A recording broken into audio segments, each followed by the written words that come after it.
Sorry, could you put my name on? Because I've got...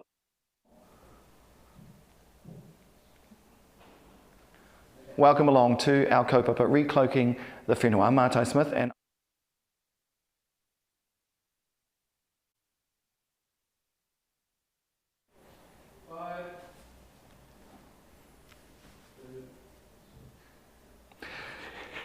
E ngā mana e ngā reo huri I te motu, tēnā rā koutou katoa, nau mai haere mai ki tā tātou nei kaupapa, Recloaking the Whenua, ko Martai Smith aho. It is wonderful to have you along with us this morning. We have a big day ahead.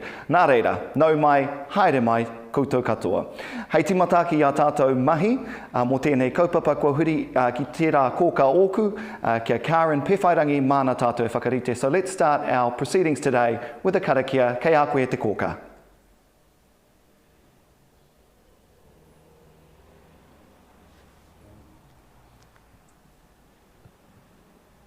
Kei au te wā? Oh, kia ora tātou te whānau, me inoi tātou. He honore, he kororia ki te atua, he mau ngā rongo ki rungi I te whenua, he whakaro pai ki ngā tangata katoa, āmene. E ihoa e tō mātou atua, tēnei mātou aupununga, kei te tuku whakamuemeti kia koe mō ho maitanga kia mātou, I ngā rāpa hure ake nei, taino mai ki tēnei wā. Tā reire pā tēnei ka tono anō kia koe, kia manaaki hia I ea mātou I roto I tēnei huihuinga nui. He huihuinga hei kōrero mō tō tātou whenua, horapa I te tai rāwhiti. Manaaki hoki I ngā kai whakarongo, I ngā kaupapa, ka horahia I te tepu I te rangi nei. Ka ngā tu oku kanohi ki ngā maunga no reira te āwhina mō tātou. No ihoa te āwhina mō tātou no te kaihanga o te rangi o te whenua, e kore ia e tuku I tau waiwai kia nekehia. E kore tau kaitiaki e moe ina, e kore te kaitiaki o iharaira e parangi e moe. Ko ihoa tō tātou kaitiaki, ko ihoa tō tātou kai whakamarumaru ki tōna ringa matau, e kore tātou e Pākehā e te rā e te marama rānei e te pō. Mā ihoa tātou e tiaki I ngā kino katoa, māne e tohu o tātou wairua. Mā ihoa e tiaki o tātou haerenga atu me o tātou haerenga mai, aia nei ākea tonu atu, kororia ki tō ingoa tapu, āmena. Kia ora tātou.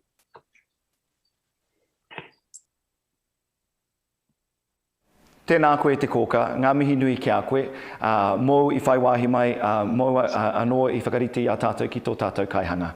So thank you to Kōka Karen for our beautiful karakia this morning.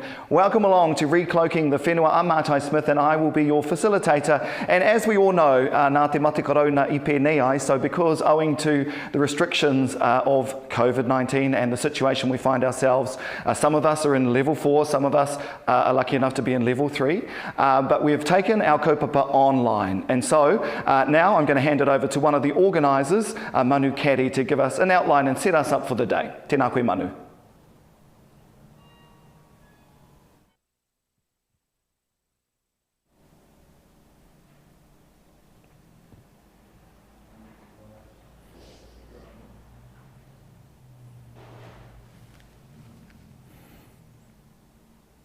Tēnā koe Manu. Oh, tēnā koe Mātai, tēnā koe Karen, tēnā tātou, te mana o te whenua, ngā iwi o te rohi nei, ngā hapu, ngā whānau, tēnā koutou, me ngā kai whakarongo o te motu, tēnā koutou. We seem to have a few sound issues, a bit of delay and things, so I'll try and, so there may be some long pauses or some talking over each other, but we'll try and get that sorted. Welcome everybody, thank you for coming. We've got over 370 people registered, and I think we'll have a few others that join us, so probably over 400 in the audience today. 20 presenters and 8 hours of Zoom, which I'm not sure anybody's looking forward to. Originally we'd planned to do this as a in-person tinana hui in Tūranga, but due to circumstances, obviously it's changed, and big mihi to our kaiwhakahaere who have pulled everything together over the last few days to bring this event online. Thank you to our presenters for their flexibility, and to Rangai Studio for some long hours getting the presentations organised to bring to the audience today. Just a quick background, really, sort of where the events come from. Myself and a few others were invited to join a regional conversation in Tairāwhiti around the potential impacts of permanent carbon farming in the region. The price of carbon is rapidly increasing, and that's having some impact on forestry plans and the economics of land use in the region and in the country. And there was some concern that if we see permanent forests established, we will lose more farmland and work in the farming sector, as well as more forestry jobs if production, harvesting and planting and pruning work is no longer there, and the associated employment, indirect employment that both sectors currently provide to the region. And some of the commentators in that process made the claims that there would be no jobs in permanent carbon forestry, or very, very few, and particularly in native forestry, that there'd be no jobs. And I guess a few of us, that was a bit of a red flag, and having done work and seeing the opportunities in indigenous forests, we wanted to explore that issue a bit further, and the region will have an ongoing conversation around these issues, and we wanted to contribute to that, hence the effort to pull together a group of experts from within the region, as well as some from without, who understand some aspects of those issues, and we're willing to share some knowledge and some insights and some predictions perhaps about the opportunities that could exist. I think it's important to recognise the amount of resource that's gone into the exotic forestry sector over the last 80 years. Someone recently said to me that Scion, since it was established so 20 years ago, has probably spent about $1 billion on forestry research, but only about 20 million on native forest research. So a tiny fraction of that investment. And so we're going to need to see, if exotic forests have had 80 years of a head start, then we're going to need some rapid catch up with investment in the development of jobs and employment around indigenous forest and ecosystems. But I will leave it there, and just wanted to provide a bit of background as to where this has come from. It's been pulled together by a bunch of volunteers. We've had some great support from a number of organisations, particularly Trust Tairāwhiti, New Zealand Landcare Trust, Scion, Gisborne District Council, and as I say, Rangai Studio and Pohua Design were great as well, and the Gisborne Herald's given us some ad space. So thanks to all of them for making it happen, and to Mātai for holding it together today. We look forward to your expert facilitation, and thank you for everybody joining us. And these videos will be recorded separately and available offline, online after the event, once the Rangai Studios have a chance to edit them all. But yeah, I hope that you can join us in the conversation today. There'll be an opportunity at the end of the day to ask more questions and have your own input and share your whakaaro. There's lots of other expertise, obviously, and this is really the first of what we hope will be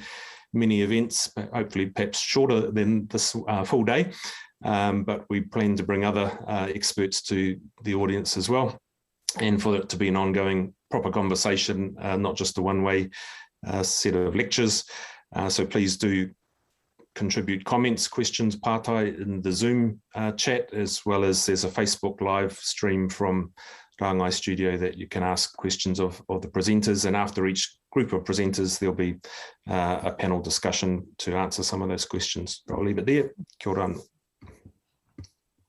Thanks very much, Manu. Manu Kerry there, setting us up for the day, recloaking the whenua. So let's have a quick look now, e te whānau, at session 1, Anei te Kaupapa. We'll be talking local and national plans, regulations and policy. Session 2, later today, is all about carbon and farming with native forests. Session 3, Te Wāhanga Tuatoru, commercial opportunities with native forests. Session number 4, economic, social and cultural well-being with native forests, hei whakakapiake, and finishing later on this afternoon with session 5, thematic group discussions. Akati.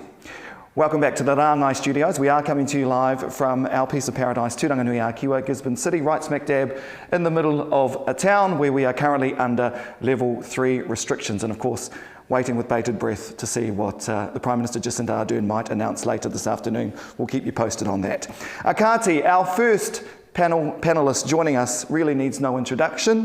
No tātou te whiwhi, we are very privileged and honoured to welcome Dame Anne Salmond from the University of Auckland to talk to us about a brief history of land use here in Te Tairāwhiti and he hanga akoranga. What are the lessons for today?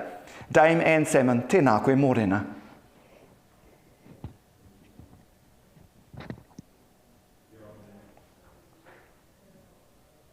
I'm not sure, maybe I'm supposed to be on? Yes. Your turn, Anne. Kia ora. Tēnā koe, tēnā koutou, raurangatira mai I tāmaki makaurau. In this talk, I've been asked to collapse almost a millennium of land use in Tairāwhiti and Aotearoa into just 15 minutes, so no pressure. So what I thought I'd do is take a wide shot first and then focus in on our rohe, especially Tūranga. And as we all know, Aotearoa lies at the heart of the world's largest ocean. And our landscapes are turbulent and restless, always changing. According to the scientific accounts, mountains, rivers, coastlines have been co-evolving with local plants and animals for maybe 80 million years. And some of these species floated, flew, or were blown here, surviving long, difficult airborne or seaborne journeys. And in this vast oceanic expanse, small founder populations rapidly adapted to local landscapes, generating an array of unique, sometimes extravagant landforms. And as the naturalist Jared Diamond once said, examining the biota of Aotearoa is, he quotes, the closest we'll get to the opportunity to study life on another planet. So when the first star navigators arrived, maybe 800 years ago, something similar happened. Aotearoa was the last significant landmass on the planet to be found and settled by people.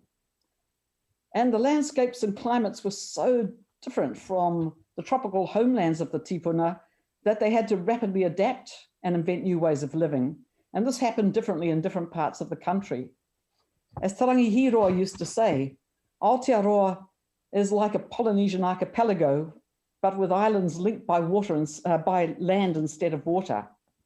And in many ways, each rohe was like an island in its own right, with its own kin groups, its distinctive crops, art forms, dialects, and forests. And most of the plants and animals that were here in Aotearoa, endemic species, were unfamiliar to those very first arrivals.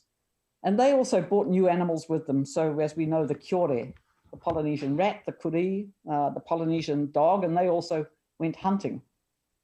Quite a few local species became extinct in that early period.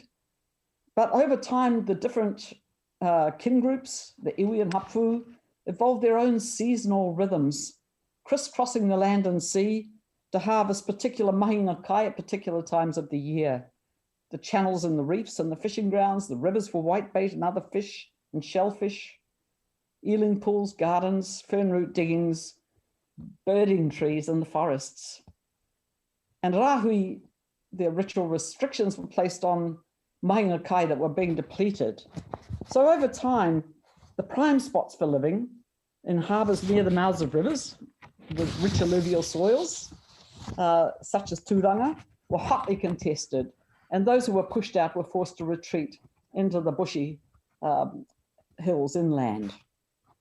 So by the time the first Europeans arrived in Tūranga about 250 years ago, most of the coastal flats had been cleared of forest. The kumara taro hue, gourds, probably a few ote or barkcloth plants, flourished in sunlit gardens. Gardens were also cleared on the frost-free foothills, with villages and pa built on river bends or strategic hills. And there were still stands of bush on the flats for food, including birds and materials for weaving and other domestic uses. Pigeons, kereru, kaka, pukeko, were plentiful on the plains. Thousands of ducks lived by the rivers and on the Awapuni Lagoon. Creeks leading into the main rivers were crossed by eel weirs, and mullet eels and whitebait swarmed in season in the tidal waterways. Whakapapa, with its interlocking, overlapping strands or descend lines, created dynamic seasonal patterns of land use that look more like complex and tangled webs in motion than the static gridded patterns that came later. So when the Endeavour arrived in 1769, Cook's charts foretold a new way of looking at local landscapes. With the invention of cartography and surveying, the land could be measured, gridded by lines of latitude and longitude, and divided into bounded blocks with bounded lists of owners, and these were later sold and bought on the market. And in a way, something similar happened to local plants and animals. Daniel Solander, senior member of the Royal Society Party of Scientists and Artists on board the Endeavour, was a student of Carl Linnaeus, the famous Swedish botanist, whose binomial taxonomy was used to classify plants and animals and other living creatures into mutually exclusive categories. With Joseph Banks, the wealthy young botanist, and Sidney Parkinson, the Quaker artist, they collected, classified, and sketched 63 species of plants in Tūranga, 91 in Anoda, 162 in Uawa, 188 new specimens altogether for European science. When they went back to Britain, Joseph Banks became a friend of King George, president of the Royal Society of London, and helped to establish Kew Gardens as an international repository for exotic plants, assessing them for their economic value and swapping them around the planet. Just as Cook's charts foretold the commodification of land in Aotearoa, so Banks and Solander's botanical records anticipated the exploitation of local resources for imperial markets, whales and seals, flax and timber, and the import of exotic species of plants and animals. So in Tūranga, Tairawhiti, the first European arrivals gained access to land through marriages or friendships with local people at first, or trade.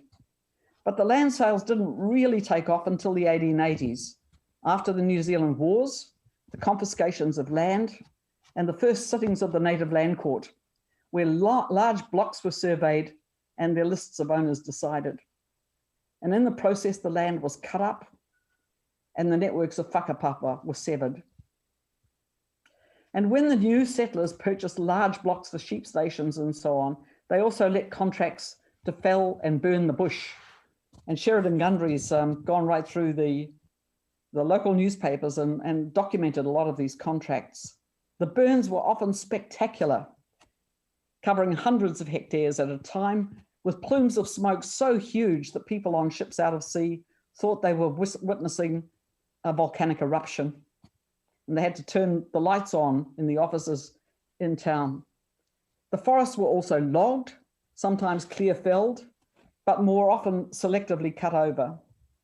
And given the beautiful timbers that came out of the bush, tawa, tōtara, rimu, rewarewa, matai and the like, it's very surprising that no one thought to replant or regenerate these forests for continuous, selective, small-scale logging, the kind of nature-based forestry that's been practiced in Europe for centuries. Instead, there was an attitude of conquering the wilderness, in keeping with the biblical story where God told Adam and Eve to be fruitful and multiply and replenish the earth and subdue it and have dominion over the fish of the sea and the fowl of the air and every living thing. And this kind of attitude of control and superiority over everything indigenous also helped to reshape the landscape. And across Aotearoa, the settlers set about making mirror images of home, building houses, fencing the land, breeding European livestock, and planting European trees and gardens. Rivers were quite often used as dumping grounds for sheep dip, industrial waste, sewage, and rubbish, and some of those attitudes are still with us. After 200 years of this, it's kind of depressing that at the moment GDC is asking for permission to keep on discharging wastewater with sewage into local rivers for another 20 years.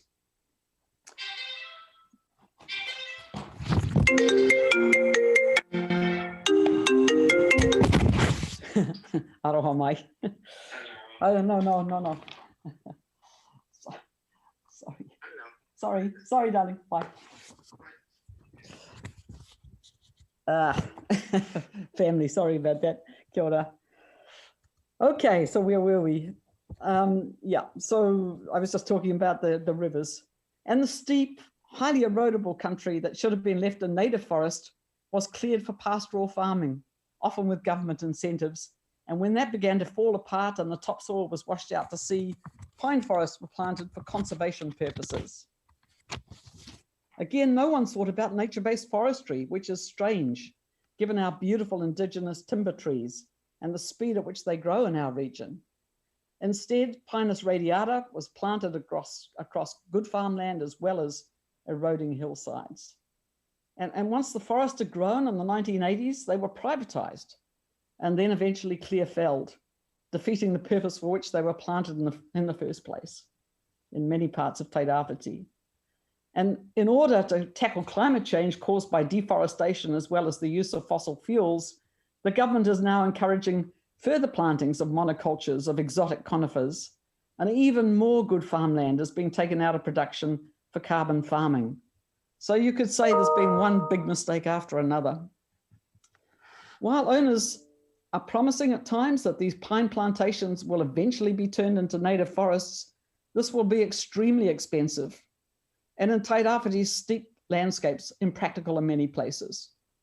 As a BDO Spicer draft report has recently shown, permanent carbon forestry is likely to make very negative impacts on the local economy as well as local landscapes. And the question about jobs is one that Manu's already raised, and it'll be interesting to hear what people have to say about that. That report was supposed to be released weeks ago, but I haven't yet seen it. I don't think it's yet seen the light of day, which is a pity because I think it should be out there for everyone to see in the public interest. So as they say, the economy is a subsidiary of the environment. And if the environment goes bust, we will all be counting the cost, including and especially our tamariki and our mokopuna. And that was one of mine just ringing in. While good things have come out of all these kinds of land use, including food and timber and livelihoods for local families. I mean, no one would diminish that. I guess we'd all agree that huge mistakes have been made in our handling of land, rivers, and forests in Te Rāwhiti. I've been reading a lot of UN reports recently on climate change and the state of the ocean, soils, waterways, and biodiversity. And as a mother and a grandmother, I find them quite terrifying. We don't have a lot of time to save the future for our children and grandchildren, and we just can't keep on making the same old mistakes. So luckily for us, people in our rohe are innovative and practical, and many across our community are tackling these challenges. It's been so great to see locals fighting to restore our rivers, the Waimata, the Uawa, the Waiapu, the Mutu, for instance, and our forests, Raukumara with Graeme and everybody up there, Waingake and others, and the farmers in various catchments, fencing off and planting steep gullies and waterways, taking care of the land and rivers while making a living. Many local farmers and growers are devoted to sustainable, innovative production. And the local foresters, well, You know, that's a good point. Not so much so far. 20 years ago in Germany, and I had the good fortune to spend time in Germany. I've got a daughter over there, but also had a Humboldt Fellowship at the Rachel Carson Center of Environmental Science. They also used to grow monocultures of conifers just like we do and clear fell them. 20 years ago, they realized that these plantations were prone to disease and fire, especially under climate change, and the clear felling was a kind of strip mining, destroying topsoils, biodiversity, rivers, and the ocean. In response, they changed tack 20 years ago and adopted native-based forestry instead, multi-species, multi-age forests of high-value indigenous trees, closely adapted to local environments, relying on regeneration, and harvested in small coops on a continuous basis, and generating really great long-term jobs. These forests are open to the public by law, and they're wonderful to visit. Our daughter, I think, would have gone crazy during lockdown without the local forests.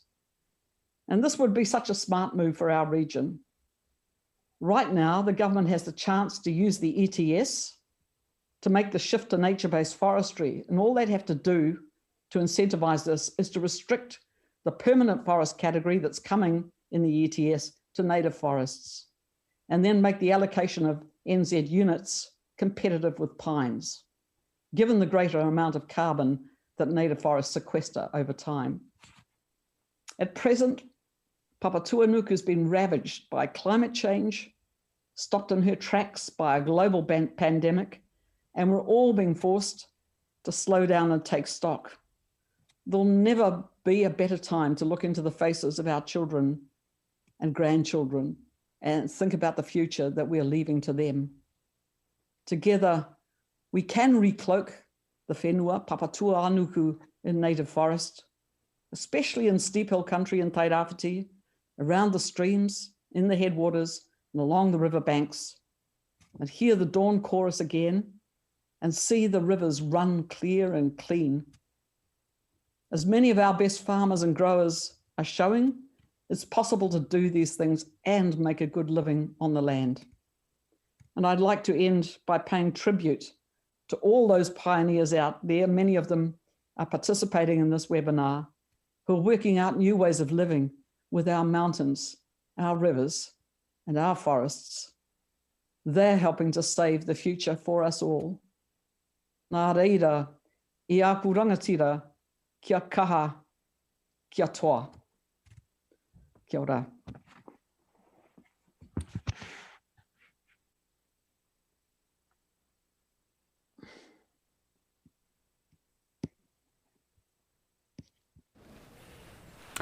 Tēnā koe, Dame Anne. Thank you so much for joining us this morning from Tāmaki Makaurau. Some riveting kōrero there from you, ngā mihi nui ki a koe.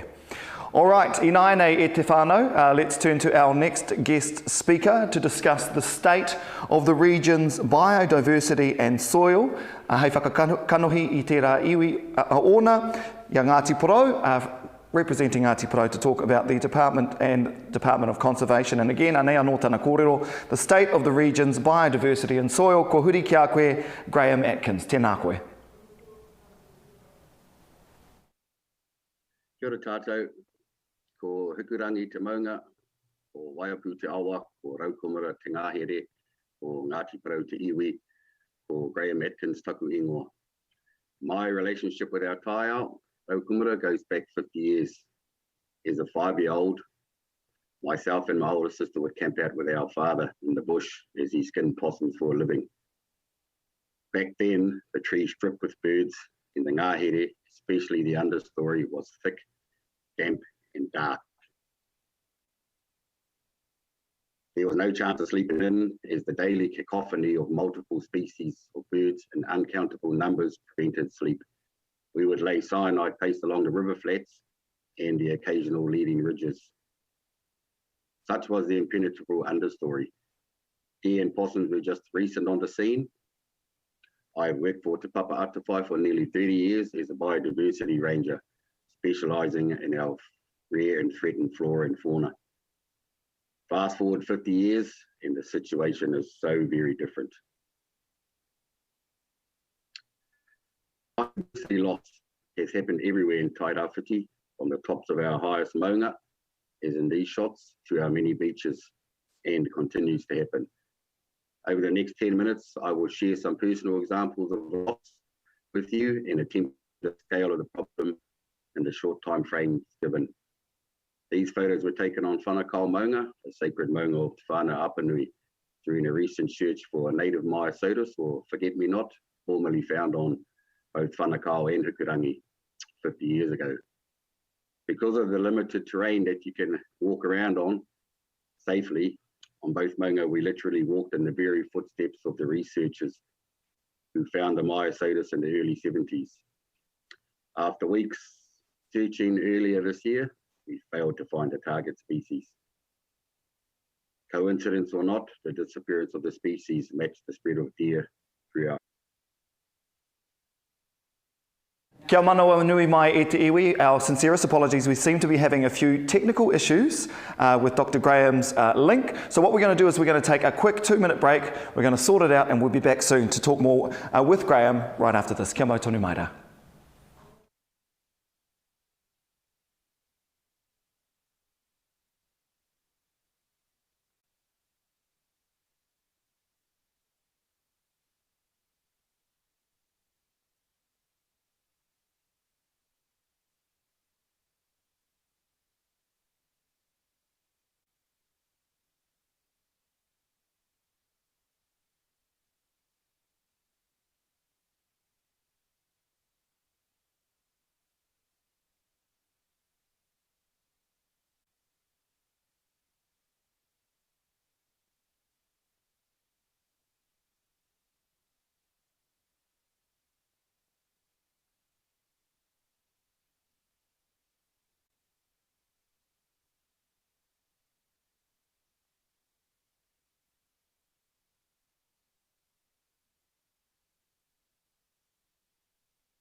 Check.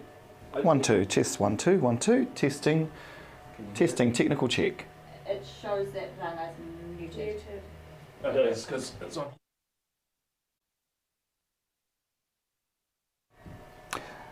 Testing 1 2 1 2 webinar will resume shortly.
No mai anō e te whānau, our sincerest apologies for the technical issues we are having this morning. Te ahua nei ko whakatika here, so we think we have rectified those issues. So let's return now back to Graeme Atkins, no Ngāti Porou, the Department of Conservation, and the state of the region's biodiversity and soil. Tēnā koe, Graeme. Kia ora tātou, ko hikurangi te maunga, ko waiapu te awa, ko raukomara te ngahere, ko Ngāti Porou te iwi, ko Graeme Atkins taku ingoa. My relationship with our taiao, raukomara, goes back 50 years. As a 5-year-old, myself and my older sister would camp out with our father in the bush as he skinned possums for a living. Back then, the trees dripped with birds, and the ngahere, especially the understory, was thick, damp and dark. There was no chance of sleeping in, as the daily cacophony of multiple species of birds in uncountable numbers prevented sleep. We would lay cyanide paste along the river flats and the occasional leading ridges. Such was the impenetrable understory. Deer and possums were just recent on the scene.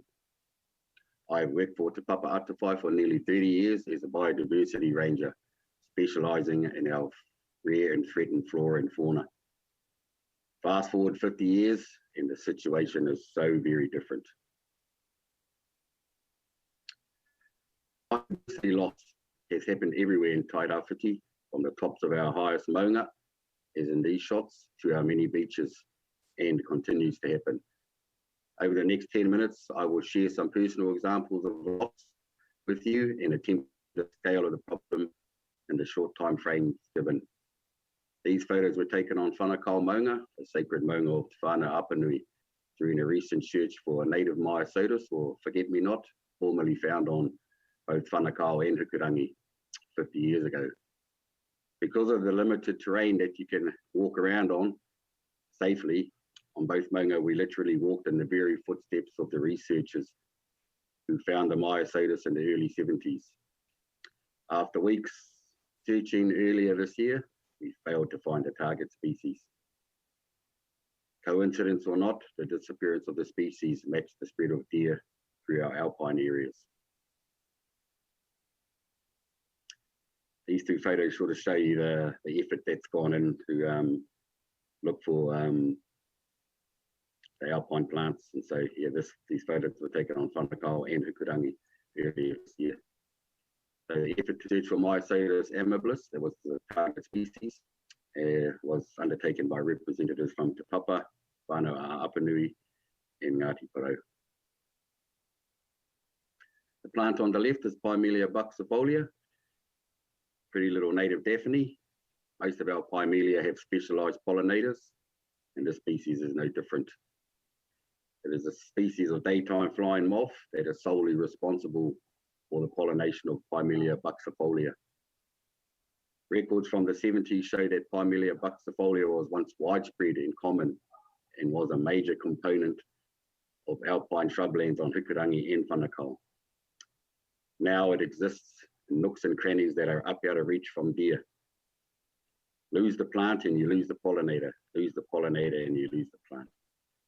Second photo shows the abundance of alpine species, including Opua kormata, our alpine buttercup, and a steep gorge that deer have no access. Many of their species shown are palatable to deer and provide a glimpse into the past when our alpine areas were deer-free, and a vision for the future. Forest collapse, it's all the rage at the moment. So aerial views of death in the canopy. Photos on the left show widespread death of emergent species above the canopy. The dead species in the left photo on the left are predominantly tōtara.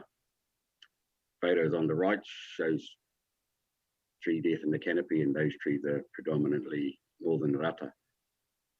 Uncontrolled possum numbers are responsible. When you lose species out of ecosystems, you end up with food gaps in the year. The loss of this food resource for the birds will last for centuries. So the view from the forest floor, ground level destruction caused by possums and deer. Elimination of the understory, as you can see in the photo on the right. And research has shown that in high altitude forests, horse tōtara is one of the main species in possum diets. They eat the expanding leafy shoots during summer and the terminal lateral shoots and buds in the winter. Possums tend to eat a lot of foliage in one sitting. The slow growth rates of tōtara species, and their long-lived leaves, and the small total leaf area on mature trees enable a low population possums to have an extreme impact through defoliation. In the photo on the right, the moss stuff layer is long since gone. Deer walking up and down these slopes have cut through the protective mantle, allowing the heavy rain to wash the layer downhill and into the streams and creeks. Because of the lack of food on the ground, possum canopy, which is becoming patchy and tattered. Canopy now allows more sunlight and wind in to dry out the ngahere, which will make future seedling establishment problematic. This just shows some of the sort of consequences of what's happening. So these are two species of native slug, and they're about as long as your phone and are probably new to science. And they're associated with tukutuku, our native tree fuchsia. They live under the bark, which sort of hangs off on the big tukutuku in sheets. And tukutuku is suffering terribly from possum browse at the moment. So these slugs are only found in damp high altitude forests above 1,200 meters. And the slugs are genetically distinct from slugs on neighboring peaks. Deer and possums are causing their habitat to dry out. This is another species that anecdotal evidence and plus my personal observation. So Pepeketua or Hochstetter's frogs, one of our 3 remaining species of native frog, are declining across the Raukumara. Their preferred habitat is damp seeps at the head of small streams. These are the very habitats being impacted the most by uncontrolled introduced animals. The beautiful camouflage, as you can see by the photo. Yeah, so ecosystem services. This is the Waingakia catchment, which is directly in behind Mount Hukurangi. Open and drying out, so it's hard to spot anything green on that forest floor. The ngahere and its protection valleys have been severely compromised. This should be dark, and you can see the sunlight streaming through the canopy as it becomes patchy through possum browse. So here's a video. I'm hoping it's going to play. And just in case it doesn't, I'll just talk it through. So in a healthy ngahere, 30% of the rain is intercepted by the canopy. 30% is dissipated down the trunks, and what remains was soaked up by the huge mossy blanket that used to cover everything. I can recall sitting up to my knees in places in this moss. This mossy blanket would soak up even the heaviest downpours and slow release them through the year, thereby regulating streams and creek flows, even during droughts. Now no more, as you can see in those images. This video shows the remnants of the mossy blanket on the steep sheer faces of Whanakau Maunga. The higher parts of Raukumara receive over 4 meters of rainfall per annum. Think about that for a minute. These next series of photos show what's happening when the protection values of the Raukumara are compromised. So very few get to see what's happening. All we see downstream is rising riverbeds and increasing severity of heavy rain events in the lowlands. These photos are from the Rapariki catchment, known locally as the Rip, which joins the Oronui stream at Pakihiro Station to become the Tapuaido River. The river has risen 25 meters in 30 years and shows no sign of abating. So pretty graphic shots through time. These photos are of the Waiorongomai River headwaters and show parts of Raukumara Peak. The top of this slip can be viewed from the main street of Rutoria if you know where to look. So yeah, some graphic images there, all out of sight. No one gets to see them. An example of past management of the Waiorongomai River. This is Barton Scully. Cleared for farmland, they left no trees along the watercourses. And once the creeks cut down below the stream beds and into the mudstone, clay and sedimentary rock, the sides start caving in. And the process is set in motion that is impossible to stop. And we are left with the consequences we see today. This local example of an unfixable, untreatable gully that will continue to spew sediment for centuries to come. This feature won't stop until the hill around it has finally gone flat, sometime long into the future. Arden's Gully, so yes, biodiversity loss. The spread of red deer across Tairāwhiti has been a major driver in habitat destruction and species loss. Uncontrolled introduced animals, and the ongoing loss of species. Reserves and covenants are not enough to halt the decline in species. Deer can simply sail over the fence and rarely do. Each generation accepts things the way they are, thinking that's how it's always been. When some of us know, oh so recently, it was so different. There are no places left in the Raukumara to show how it used to be. There has been no dawn chorus in the Raukumara Ranges for 10 plus years. Yeah, so that's only half the story. And so here's a photo of where it all ends up on the beach where I live down at Tikapa. And so what we do on the land affects the marine. So yeah, we need to be taking better care of what we already have. It used to do the job for us, so yeah. Kia ora ra.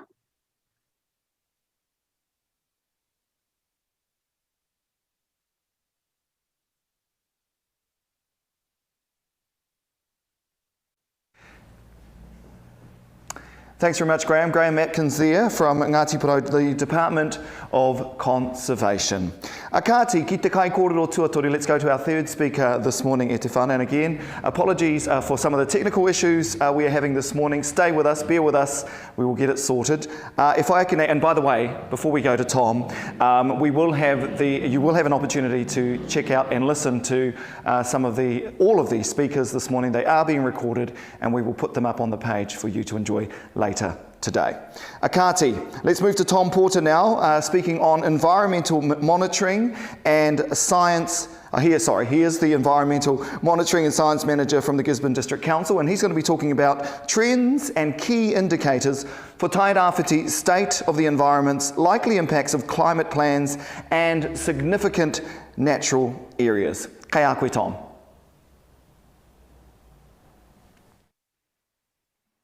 Tēnā koutou, tēnā koutou, tēnā koutou katoa, ko Tom Porter, toka Whenua, and I work at Gisborne District Council, and I manage a team that goes out and does a lot of monitoring of our environment. And I'm here today to share the picture of our state of the environment, and particularly how it relates to our whenua and things that come from the land into our receiving environment. Thank you for the opportunity to talk today. Firstly, I'd just like to say that obviously in the 10 minutes or so I have here, I'm going to run through a few of the key parts of the environment that I think are important, but you'll all have your different aspects to focus on. So I just wanted to give you a heads up of all the different types of reports that are out there. So if you go to the Gisborne District Council website, you'll be able to find our State of the Environment report we carried out last year. It's quite a comprehensive report from mountains to the sea. We also have a website where we try to upload our most recent water quality, water quantity data. So I've got a link at the last slide, which will lead you to our council web pages. So please feel free to look at that and look at those at your leisure. And then there's also the sort of national picture. So we have the LAWA website, which captures all that kind of environmental monitoring data for every regional council.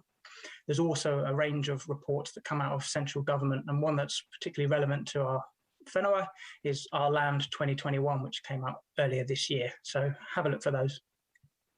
And while my team goes out and does a lot of the monitoring data, I'd just like to say that incorporated into my presentation will also be information that we've obtained through the Integrated Catchment Management team managed by Kerry Hudson, who's also speaking today, and some of you will know, and also people like our resource consents team. Throughout council, we're getting very good at sharing data within ourselves to make sure we've all got the best picture for Tairāwhiti's environment. Now, fundamental to our region, to me, is the region's environment, is the geology. Now, don't worry about the detail on the map. This map is freely available through GNS. So again, if you put into Google GNS and Tairāwhiti map, you'll be able to download a copy of this, as I have done. I'm no geologist, but I will say that my understanding from the region is that it shows that sort of we have this softer sedimenty kind of rock, which is very easily eroded whenever there's any rainfall or water flow. It picks up this sediment and takes it into the receiving environment, which is shown on our right. Sort of in certain areas, you'll have rivers that are more gravelly, particularly in pockets to the north of the region, while down in the sort of central areas, on obviously the very fertile Pohatu Bay Flats and the Waipoua, which, as you can see, has high levels of sediment, and it's an area that sometimes deposits sediment, and that's the same in our estuaries. You'll see these, as they slow down, things like sediment for the land will be coming out of the rivers and depositing on the riverbed, and then also out in the sea and on our seabed. Nationally, trying to protect land which is vulnerable to erosion is a big concern, and particularly in Tairāwhiti. I believe somewhere around 10% of our region is viewed as vulnerable to erosion. And so this map shows these land use capability classifications. And please don't worry about the detail on this map. This is all on our State of the Environment reports if you'd like to look further. But basically the colours that aren't green show areas that have been identified potentially have higher risk from erosion due to their slope type, the geology type, the level of vegetation or lack of vegetation on that land. So therefore, when rain lands on these areas, they're more likely to erode, cause gullies, and take that sediment and whatever's on that land into our rivers and out to our seas. Now, Gisborne District Council, to try and protect some of our land through the Tairāwhiti Resource Management Plan, put in an overlay 3A for land, and this is represented in this map. The coloured in sort of yellowy orange colour are areas that our staff recognised as being potentially at risk of causing erosion based on that previous map and their knowledge. So these areas are required to, under the Tairāwhiti Resource Management Plan, have work plans in place to protect them and to try and prevent erosion happening and reduce those risks. Now, this is something that's been going on for a few years now, and I know there's been funding through MPI, etc., to fund for planting and fencing. And this table on the right just shows that since 2013 up until 2018, a great increase in land that had been identified as being at risk and something happening to manage that. And it will be said that for those lands that are judged to need the overland 3A but don't have a work plan, they have the landowners have to get a consent to do any work in that area. Now, another function of GDC is, as a unitary council, is its regulatory role and providing resource consents. And a couple of years ago, the National Environment Standards for Plantation Forestry came out, which gave some rules and regulations for harvesting in particular. And one of these key aspects was building on those land use risk. So the areas that are viewed as higher erosion risk, you have to make sure you come and get a consent, while areas that are lower risk can be harvested as a permitted activity. However, you still need to ensure that council are told of this, informed that this land is being cleared. The chart on the right, I think is very interesting as someone who's relatively new to Tairāwhiti. I've been here about 18 months. And I've seen the amount of logging trucks going to the port in Gisborne, and I've always wondered whether it's increasing or not. And this is showing that certainly from the early 2000s up until 2018, yes, there was that increase, and it'd be interesting to see what's happened since then. And this is as a result of the planting that happened post-Cyclone Bola in 1988. And all those trees were planted then, and they've come to maturity in this period, and that's when they've been cleared. Now, this is an area in the Tau Whare Pare farm, which is sort of in the middle of the region behind Tola kind of area. And this shows how in 1945, the whole area had been cleared and it was pretty much pastoral farming.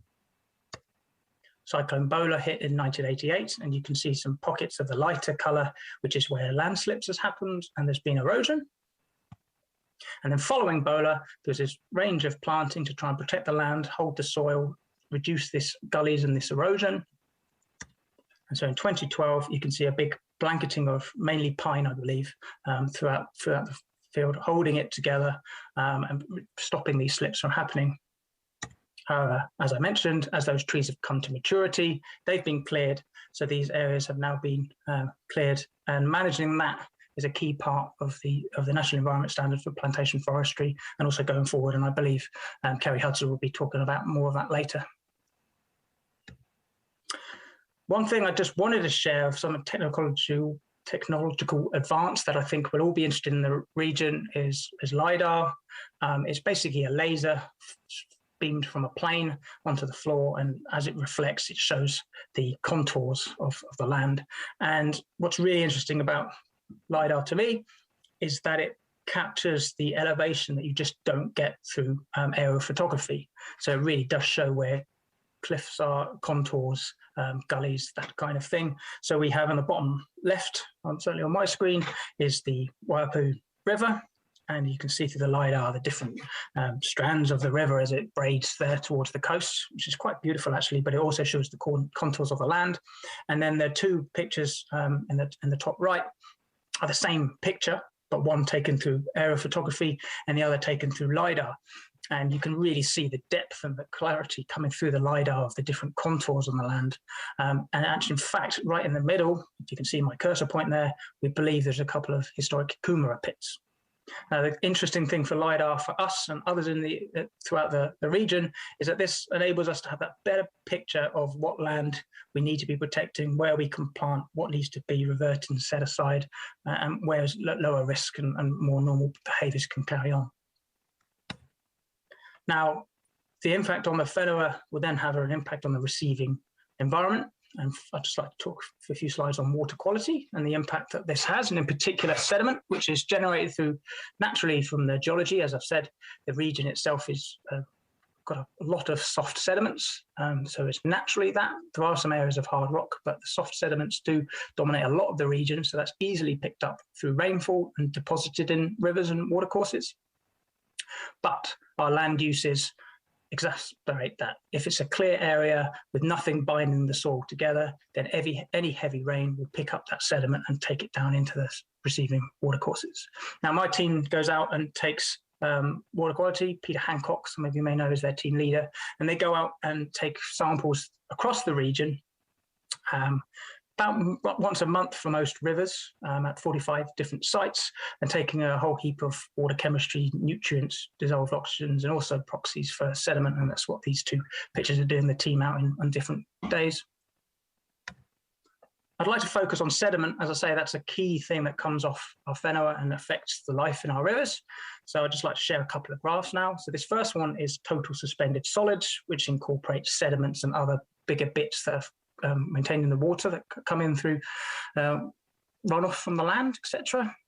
And I'd just like to focus on a couple of sites. I'm conscious that there's a lot of writing on there. That's because we've got all of the sites across the region included in this graph to try and give you that representation. If you want to see this in more detail, as I say, please have a look on our website, and you can select per site and have a look at all the data for that. But just for this overview, I'd like to highlight a couple of areas. One, which is the Waipoua down at Kanakanaya and the Matafero, where you can see the total suspended solids go relatively high and cause a high level of suspended solids in the river. While we have another area further up the coast on the Mangatutu and the Wharekahika rivers, where you can see the levels of suspended solids are pretty low, and it's quite a clear river. Now, that is confirmed and reinforced by clarity. And the picture on the right is one of our team, Bridget, looking at a clarity tube. And a clarity tube is 1 meter long. You take water in the tube, hold it up to your eye, and you see how far you can see. So the most you're ever going to be able to clarify is in this test is 1 meter, because that's how long the tube is. So on our graph here, it's a strange graph for me as a scientist. Normally when we're looking at contaminants and things in rivers, we want the graph to be low, close to zero for most things. But for clarity, we want it to be as high as possible. So for this graph, the Waipoua sites that I mentioned on the other slide have low clarity because of all that suspended solid, meaning you can't see through it. And that's reflected in the clarity having low down. While on the other sites, the Wharakahika and the Mangatu, you can see it's getting up to the maximum of a metre for this test. So it's showing it's got really good clarity in our perspective. And the reasons these are important, well, sediment in rivers, well, as it settles out, it will cover the habitats that bugs and fish live in. Fish will lay their eggs in gravels, for example, and then if you get sediment, it will cover them and they'll die, so they won't regrow, and fish numbers will decrease. There's a chance that it'll increase in the temperature of rivers. Sediment's more likely to absorb heat, so that increase it, and also make the rivers shallower, and that shallowness, generally less water in there with the sun on it, it can warm up. It can reduce the levels of oxygen in the rivers. Also, phosphorus is often associated with sediment. So when you have high levels of sediment, you have high levels of phosphorus and the effects that nutrients can have on the river there. It also just, as you've seen with that clarity, if you can't get through it, if you can't see through it, light can't get through it. And therefore plants at the bottom of the rivers won't get that light, so they'll stop photosynthesizing. And also fish behavior. Fish might not be able to see as much or get confused, so won't be able to feed as much and breed as much. Now, to reflect this, we look at the ecological health of our rivers. And for our ecological health of our rivers, we every year go and look at the bugs, the macroinverts that live in our rivers, these sites that are marked on the map with dots. And every year, someone in the team will go and collect what bugs they have. And depending on what bugs are there, you get a score. There's this national scale called the MCI. And the higher the score of the MCI, the higher the ecological diversity, the ecological richness. And so we're looking for higher scores across the region, and on the map, we're looking for the blues and green dots. And again, this is in our State of the Environment report, if anyone wants to have a look at this. And as you can see from the map, there's higher quality of scores, higher quality of water up in the upper reaches and away from the land, while down in the fertile areas of the Poverty Bay Flats and some of the coast, it's much more poor, and the colours showing that. This chart on the right-hand side, the box plot, demonstrates the effect of different land uses on the scores of the macroinverts and the bugs. So the first one I've ringed is cropland, and that's, as you can see, a relatively low score. Then you go up to exotic forestry. There's a much higher score, showing much better ecological richness. And then indigenous forestry, even higher. And that's the best of our graph, is that in those indigenous forests, we're finding the highest quality and quantity of bugs. In our interest, there's a few sites we carry on in the urban environment, and as you can see there around the cropland, they're much lower, showing a lot less health.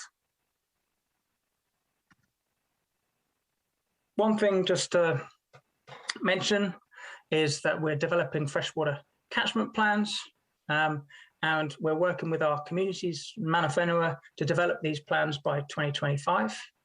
Apologies about the formatting for this slide, it's gone a bit odd. However, by 2025, we all have to develop catchment plans under the National Policy Statement for Freshwater Management. And we are starting to do this. We're currently working on the Motu catchment plan, and we'll be looking to carry on plans for every catchment throughout the region. We have to do it by 2025. We're forced to do that by central government. And the fundamental principle under the National Policy Statement is Te Manawa Te Wai, which is the health of the water above everything else. And that's what we need to focus on. To do this, my teams are going to be going out to carrying on their State of the Environment reporting, and also carrying out investigations, specific targeted investigations into sediment and other contaminants throughout the region. We also want to be considering Mataranga Māori and making sure that's incorporated into it, and carrying out other investigations such as fish surveys, and making sure we've got a good representation throughout the region.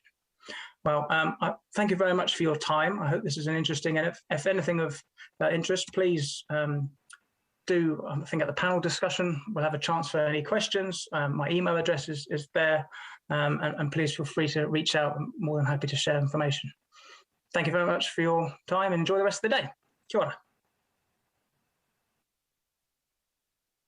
Tom, thank you for your time and your expertise pertaining to that particular kaupapa. Welcome back to Recloaking the Whenua. Mātai Smith coming to you live from Rangai, right in the smack smack dab in the middle of Gisborne City. Right now we're going to head to Manu Caddy, who we saw earlier introducing our kaupapa, and Manu is going to facilitate our Q&A. So mehe pātai a koutou, if you do have any questions pertaining to any of the speakers, Dame and Salmond, Graeme Atkins, and of course Tom, who we just saw earlier, you can go to the Facebook page and flick us a message, and Manu will pose those questions to our panellists. Also, we have been having some issues with Zoom, e te whānau, so we are asking you to go to the YouTube or the Facebook page, okay? So if you're having issues with sound or even pictures, that is the place to go. Go to YouTube or Facebook. And a reminder that these recordings, if you did have some issues earlier this morning with either Dame Anne's presentation, Graeme's presentation, or Tom, a reminder that we will have all of these presentations without the technical issues up later for you to enjoy. But right now, let's go to Manu, who's going to facilitate our Q&A with the 3 speakers from our first session. Kei a koe, Manu. Ora mātai, thank you for that. Thanks to Anne, Graeme and Tom. I think we've just got Anne and Tom, and we're trying to reconnect Graeme from Te Kapa. But in the interim, we've got a pātai here from Sandra Faulkner to Anne around the ETS. Actually, I'm not sure if it's a question or a comment, but she says, you're right on the money, Dame Anne. The settings are currently all wrong for those wanting to return our land and waters to good health. What would you have to say around the ETS settings at this stage, Anne? Oh, well, I guess everybody in Tairāwhiti probably is aware that by year 5, under the ETS, you get 10 times more New Zealand units for planting pine trees than you get for regenerating or planting native forest. And given all the issues around biodiversity and what's happening to our rivers, and just basically the risks associated with conifer forests under climate change, that just seems crazy. And especially when you consider the potential of nature-based forestry, of the kind I saw operating in Germany, where foresters are hugely respected, where the forests are full of life, but they are also sort of harvested in small coops on a continuous basis. And they're gorgeous. And these are locally adapted trees that they use. And they have these multi-tier forests with,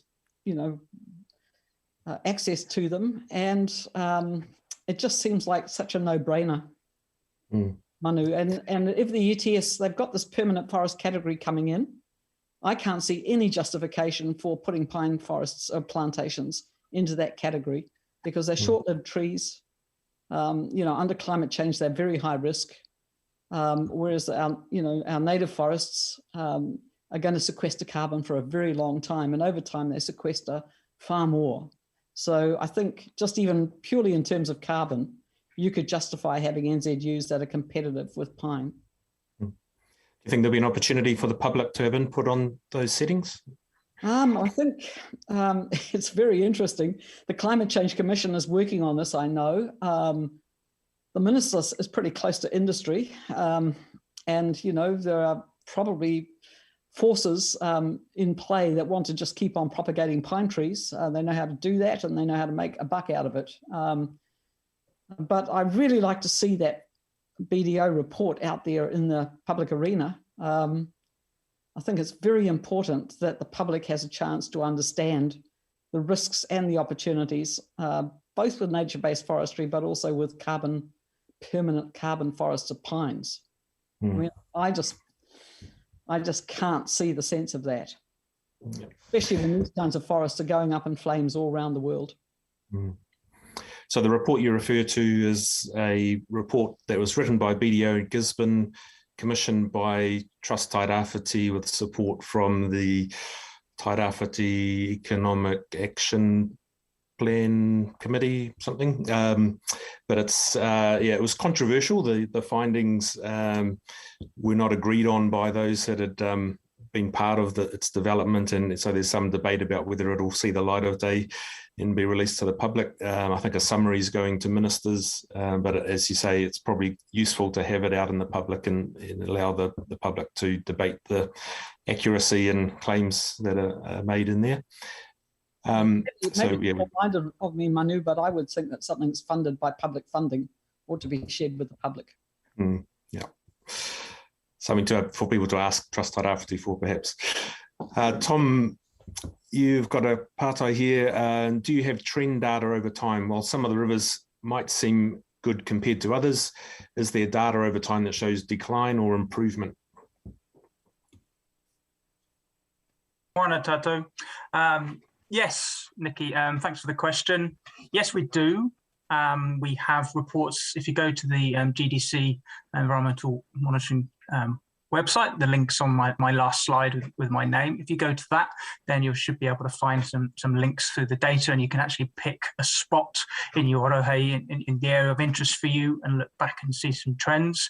If you've any issues with that, please feel free to email myself or Peter Hancock, who's the team lead for that, and Peter's all over that knowledge.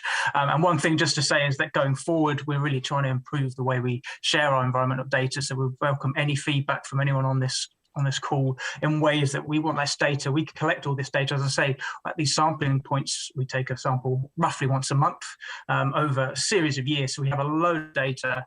And obviously, as a scientist, I'm happy to geek out on that and look at it, but we want to put it in a way that is relevant to all of you. So do feedback if there's particular things you want to look at.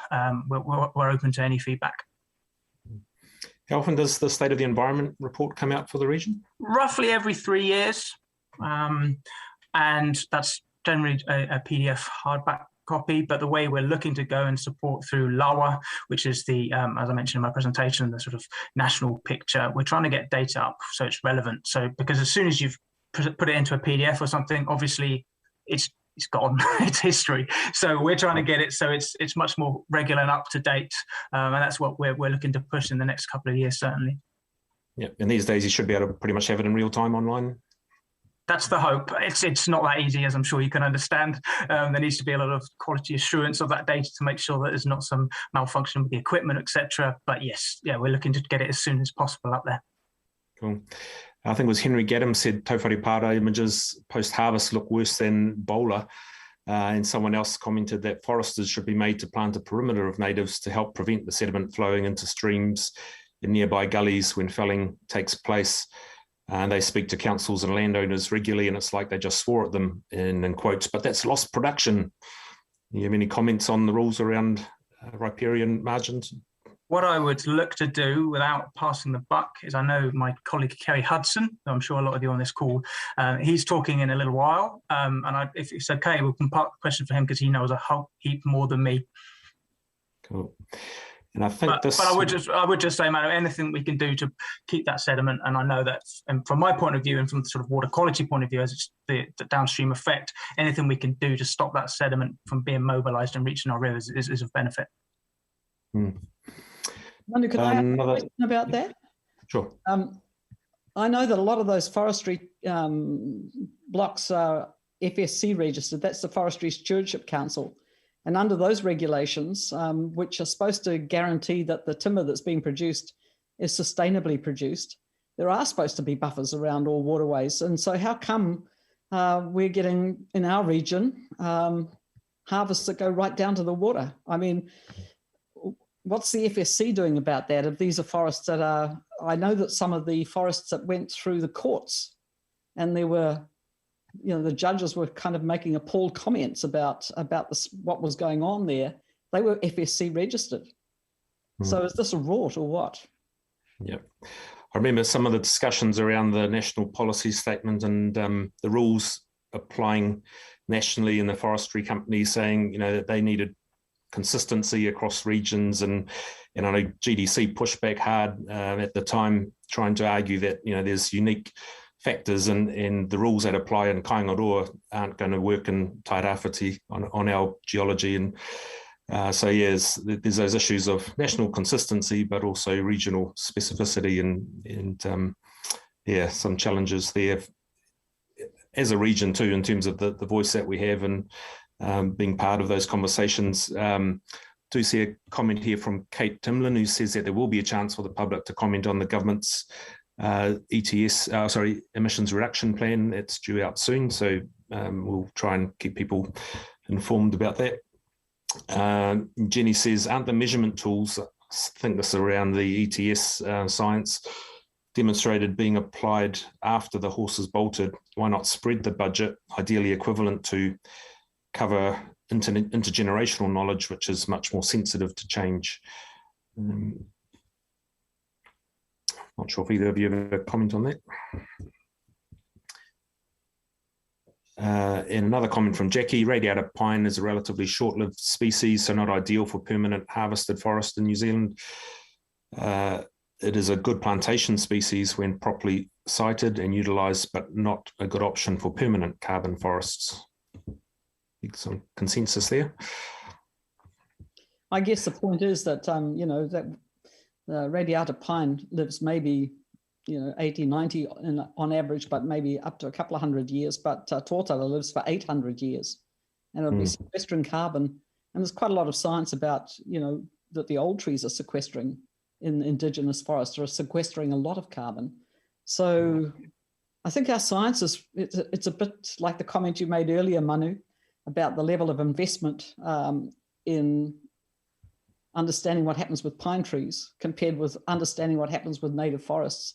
We understand very little, I think, about the dynamics of our beautiful indigenous forests and how they sequester carbon. And that shows up in the ETS. And wetlands, Nikki's asked your views on whether wetlands should be included in the ETS in terms of their carbon sequestration capacity. That might be one for Tom.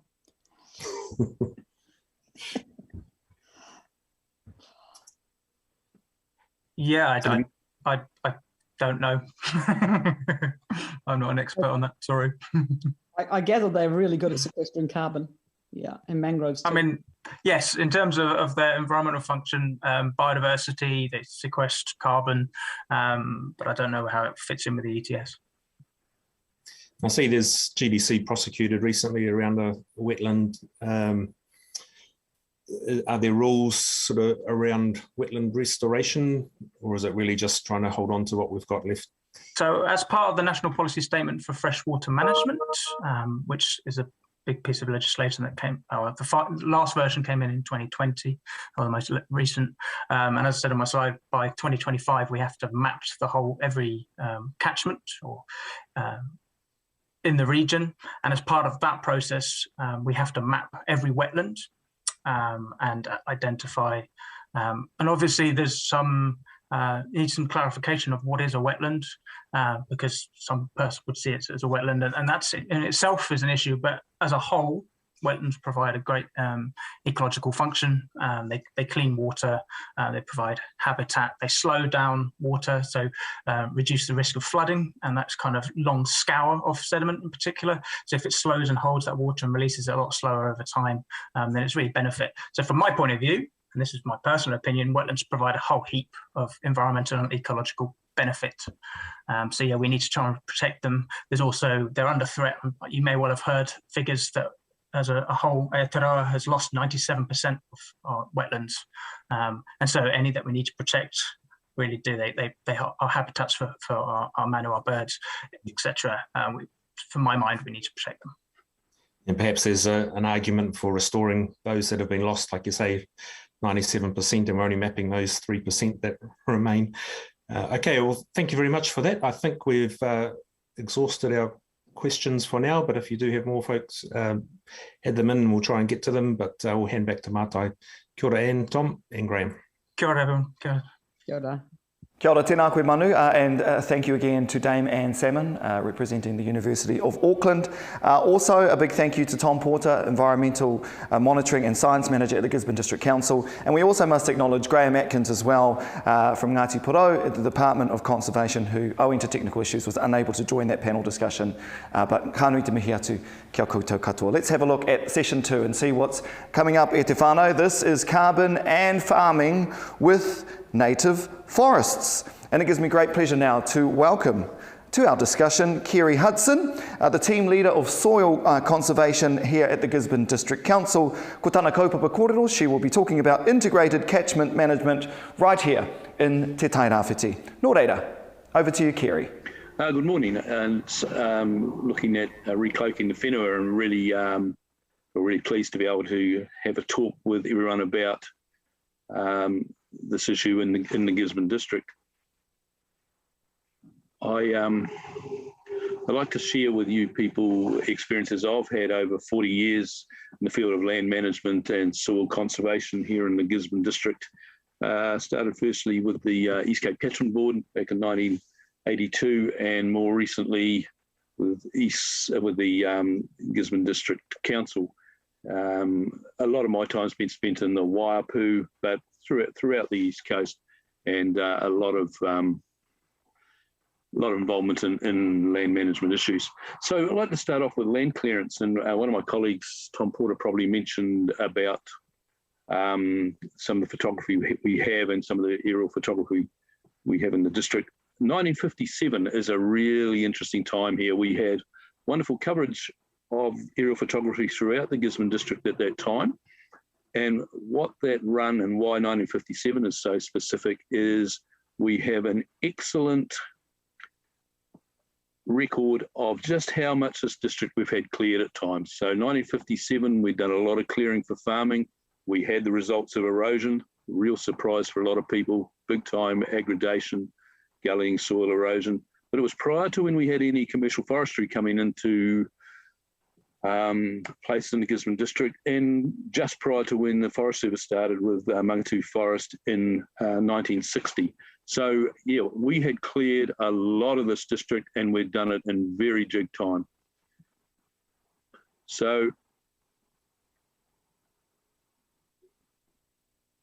revegetation of our land here in the district, and you know, MPI had a very, very good term, the right tree in the right place for the right reason in recent times for the 1 billion trees. And as you can see from the picture I've got here, a lot of forestry on some quite good country on the tops of all this, and then some land in the middle, which not such wonderful country, and still with its series of issues. So the critical area here remains vulnerable, and that's something that has not been addressed over time. So we've got an area that could be harvested in time, and we have this vulnerable area in the middle. Some of it is untreatable, some of that very steep stuff with no topsoil, we can do nothing about that.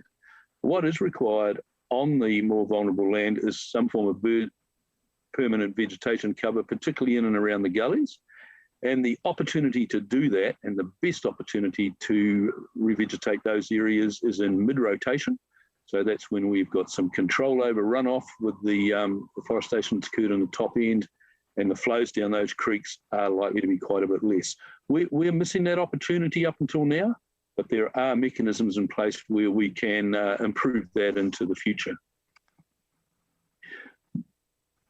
We need to match our vegetation cover to our land use. And this scene here shows in the background very steep sandstone slopes, low fertility, and with a very good cover of Manuka Kanuka. Not a lot of erosion, not a lot of sediment comes off that. That's sandstone. In the foreground, completely different scenario, easier country, quite a bit more erosion prone. We do generate sediment off there. It's more mudstones. But we've strategically planted those areas, and this is where we look at revegetating our district. That's been strategically planted in areas that need trees, and where we can have pasture that's highly productive, we have also achieved that there. But this in the foreground is erosion-prone land, and that is a really good way of dealing with it.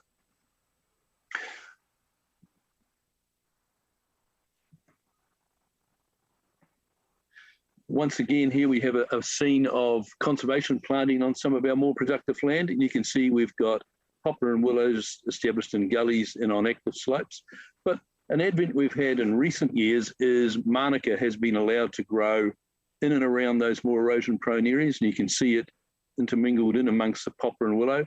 Hasn't been planted, that's just natural reversion, less stock in there, and Manuka naturally does grow on our hill country. So that landowner's left that land. It's a really good opportunity to get some strong stability with planted trees and natural reversion, as well as highly productive land in the headwaters.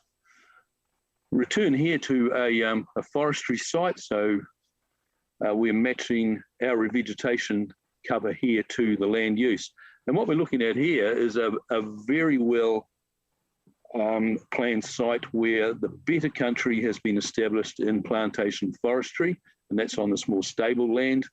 And the other sites have been allowed to revert. So they're reverting to the natural vegetation, a lot of Manaka Kanaka coming through in there, and a lot of other species. You see toot and one or two others, but not that erosion prone, this area. There are areas in here that will probably take a couple of rotations before they do get fully covered. But this is a wonderful example of what can be done and what can be done really, really well. So we've got a future of plantation forestry on our stable land. It's protecting the reverting area. And once that other area is reverted, it's looking after the stability of the less erosion land where we're going to be growing that plantation forest. So this is a good patchwork of land use in our district. This is a scene I've had a lot to do in recent times with adding structural support to sites in and around our district.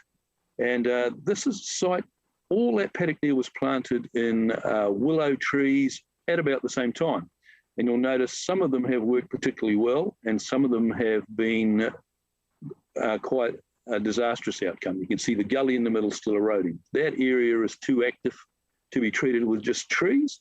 And so we now move in there with some structural support, but that's only to capture sediment, to hold sediment in the gully, and so hold our sediment up against the gully so we can establish trees. So in time, we will get that fully revegetated, and that is a scenario that has really only been achieved when we have some structural support to support tree planting into the future.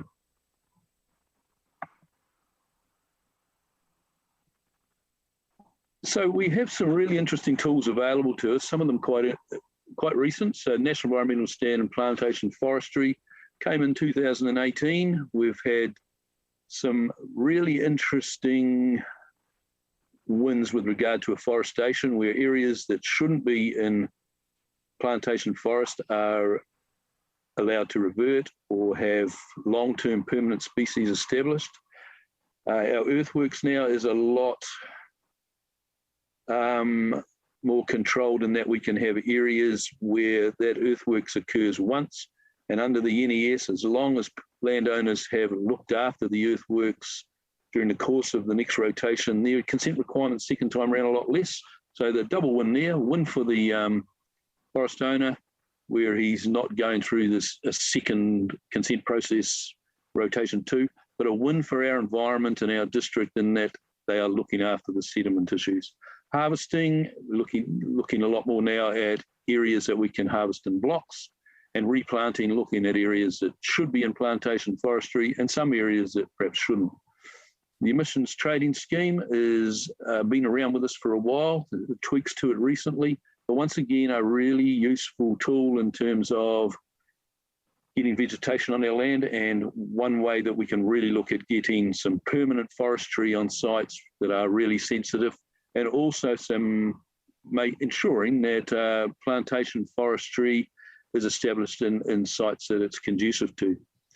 The other tool that's come along just recently, and we're working on this quite closely at the moment, is freshwater farm environment plans, and they've been promoted by MFE at the moment. And if we get the templates and the processes right for that, we can have a lot to do with ensuring we get the right tree in the right place and establishing vegetation on sites that are really needing a cover of vegetation. And they'll be there to assist us not only in land stability, but enhancing water quality and sedimentation into our waterways. But finally, I'd just like to cover what I think are the key points that I've noticed in the time I've been here. We have some very fast growing exotic species that we need to take advantage of. Now, this fast growth means that the window of opportunity after harvesting is reduced where we've got fast growing species. But if we can adapt them to sites that haven't got a permanent future in plantation forestry and encourage slower growing species to come through that fast growing exotic, and then thinning that to waste, that's a huge advantage to us. So we're looking at thinning based on encouraging permanent species to come through, as opposed to a plantation forest. So that has some really interesting long-term effects, really in its infancy, but really, really important that we follow that and try and make the most of the fast-growing species, but allow some permanent species to be grown through that over time to everyone's advantage. We also need to look closely at gully planting and that mid-rotation. So one of those photos earlier on, we need to get permanent vegetation and protective species, then have that protection over areas that will be harvested around it. We're perhaps not achieving that to the extent we should be at the moment, and it's a very much an issue we need to face into the future. And finally, we need to make the most of these new tools we have with us, the National Railway and Standard Plantation Forestry, the freshwater farm environment plans that are with us now, and the ETS. We need to make the most of those issues, and they are there to help us in challenges in terms of revegetating our district and ensuring we get some long-term and sustainable environmental benefits from them. So really nice to have spoken today, and thanks for watching this. Thank you.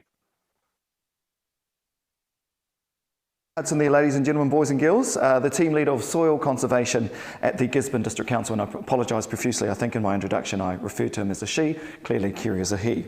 We will hear back from Kerry a little bit later on in the Q&A. If you have any pārtau questions for Kerry, for Manu to direct at Kerry, then go onto the Facebook page, send us those, me patopato i te keyboard, send us those questions and we will pose them at the end of our three speakers. So Kerry is the first kai kōrero, koe te kai kōrero tuatei. We're now going to move to our second kai kōrero pertaining to this kaupapa. Ramona Radford, Ngai Tai Ngāti Porou, Portfolio and Lead Indigenous Wood Products, Ski On, supporting a coalition of Māori forestry interests and momentum for a national strategy on Indigenous forests. So let's head now to Ramona. Kei a koe.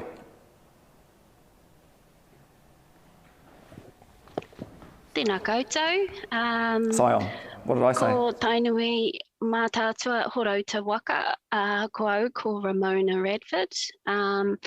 My grandmother, Sarah Waihi, was born in Waiomata and raised in Ruatoria at Te Ngātoka. Her father was Mohi Ngākaho Waihi. His father, Hamana Waihi Ngākaho.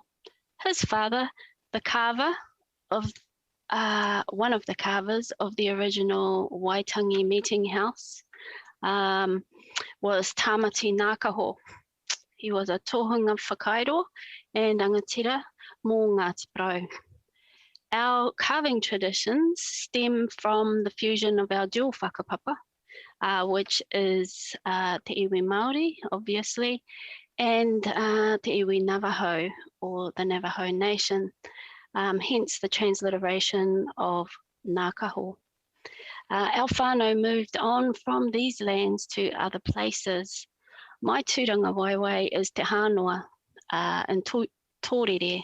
It's the landing place of the Tainui Waka, and it's the home of my grandfather's fathers back to Manakiao of Te Tune o Toi, and even earlier connection to Tairāwhiti and Papatuānuku. My mother was the first head girl of Ngata College, and these are my connections to Tairāwhiti. Tēnā koutou.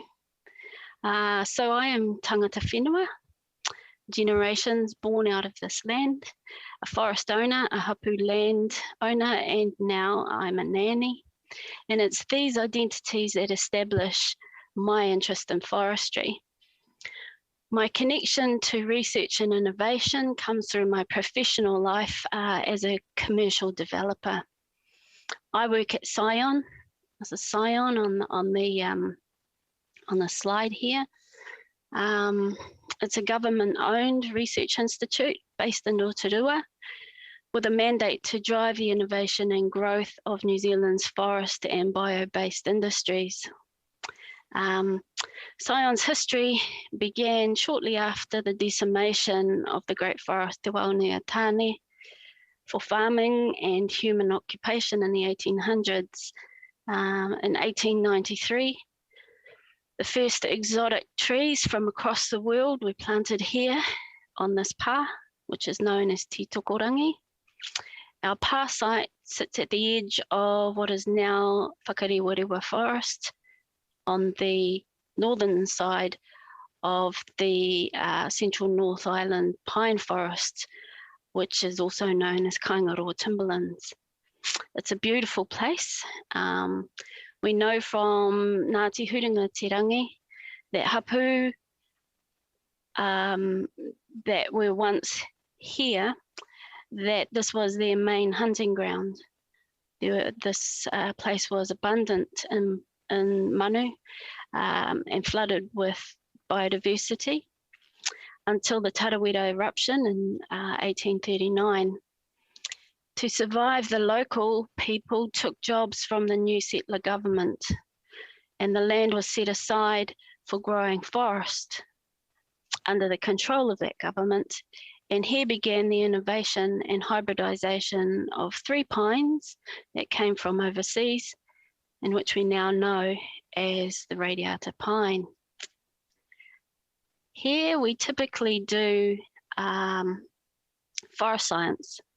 We grow trees faster for different purposes, and we try to use our research to have an influence on where trees are planted and how they are cared for. Yes, Scion led the innovation of the fastest growing pine tree in the world, but we also were the first nation, thanks to the research carried on in this institute, for plantations, for timber, and also the world's first wood processing plants were innovated here on this campus. And now we are moving into the 3rd generation of forestry here in Aotearoa, which is a forest-based circular bioeconomy. Here we're designing forests for a climate change and disease-affected world.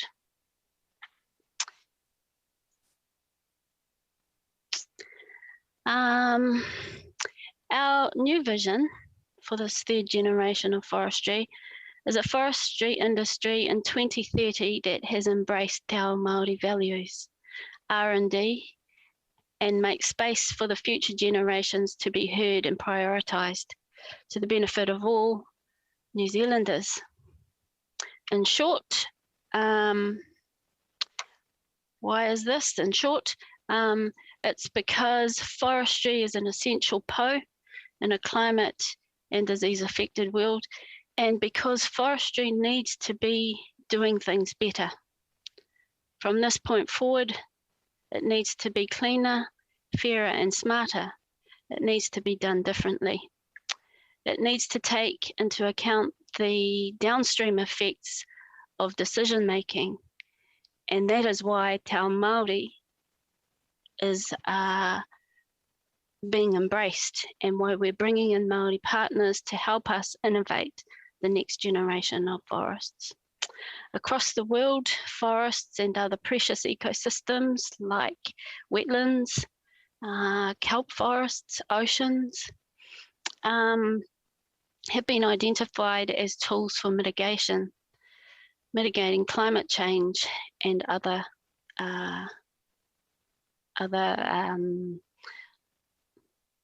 issues relating to pollution and extractive industries. Here in Aotearoa, we have instruments like the ETS as short-term solutions, but to manage our damage to the planet, we need more greenhouse gas factories, and that is essentially what trees are.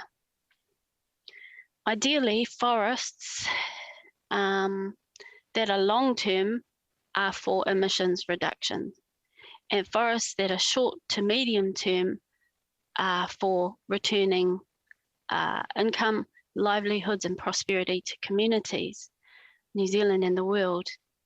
With indigenous forests, we get both. problem I see as far as the effort being poured into afforestation activity to this point is the short-sightedness of humans, which is their impatience, which results in cutting corners, and the constant need to put things into tidy boxes and work nature like a linear process. Nature doesn't work like this. So we as a human race, are still going through a long education about nature. What we need to be doing is finding ways to adjust our modern demands to meet the natural cycles of forests. For this reason, I am leading the work to revive values-based forestry and the contribution of Mātauranga Māori to that. Identifying approaches and regions that support living forest economies. The only way of life that existed for my whānau and many of yours less than 3 generations back from me. I still recall my grandparents and their reverence for the ngahere. Their way of life was completely constructed around that. The idea that each tree is a sentient being, binding with the Māori of other beings, including us as humans, with a purpose to cloak the whenua and to keep the system, or the great forest, alive and connected to ranginui, sky and atmosphere.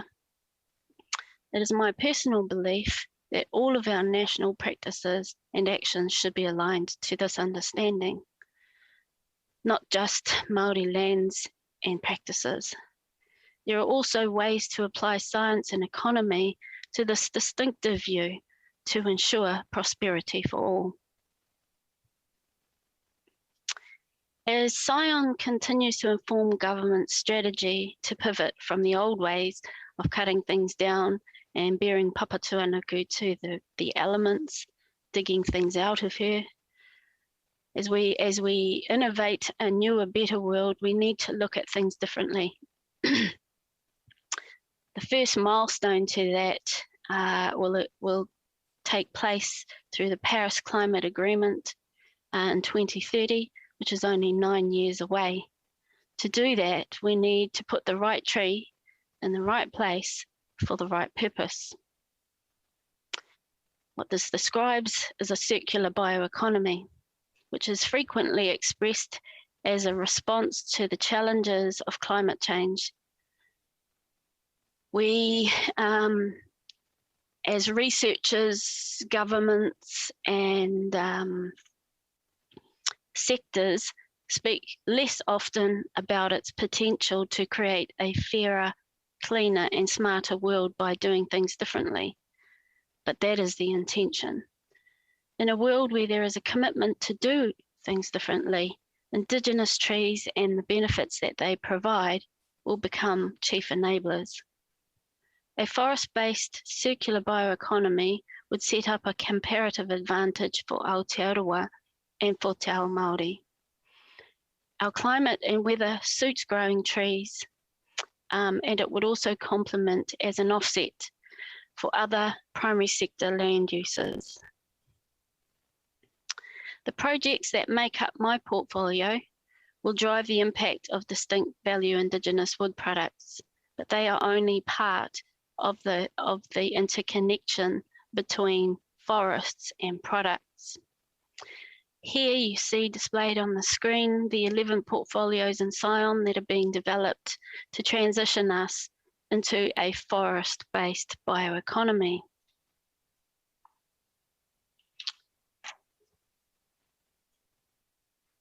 What if we were to imagine products that are driven by local narratives and provenance that link to land-based cooperatives and smart regional supply chains that could be integrated through partnership and technology? An industry that's driven by demand, not supply, where multiple horizons of income can come from a single forest.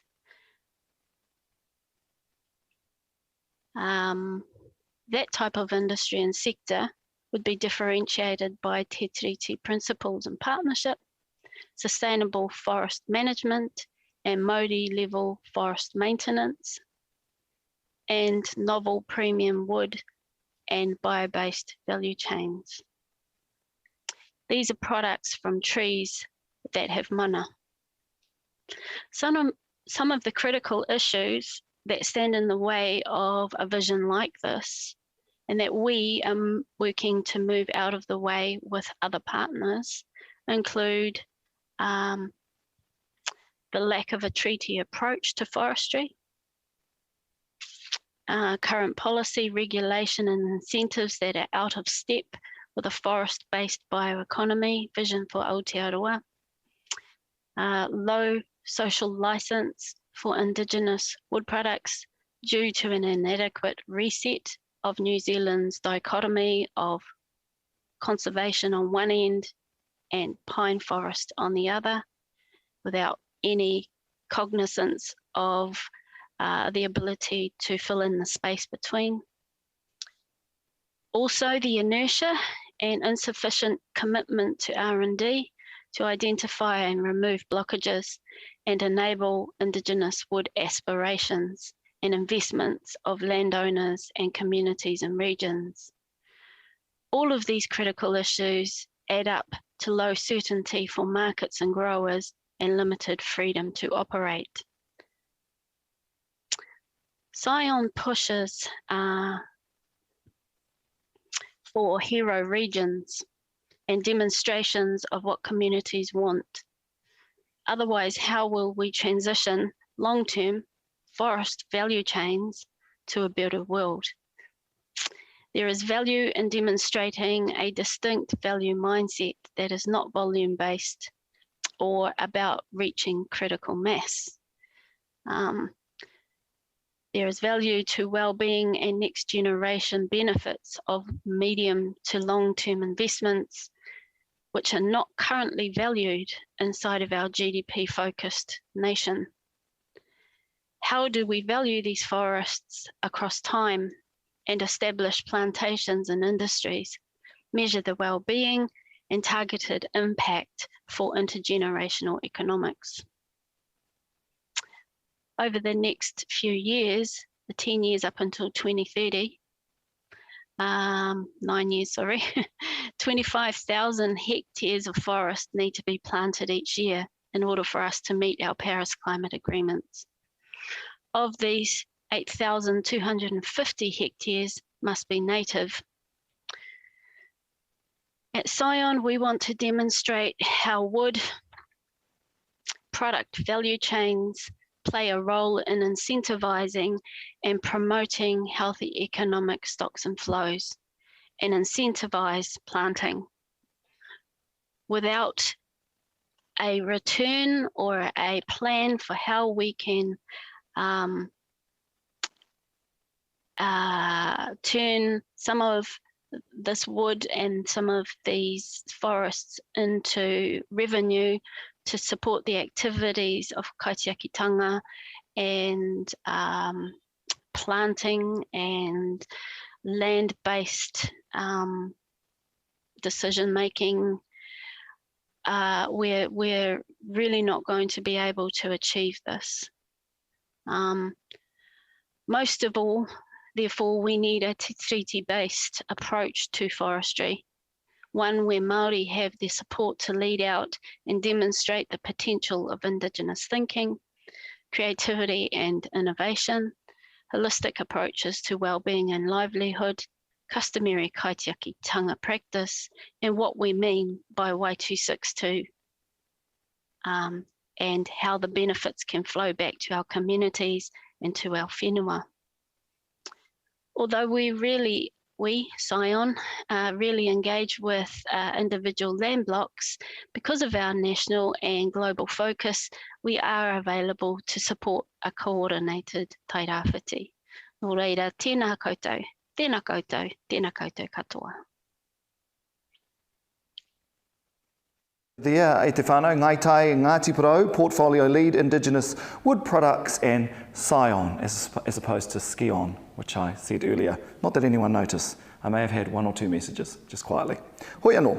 Tērā, tērā. We are going to our panel discussion now, ably led again, once again by Manu Kari. So Kerry Hudson, from the team leader from Soil Conservation, the Gisborne District Council, who we saw earlier, and also joining us for our panel discussion from the Ministry for Primary Industries, we have Mr. Pat Hohenkel. So I'm going to hand it over to you, Manu, kei a koe.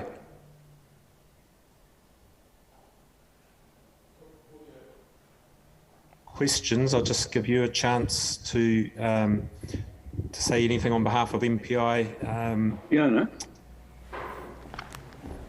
G'day. Yeah, particularly around the emissions reduction plan and or funding for planting natives in Tairāwhiti. Yeah, g'day, Patty. Apologies, I'm actually have been crook, so I thought I'd try and join this and put in what I can and what I can help with, based on the fact that my nose is running like a tree and everything else. So apologies for that. I suppose listening to what's being said, I agree with a lot of what's being said as well. And I think there's a real desire around the native and up straight in the middle. Planting native and doing a lot more around that. There's been a lot of work done on how we can actually promote more native planting, more native afforestation, and trying to address some of the barriers or some of the real issues, especially a lot of that is around cost and how that can be addressed and how it can be done and how it can be looked at. It's quite enlightening to hear the sort of the comments being said about the right tree, right place, right purpose. And I think for a lot of this also, there's another component of that about willing participants to make sure everyone's willing to go through this process and get it done. I think that there's a real desire there to get it done right. And there's been a lot of work done, obviously, with the emission reduction plan that's coming through. There's a lot more work and scope around that to try and get the settings right about how to make it work. Because my personal opinion is we don't want a legacy issue where we create long-term problems down the track. Because if you do something now, you could create a legacy issue 50, 60 years down the track or even later. And I think that's becoming even more relevant now with the fact that the carbon prices just in the last few days jumped up to $60 a tonne, which sort of can really drive people's perceptions of how they're going to do things.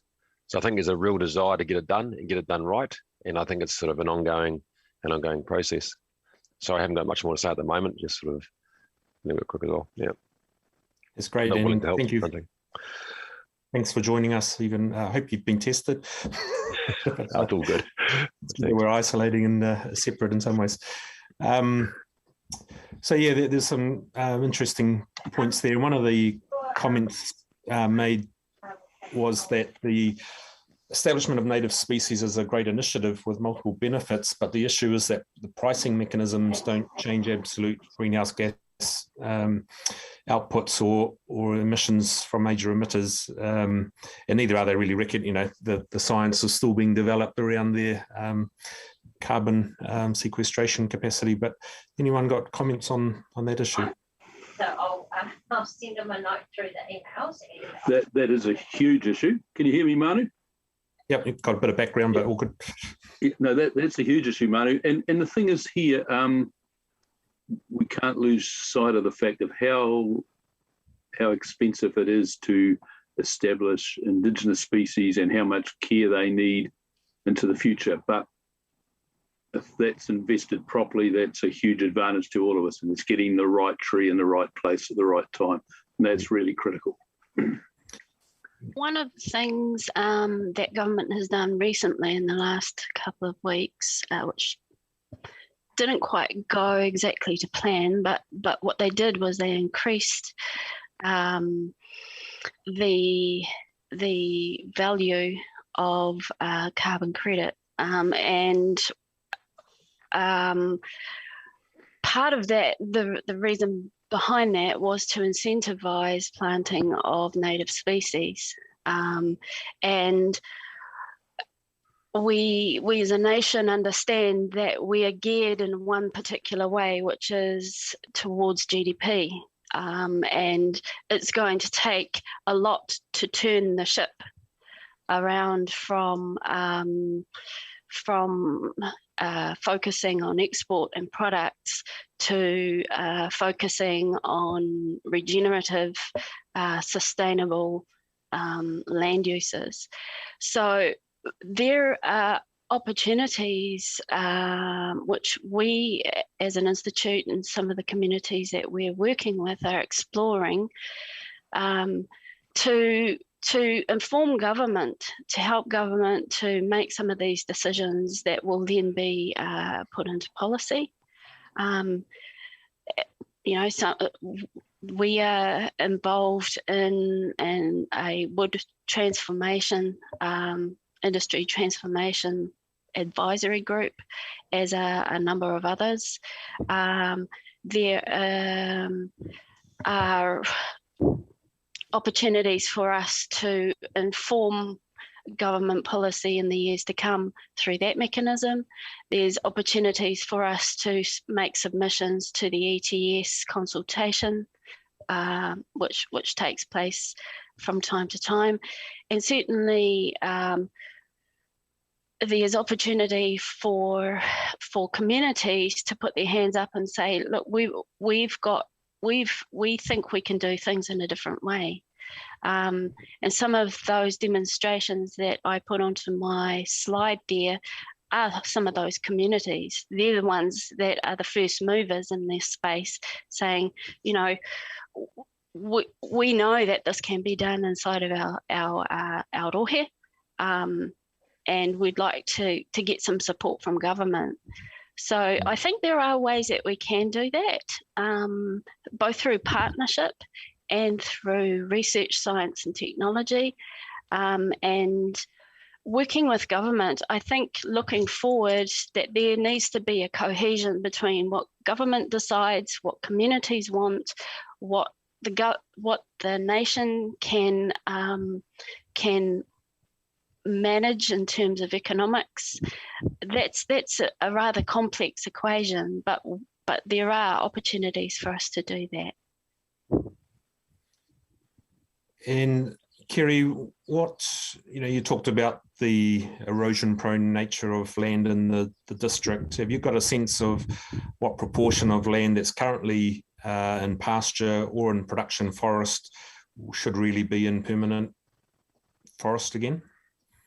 No, I don't think we've got a number on that, but we have, significant areas that we need to move from farming and plantation forest into permanent. And there are processes available to us. I mentioned the ETS, and I totally agree with what everyone said about the requirement to tweak the ETS with regard to indigenous forests. That's really critical. And I think there's a joint approach required here, and that's something that everyone wants, and I think it's something everyone needs. So the interesting thing with what you're saying, Manu, is as we go through, for instance, harvesting, there are areas we're identifying that perhaps should go into something permanent, and I think there's a desire to do that. What I think is important there is there are areas that no one's made a great deal of money off that anyway, so let's have permanent forestry on those really sensitive areas. And not only is it providing protection to that land, but it's protecting the land above it. There was one of the slides I showed where we had plantation forestry on good land and reversion on some fairly marginal land. And there's the future. And we've got a patchwork of land uses all been dealt with in a sustainable manner. And the comments Ramona's made about the getting these things right in terms of indigenous species are quite right. We need to be moving down that path. And the opportunities are arising for us through either the farm environment plan process or the consent process for forest harvesting and afforestation in the future. Those tools are there now. We haven't had them for that long. And there is a very, very good pathway forward to get that right. So we had Overlay 3A in the Gisborne district, which gave guidance or required landowners to have a plan around planting those most vulnerable areas. Was that included production? That those areas could be harvested in the future. Is that right? Yeah. Yes, it can be areas harvested, but the requirement of that is they must be replanted. And now in the consent process for replanting is what is the species that's going to be best suited to that site. Some of the photos we showed earlier on that Henry and Can't recall the other guy who commented on that. Yeah, we've looked closely at what alternative species there are, and we still need to research out what species are going to grow on some of this really active land adjoining gullies. So we have the opportunity to do that, Manu. When that requirement on land overlay 3A came in, so that's our worst eroding land in this district, there was only exotic forestry available. There's now has been other options available, and that's closed off, but there's quite a lot of reversion going on in that. And certainly as we get into a consent process through the NES, those harvesting and replant requirements can certainly look closely at is what is the most suitable species into the future after harvesting. So between the MPI and GDC and maybe Scion, you could have a similar map as you did with overlay 3A to say, actually, these areas should never be harvested. They really need to go into permanent.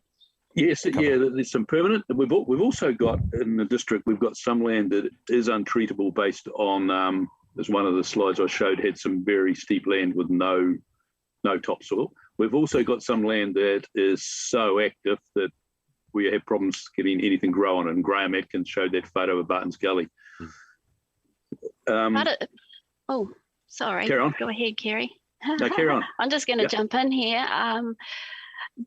You know, a lot of what we're talking about are the geological, geographical, kind of nature-based, physiological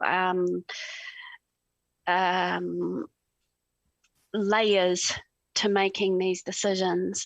Some of the other layers that exist that we really need to get through are some of what has been done by humans in the way of policy, in the way of decision making, pre-1990 forest, you know, as an example of what we as a nation have created, and that is now a problem. How do we take pre-1990 forests, pine forests, and remediate those? If the only option that is given to these landowners is to plant forest and leave them there, then what other options are available? So some of the things that Kerry has suggested there around having what might be described as mosaic planting, bits of forest that have reverted to natural and replanting quicker are some of the options. But I do think that we as communities need to push back and say some of that pre-1990 policy legislation actually is not serving us well anymore. It did in years previous, but now we're in a different context. We're moving into a climate affected world. So what does that mean for us as communities as well? Yeah, and I think as we were talking, I think we'll hear more from some others who are outside of the agencies responsible, but there's a degree of frustration at how slowly sometimes policy moves, given the climate crisis, given the erosion crisis, given the biodiversity crisis. It feels often like legislation, regulation doesn't keep up with science, or with nature and the human activity on the land and things, and so it's 10 or 20 or 50 years behind where we need to be. But as you say, there's opportunities for the community to advocate more and prioritise these issues. Councillor Kerry Horsnop says her question is, how do we go faster in developing the transitional or diversification steps, or how do we get policy to slow down because the transition is underway already? Our initiatives seem to be largely still in the research phase, while communities are seeing change on the ground and need ways to plan for better outcomes now. Any thoughts on how we speed up the process of good policy making? Conversation. Just keep the conversation going and keep the sort of the rhetoric. Yeah, there's there is an opportunities here at the moment for a collaborative approach with all parties. So the research side of it, landowners, communities, iwi, councils, government departments, the whole 9 yards. And in this our region at the moment, that's ripe for that sort of way forward. And the sort of meeting we're having today is the way forward. I think also that some things can be done around the power structures that currently dominate in this space. And what I mean by that is, government don't know all the answers. We as research institutes don't know all the answers. A lot of the answers are actually coming from the land base. So the landowners who have lived with this, this whenua, with these trees, with these, these problems, these challenges, actually have a greater sense of what is required and what is needed. And I think we as publicly funded structures need to be able to yield some of the power and some of the voice to the landowner groups, and we need to empower and enable more.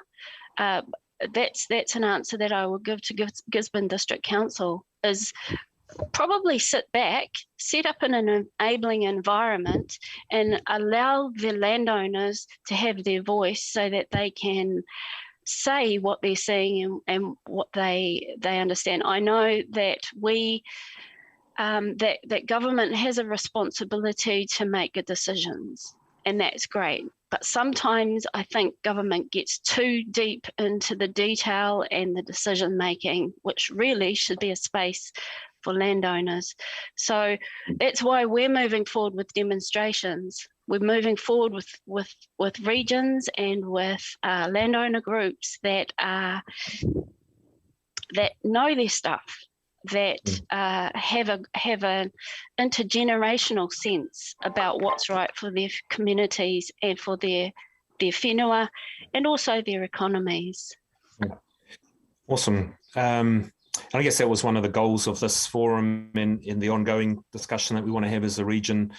When we went through this permanent carbon forest impacts process with the community, it was pretty clear that there's quite diverse perspectives on what the issues and the answers are, and the challenges to hold us all together as a region and as a country, and keep the conversation going rather than sort of get into our own defensive corners and sort of entrench our position rather than finding ways that we can build consensus and find the stuff that we do agree on, move forward together.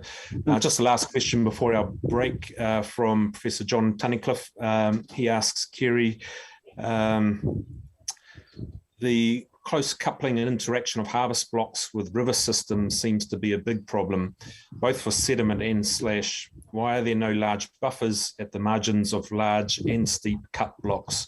What's the framework within which this is regulated? Yeah, well, going back in time, those forests were established right down to the edge.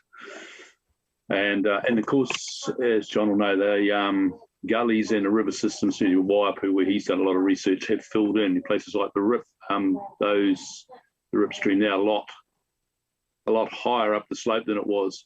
And initially there were not a great deal in the way of buffers left on that. It's now looked at on a case-by-case approach, and recent approaches have been to establish a permanent buffer of vegetation along them post-harvesting, and probably harvesting slopes in a far more patchwork approach where you're not taking out whole small sub-tributaries at once, that you're taking out only small pieces, but establishing those areas along the margins. And as John will know, one of the issues we got here is as those riverbeds build up and the flow attacks the base of the slope, we do get more erosion there at times. So that's a very dynamic situation we have and quite difficult to deal with. Is your sense, Kerry, that the GDC has enough policy and regulatory tools to deal with those issues?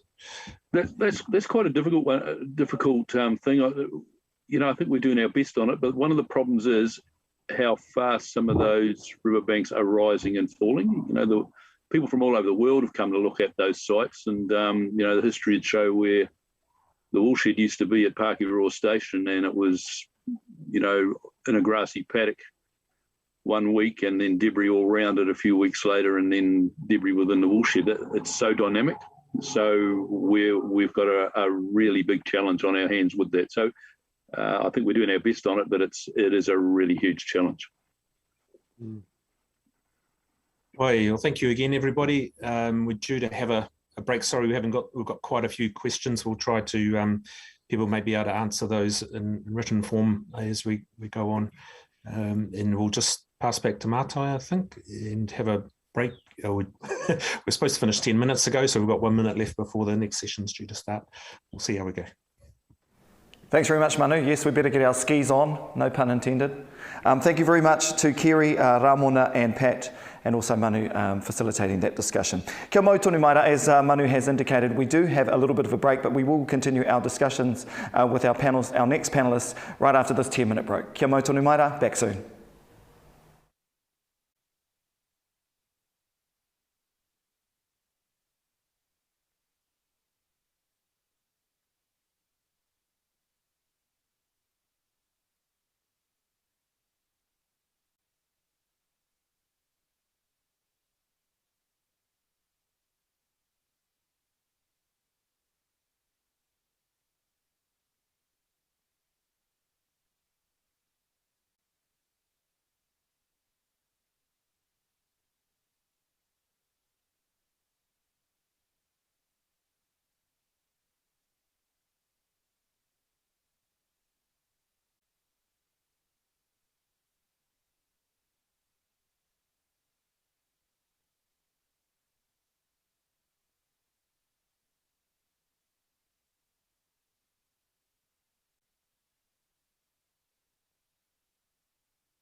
No mai hoki mai rā e te iwi. Welcome back to Recloaking the Whenua as we continue to discuss this kaupapa. And coming up next is session number 3 rather, carbon and farming with native forests. Nā reira, kia huri ake tātou I nai nei. Let's turn to our next speaker, Leo Mercer.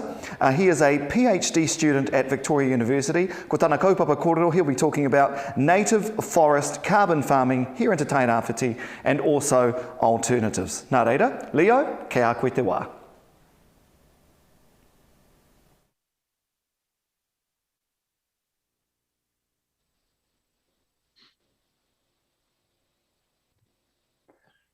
Mō rena koutou, ko mokoroa te maunga, ko mara tōtara te awa, ko Ngāti Pākehā te iwi, ko Mercer te hapu, ko George Morris toku tipuna, I tipu aki au ki whakatāne e noho ana au ki te whanganui a tara, ko Leo Mercer toku ingoa. Wa reira, tēnā koutou, tēnā koutou, tēnā koutou katoa. So morning everyone, I'm zooming in from my lounge in Wellington, and really disappointed to be able to miss out on coming up to the beautiful Turunga Nui a Kiwa and presenting in person. But we're all having to adapt in these weird times. So the content of my presentation will be me sharing the results of my PhD research, which I handed in last year. I was really fortunate to be able to spend time with a number of Māori landowners up in the Waiapu catchment and in the wider region, looking at native forest regeneration and native forest carbon farming as a land use for Māori land. So the content of my presentation today, I'm going to give a very brief history of land use change in Te Tairāwhiti and its relevance for my research topic. I'm going to highlight the case of Nuhiti Q, a Māori incorporation which retired their land into and entered the emissions trading scheme. And then I'm going to talk about another part of my PhD, which was what were the Māori landowner land use preferences regarding carbon farming, native forests versus mainly exotic forestry and sheep and beef farming, but also comparing a few other novel land use options. And then discussing a wee bit of some of the wider implications of Māori landowners engaging in carbon farming. So I find it's really useful when considering why carbon farming native forests is a land use option for Māori land in Te Tairāwhiti to consider how historical land alienation has influenced this process.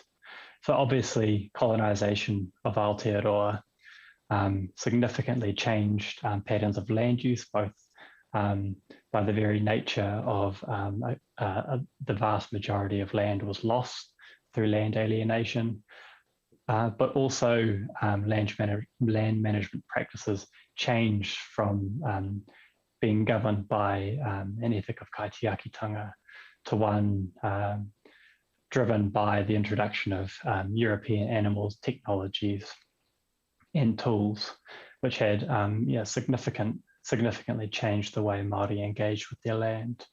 And it really precipitated a transition away from a landscape in Aotearoa dominated by Māori modes and methods of production.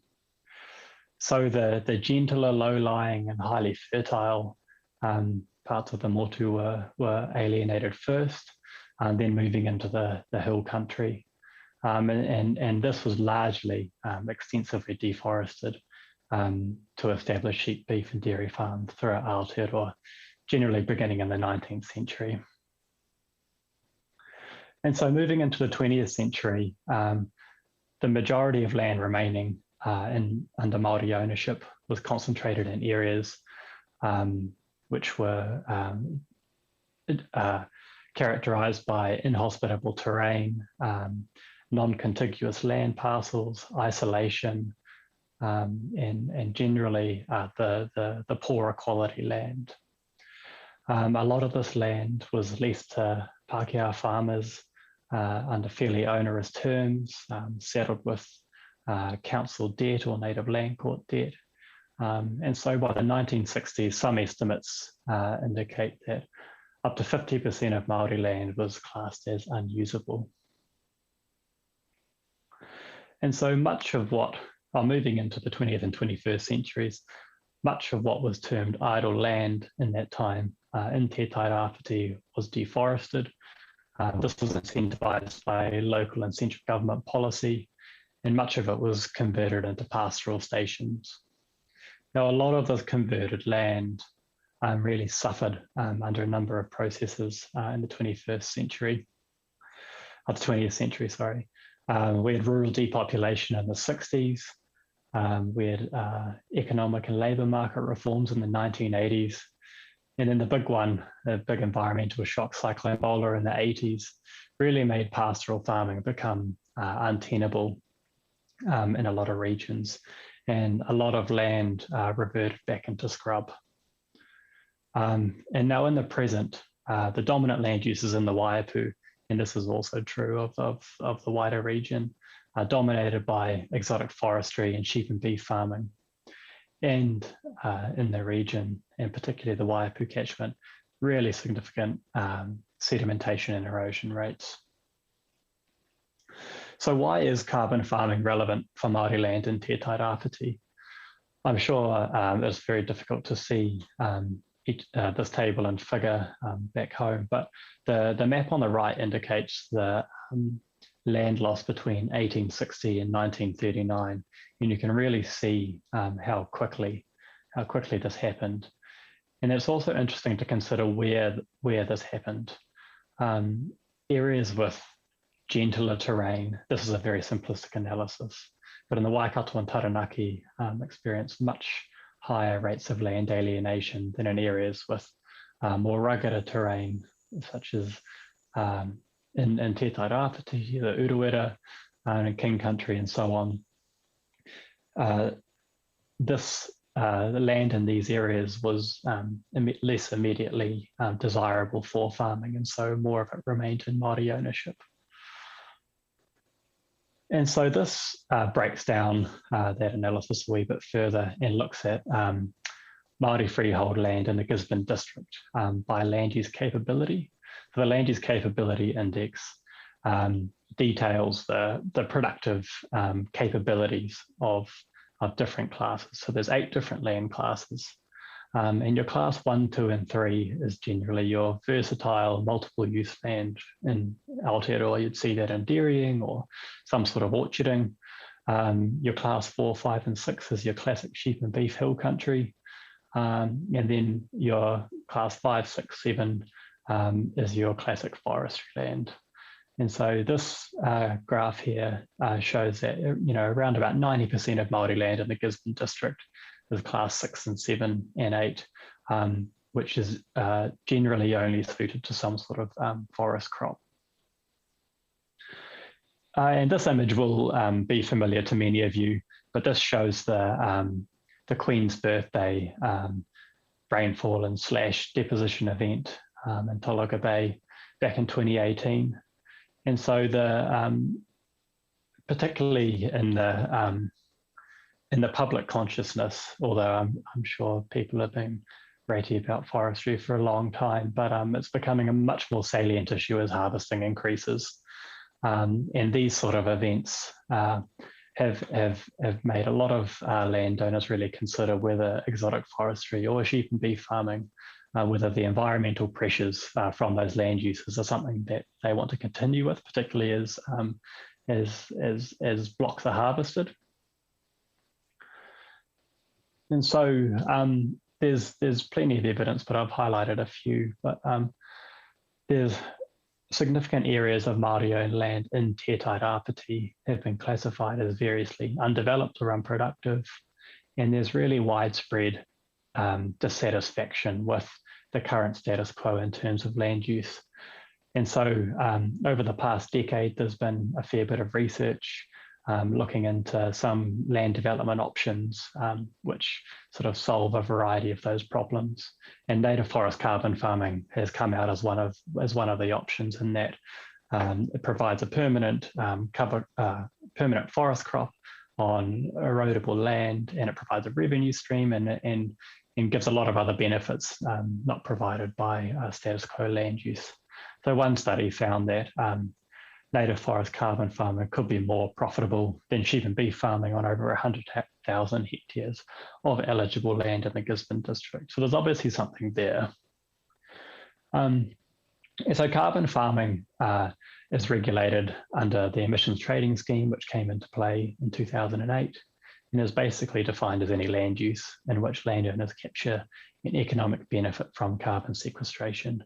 In New Zealand, this is generally from growing trees, which suck in carbon, and the government issues carbon credits for that sequestration. These are then traded on to emitters, fuel companies, airlines, and so on, to offset their emissions. And just as an aside, this shows the trajectory of the New Zealand unit, which is the carbon credit price between 2010 and 2021. So it started off around $20 per tonne and then dipped pretty significantly in 2013 and 2014. And then ever since then, last 5, 6, 7, 8 years, it's been slowly picking back up again, and it's just recently breached the $50 per tonne mark. So it's becoming a much more viable option, even though native forest species sequester a lot slower than exotic forest species. So moving into my actual PhD itself, the first part of my research, I was really privileged to document the experience of Nuhiti Q, who are a Māori sheep and beef incorporation just south of Tokomaru Bay. They're a really large property, and you can see here significant areas of erosion on the farm itself. So as I say, it's 1,000 hectares, and over the course of the incorporation's history, they really struggled with fence maintenance, improving pasture quality, and so on. And erosion was just getting worse and worse. And this is also having detrimental impacts on numerous sites of cultural and natural significance on the farm itself. So in 2012, Nuhiti Q entered the emissions trading scheme. They retired around 500 hectares of their really highly erodible regenerating native land, and planted another 70 hectares of eucalypts and entered this into the ETS. And to cut a really long story short, Nuhiti Q have ultimately deemed their ETS entry as a success. They formed a direct relationship with an emitter, the fuel retailer Gull, and directly traded their carbon credits with Gull. And they were actually able to market the extra environmental and socio-cultural good associated with those carbon credits to actually achieve a market differentiation with Gull in that relationship. So, but in saying that, there were really significant economic challenges around fencing, afforestation, ETS verification and entry costs, and regulatory and institutional barriers as well, which really are much more prescient for Māori landowners retiring, regenerating native land and entering it into the emissions trading scheme. So here's just a photo of one of the main blocks which was retired, and then a bit back. Then the next one here shows a bit further back along the ridgeline, the land after it's retired as well. So it's really been assumed both within the literature and anecdotally that carbon farming native forests is a positive land use choice for Māori landowners in Te Tai Rāwhiti, but it really wasn't known how Māori landowners value this land use and what their preferences are regarding carbon farming against other alternatives. And also there's some really significant issues of equity when considering the history of land loss and the limitations of land remaining in Māori ownership. Is it really fair that these sort of land use options are only applicable to Māori landowners now? Will Māori landowners end up doing a disproportionate share of carbon offsetting relative to their historic emissions? So to test these assumptions, I used multi-criteria analysis, quite a nerdy technique, but it basically involved having a whole list of land uses and scoring those land uses against a variety of different co-benefits, which were grouped under social and cultural, environmental and economic. The key ones are skills development, employment, reconnection with the whenua, water quality, erosion control, biodiversity, and limiting and withstanding climate change, and then providing a financial return and market resilience. So the land uses we considered in the second part of my PhD. We ran a flat land model and 3 steep land models. The steep land model had all the usual suspects: native forestry, exotic forestry, and sheep and beef farming. And then we also ran hunting and tourism as well. And then the flat land model included all those options, but we also added in apple orcharding, macadamia nuts, and blueberries, and then medicinal cannabis and hemp and kumara cropping as well. Now I'll just run through the results of that analysis. But these graphs here show an aggregation of the performance of the land uses, taking into account their performance across all the different groupings of co-benefits. So native forestry performed best across all the different land use models. And then the other thing I'll pick up on in these models is the performance of exotic forestry and sheep and beef, and the purple and orange bars respectively. So they also performed poorly relative to the new land use options and native forestry across the 4 different models. And these graphs here just break down a wee bit further. Native forestry was shown to offer the most social and cultural co-benefits. And it's really interesting to see that sheep and beef farming and exotic forestry were seen to offer good skills development and employment benefits across the models. But then this fell away in relation to reconnecting landowners with the whenua, mana motuhake, and other important social and cultural benefits. No surprises under environmental co-benefits. Native forestry was seen to offer the most environmental co-benefits. And it's a bit more of a mixed bag for sheep and beef farming and exotic forestry. Sometimes some of the models saw exotic forestry as offering good erosion control benefits, but others really saw it as contributing to the erosion problem. The economic co-benefits were also a wee bit of a mixed bag. Some of the participants really associated native forestry with a great financial return and resilience and ability to be self-reliant, but others saw it a wee bit more as a middle of the road. But generally, exotic forestry and sheep and beef farming was seen to offer a medium sort of financial return, but really limit communities' ability to be self-reliant and resilient to market changes. So just to conclude, my research highlighted a clear preference for native forests from my sample of landowners in the Waipu catchment. They're associated with the most environmental, socio-cultural and economic co-benefits. And then the other really important takeaway was the novel land uses like medicinal cannabis and hemp, perennial horticulture and hunting and tourism were valued more than the status quo land uses. Exotic forestry and sheep and beef farming are valued for their employment and skills development, but there was a really clear perception that landowners felt these land uses disconnected them from their whenua and reduced their ability to be self-reliant. They are also seen to have really limited market resilience and financial return. And just finally, the results of my PhD show that that the preferences of Māori landowners in the Waipu broadly fall in line with local and central government objectives regarding afforestation for sequestration and erosion control, but it remains to be seen whether Māori landowners are actually adequately supported to enter the ETS and whether or not they're adequately reimbursed once they've entered it.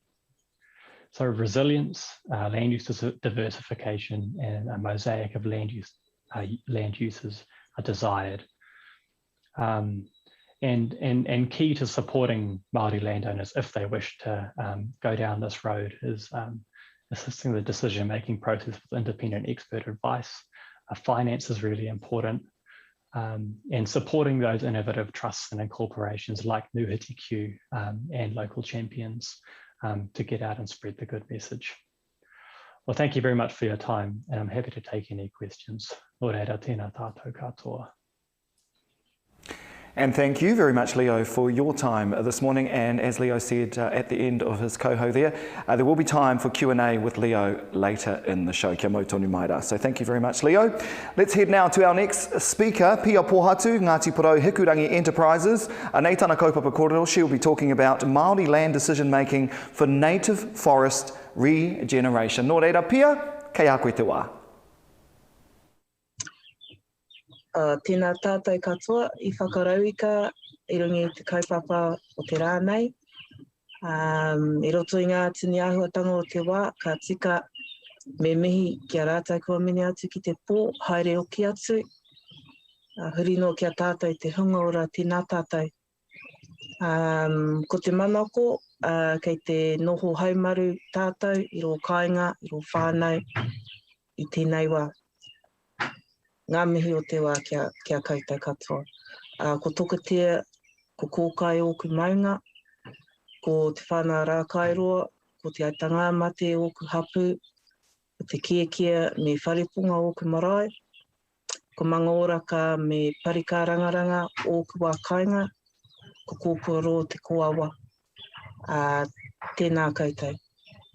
So kia ora everyone, my name is Pia Pohatu. I'm from Ruatoria. And amongst other things, I've been involved in kaupapa taiao research for 20-something years back home here. And I've been asked today to share a project that Hikurangi Enterprises and Motu Research partnered in between 2017 and 2020. And it's the name of the project is called Testing the NZ ETS for Regenerating Native Forestry on Māori Land. And the additional organisation involved in that was Victoria University. So in that research kaupapa, we worked with decision makers from 14 Māori land blocks.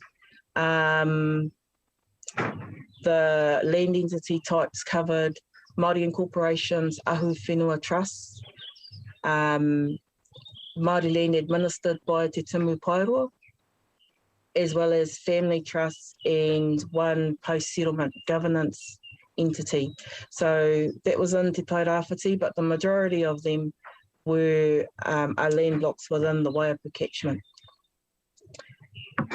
And probably a key requisite for them being involved with us and vice versa was that they had an aspiration for native forestry. That was key in us linking up in our forest, in this research. So essentially the project wanted to follow and get insights into their decision-making journey. And to simplify it, we chose these 4 points. Their decision for establishing native forestry, and establishing included both regenerating native forestry as well as new planting of native forestry. The second point was whether they would access grants or financial support to establish that native forestry. So in that time frame, ECFP was just starting to close out, and 1BT, 1 billion trees, those were the available grants at the time. Then the third decision-making point was the decision to take that native forestry, or to seek eligibility and registration in the ETS for that native forestry. And then the last point would be their considerations around trading the NZUs generated from the ETS.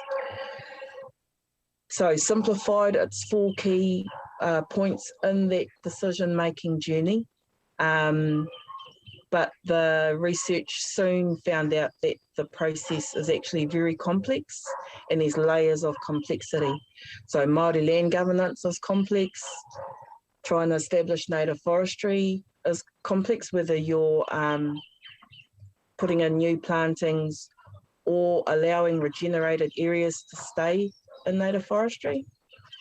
And then the ETS itself, determining eligibility, registering, and is complex again. So there were multiple layers of complexity for different reasons, and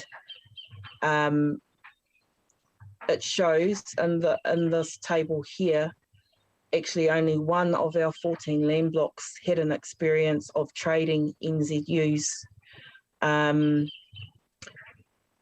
3 of the land blocks were registered in the ETS, but actually they were already registered before, so they weren't registered in the lifetime of our research project. And of the balance, the other 11, by the time we finished the research project, only 2 had made the decision to enter into the NZ ETS. And just as we were closing, there were challenges or additional considerations, so they hadn't actually signed up to the ETS at the time that our research project closed off. So that's a hint at the complexity that Māori landowners and Māori land decision makers have to consider in trying to move through this process. So this is a roadmap we developed to try and capture that complexity. We developed this roadmap approach. You could say this actually follows one of our land blocks. And you can see that at each phase, so we had 4 phases back up there on this decision-making journey. There's actually a phase before that, and we called it pre-decision, and that was around working with the landowners to work out what we called their starting lines. So what state was their governance at, what were their current land uses, what was their financial situation. And we had to get them to consider those things, work out what they weren't happy with, and why a decision or an aspiration for native forestry, how that would address those challenges or concerns, and set them up to connect to their whenua in the ways that they wanted to. So that got us to this, the next section there is around aspirations, opportunities, and preferred land use, and that ties in closely with getting to make the decision for native forestry. Essentially, everyone that we scoped before when we started the project, probably only 25% of them actually had an aspiration for native forestry. So we might have scoped about 60 land blocks, and then invited another 15 to participate, and then we've ended up with the blocks that we've got participating. So I'm not necessarily saying the aspiration for native forestry isn't there, but it does signal there's a whole host of other considerations you have to take into consideration before your land and the collective ownership that you have to make decisions for gets on board with that same aspiration. Most of the land blocks showed that they were quite disconnected from their whenua in terms of the decision making, and effectively what they were wanting was to reconnect, to be better connected, and to have the land used in a way that they valued it. So, you know, in this particular block, it was leased out for beef farming by another incorporation whom whakapapa-wise they all had a close connection to. But actually they wanted a place for papakainga and for rongoa and to spend time on the whenua, and native, the aspiration for native forestry seemed to match that better than receiving lease income. So the project, research-wise, we did interviews. We also set up workshops and convened wānanga to help us all. It wasn't just the landowners benefiting, it was all of us involved, work through the challenges. It certainly isn't a linear process. So then we got to those wanting to go into native forestry. The key challenges there were that all the trustees were on the same page around that aspiration, and that actually business cases were needed, especially for new plantings. You know, what was your planting plan? What was your pest control plan? Did you have fencing up? What finance was going to be required? We were quite well into the research before we could get info around the cost of establishing native forest. So the initial cost that we found out was that it would cost $15,000 per hectare to establish native forest. Greater amounts have also been referenced as well, and that takes us to accessing funding. At best, 1BT could provide around $4,000 per hectare, and it was kind of misleading that information about the grant and the subsidies at $4,000 a hectare came out before the true cost of establishing native forests. So that kind of skewed, I think is the best word to use, that skewed, you know, what it would really take to establish native forestry, and the liability tied to those funding contracts was concerning, especially where, in terms of the ECFP, the contract liability went for 15 years and 1BT was 10 years. So if you got the subsidy, you put in the plants, and then for some reason you couldn't manage pest control, or that planting was damaged, the landowner held that liability, you know, for 10 and 15 years. In the case of land blocks administered by Te Tumu Paeroa were very uncomfortable with the potential of leaving landowners with liability. So if landowners chose to take their whenua out of Te Tumu Paeroa and these contracts had been entered into, you know, the liability rested with landowners. It wasn't so much a problem if your land was accessible by State Highway 35 or our country roads, but often our blocks are very isolated, the terrain is very rugged, and while you might meet eligibility for the funding, you know, managing that contract liability was something else. And they all confirmed that if they were to get a third party to establish that forest, the grant, at best, the grant dented about 30% of the actual cost to establish and manage that forest. So, you know, those were key learnings, I think, that our landowners and our land decision makers needed to know early on in the process, in terms of moving towards establishing native forestry. In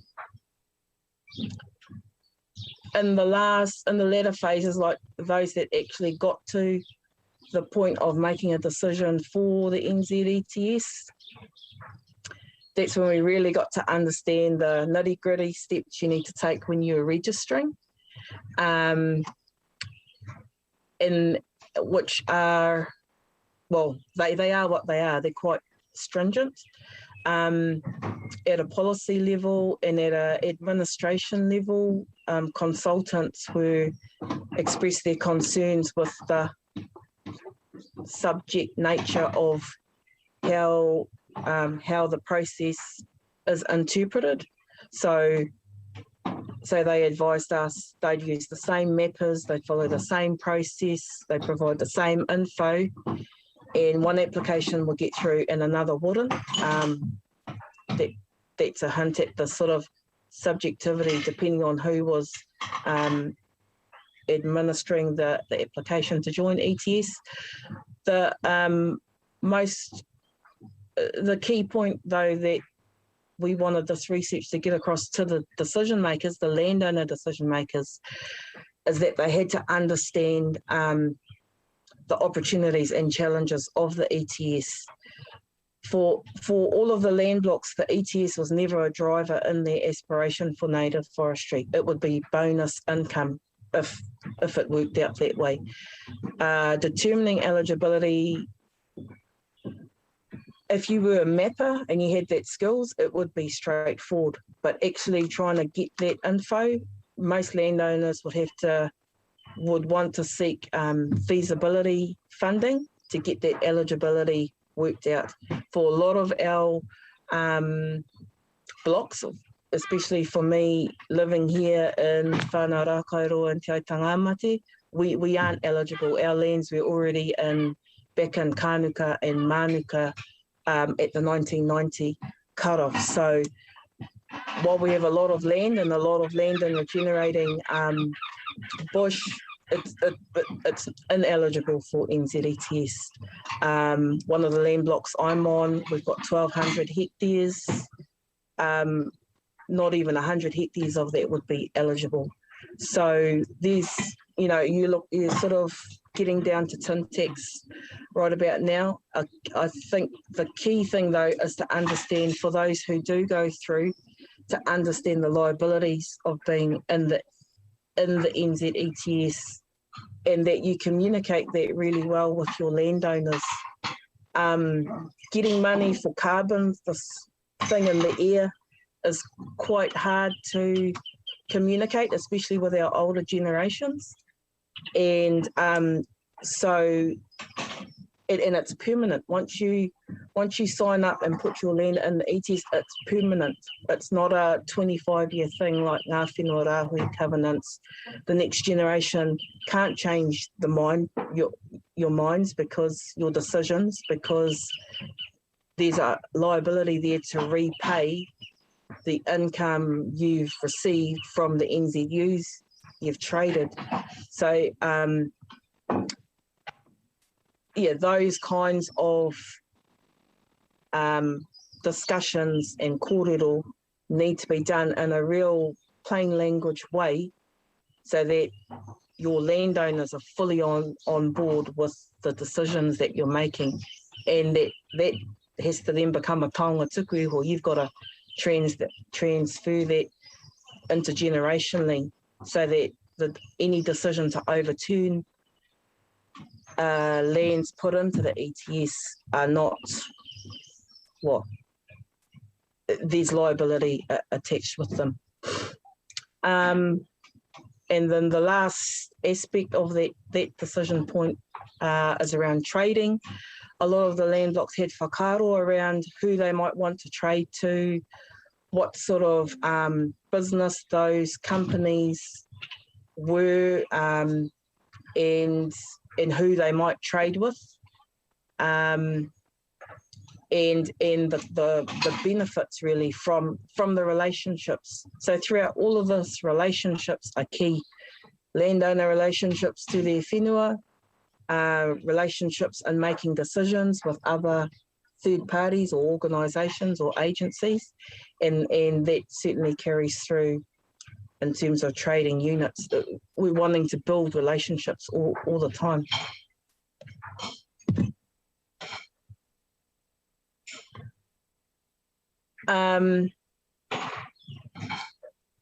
So a key part of this was the governance capability across the land blocks or in each land block.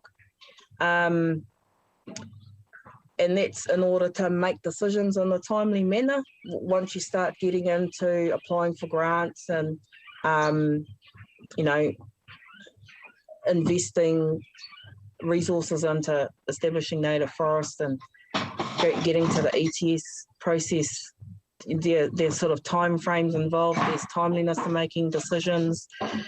The changes in banks, you know, the extra requirements where all signatories have to be on board to ensure you've got a functioning bank account. It could be as simple as that. A key barrier that we heard about that didn't actually relate to any of our blocks was trustees to sign up to the ETS. Trustees' identification, birth certificate, passport, driver's license actually needed to be in the name of the trustee and how they were registered with the Māori Land Court. I'm sure we've all got whānau who the name we know them by is not the name on their birth certificate. All of things like that, you won't get through the ETS process. So there's a need to really ensure that your governance entity is able to meet the requirements of those processes.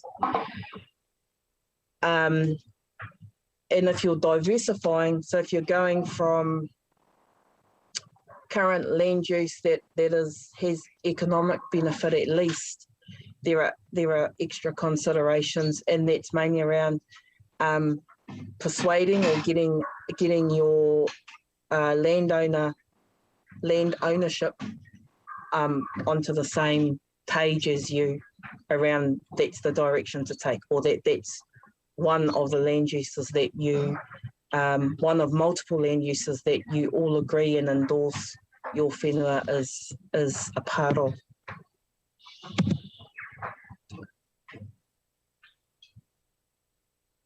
So just to summarise there, 3 of the 14 blocks were registered with the ETS, but they actually did that beforehand. A further 2 made the decision for the ETS, but were still to administer that. Aspects of that process, including working out eligibility, registering in the ETS, filing emissions. Most people use consultants to do that, and then actually trading the NZUs where the income comes back from, you know, a decision that started way over there.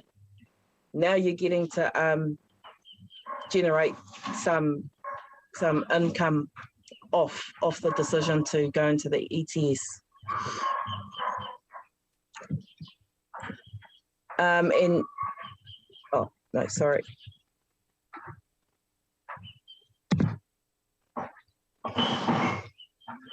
So sort of in conclusion, some summary points. Landowner motivations for getting into forestry. All of the blocks are looking towards an integrated land use model that was more in tune with kaitiakitanga and gaining multiple benefits, not just economic. And the key challenges around that have been covered around governance, readiness, and the added complexity of diversifying your land use. Accessing afforestation funding programs. Again, the landowner motivations were just the cost, just the capital investment required up front The ongoing challenges relate to that liability that I spoke of before, managing that contract over 10 to 15 years, and managing pest control and the success of the health of that native forestry that you established. For landowners who were still very connected with their whenua and had that expertise, whether it was hunting or goat culling or deer hunting, fencing and planting, it is possible to do this. It partly managed on a koha basis, as well as your grant funding supporting the material costs or the plant costs. And a key point to that the project promoted was that an afforestation support program continued beyond 1BT. As of today, I don't know that 1BT hasn't been extended, and I haven't seen an afforestation support program as yet, unless you sort of tied it up into something else like fencing waterways type kaupapa. Landowner motivations to get into the NZETS is just to diversify revenue from something that they wanted anyway. And the challenges, you need experts to help you navigate the process. You need to understand the ETS parts of your whenua, integrated into the your broader plans for your whenua, and effectively communicating with your landowners, and that's treated as a taonga tukuho. It has to be translated through the generations because it is a very permanent and enduring decision. And then trading NZUs, landowners wanted to realise that income with the relationship with who they traded with, and linking those purchases to the landowner kaupapa and the benefits that they wanted to be a part of. Challenges, we thought it would be good to develop a trading strategy that guided your decisions in a way where you manage your liabilities and you maximise your opportunities. So, yeah, all of the above. The other aspect we brought in right at the end was this concept of a model forest, where forests are valued for their social, economic, environmental and cultural benefits and trade-offs, and that they're considered equally. We'll have links to some of these references that you can follow up with. But our research, our decision makers that participate in the research, actually we wanted to look at what would a native forestry model look like. What would the key elements be that strengthen it? Because there are a lot of both production forestry companies, certainly iwi forestry interests, wanting to do this better. How do we establish native forestry on our whenua? It's not its own industry yet, so there's a lot against it, but there are inroads into coming up with a managed model, you could say. And that's us for now.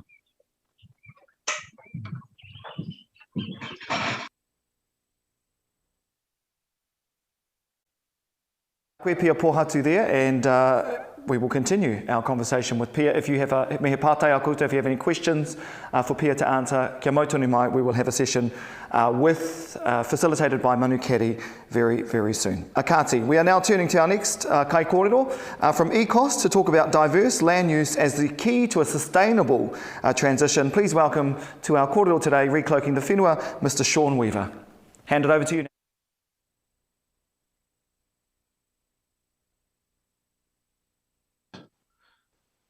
Okay, kia ora koutou, ko Tomaniwi te maunga, ko Rewa te awa, ko Ngāti Kawalangi te waka, no o Tautahi ahau, ko Sean Weaver taku ingoa. Sean Weaver, ECOS. I've been working in forest conservation with indigenous peoples since the late 1980s. And in forest conservation, and from very early on in that work, it became very clear that if I couldn't finance the dream of forest conservation, then the dream simply wouldn't happen, or it would just stay a dream. And the key issue from the beginning has been, how does this landowner make a living doing forest conservation instead of what they were normally making a living doing on that land?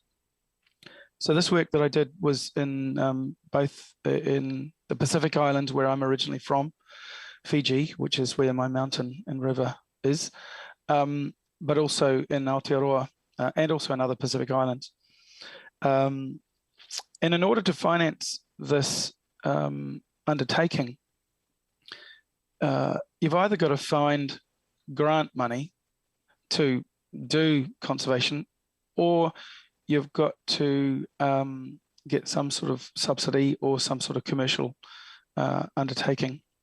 Now, when carbon markets came along in the mid-2000s, after having worked in the sector for, by then, already well over a decade, probably about 15 years by that point, I immediately recognized the value of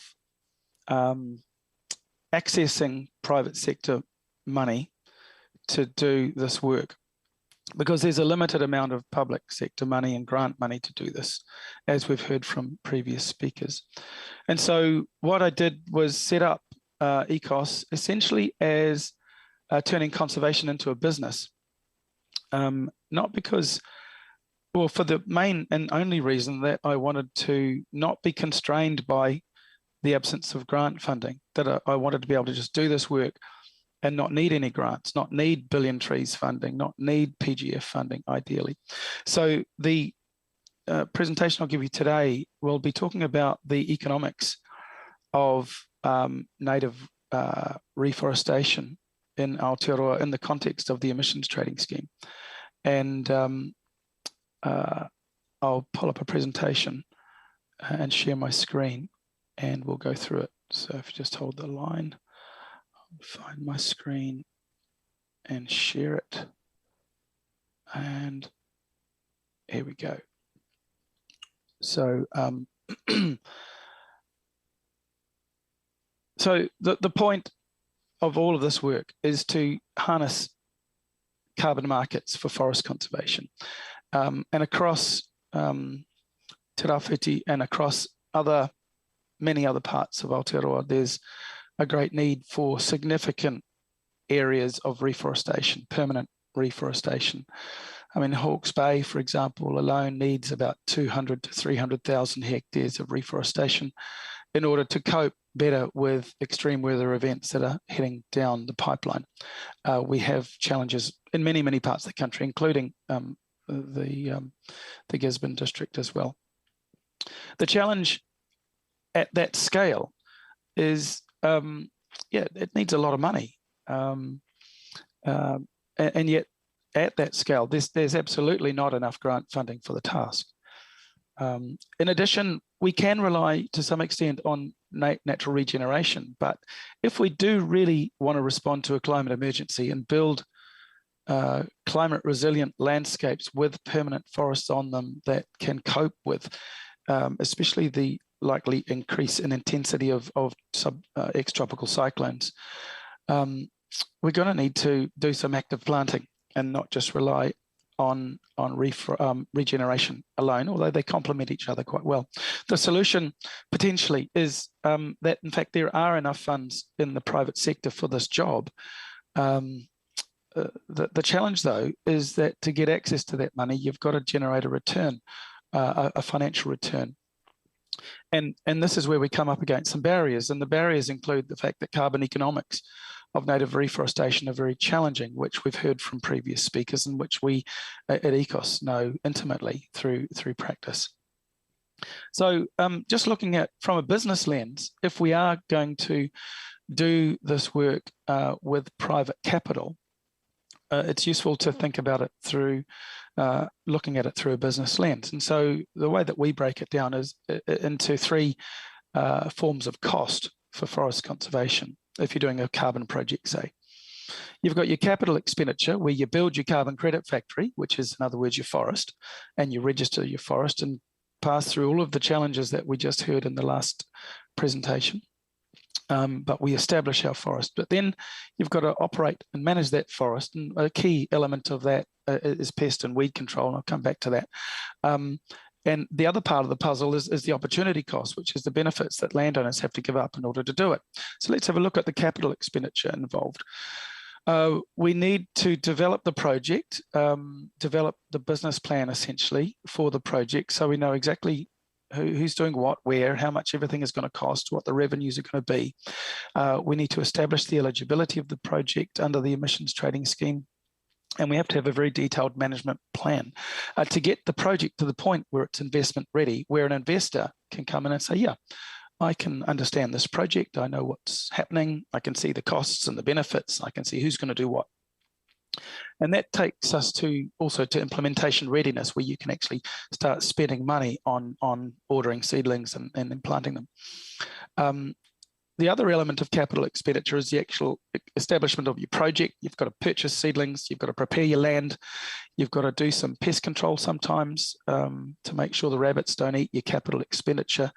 Then you've got to put the plants in the ground, you do some survival monitoring and blanking, which is replacing stems that died in the first summer, some releasing, weeding, and post-planting pest control and a bit of management. Then you've got your operating expenditures, and fundamentally this is conservation management, because when we establish native forests, we create a habitat for all sorts of wild animals that are going to compromise the conservation value of this area. So one needs to allocate funds ongoing into pest and weed control, but there's also things like tracks and fencing and managing teams and insurance and a range of different things. And from a carbon project perspective, we also have to measure our carbon and report it, verify it, so that we can issue carbon credits and then, of course, monetize them. The opportunity cost is the other part of the puzzle, when, of course, landowners need to be able to make a living off their land, and that's why land is owned, so that it's an asset.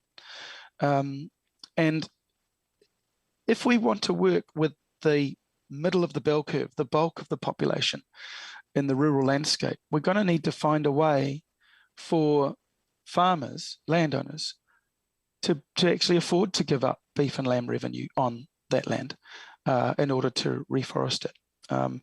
On the margins, at a smaller scale, we don't need to do this, because there are many people already who are retiring paddocks for conservation and not needing any compensatory payments for that. But there are many, many people who do need that, because simply they're making a living off this land. And to do conservation, the Forest Carbon Project needs to at least compete with the beef and lamb revenue they were otherwise gaining, so that they can not only cover the costs of planting and managing the conservation project, but they also need to feed their kids and send the kids to school and all the usual things that people spend money on with a livelihood. Thing is, from a commercial perspective, if we cannot fund those things, capital expenditure, operational expenditure, and opportunity cost, if we can't fund that through the revenue gained from the sale of carbon credits, then the project simply will not happen, because you won't be able to secure any investment, and we'll be back to the problem of having to try to use grant funding to do this work. So what's required for private investment to come along? Well, the the key rule of thumb is that we need to generate a financial return. So somebody who gives us money, we need to give that money back with some interest. Carbon trading can provide revenue. The key question is, will carbon trading revenue be enough to cover all of your costs? In other words, is the project going to break even, or is it going to run at a loss? And of course, to generate a return, it has to break even, in fact, turn a profit, so that that profit, what's left over after all your costs, is able to be spent on paying back your debt. The graph there shows you different types of forest types, if you like, and the carbon credit production rate from them. This is just using the lookup table data. So indigenous, you can see there is the slower producer, which we've heard in the last few presentations.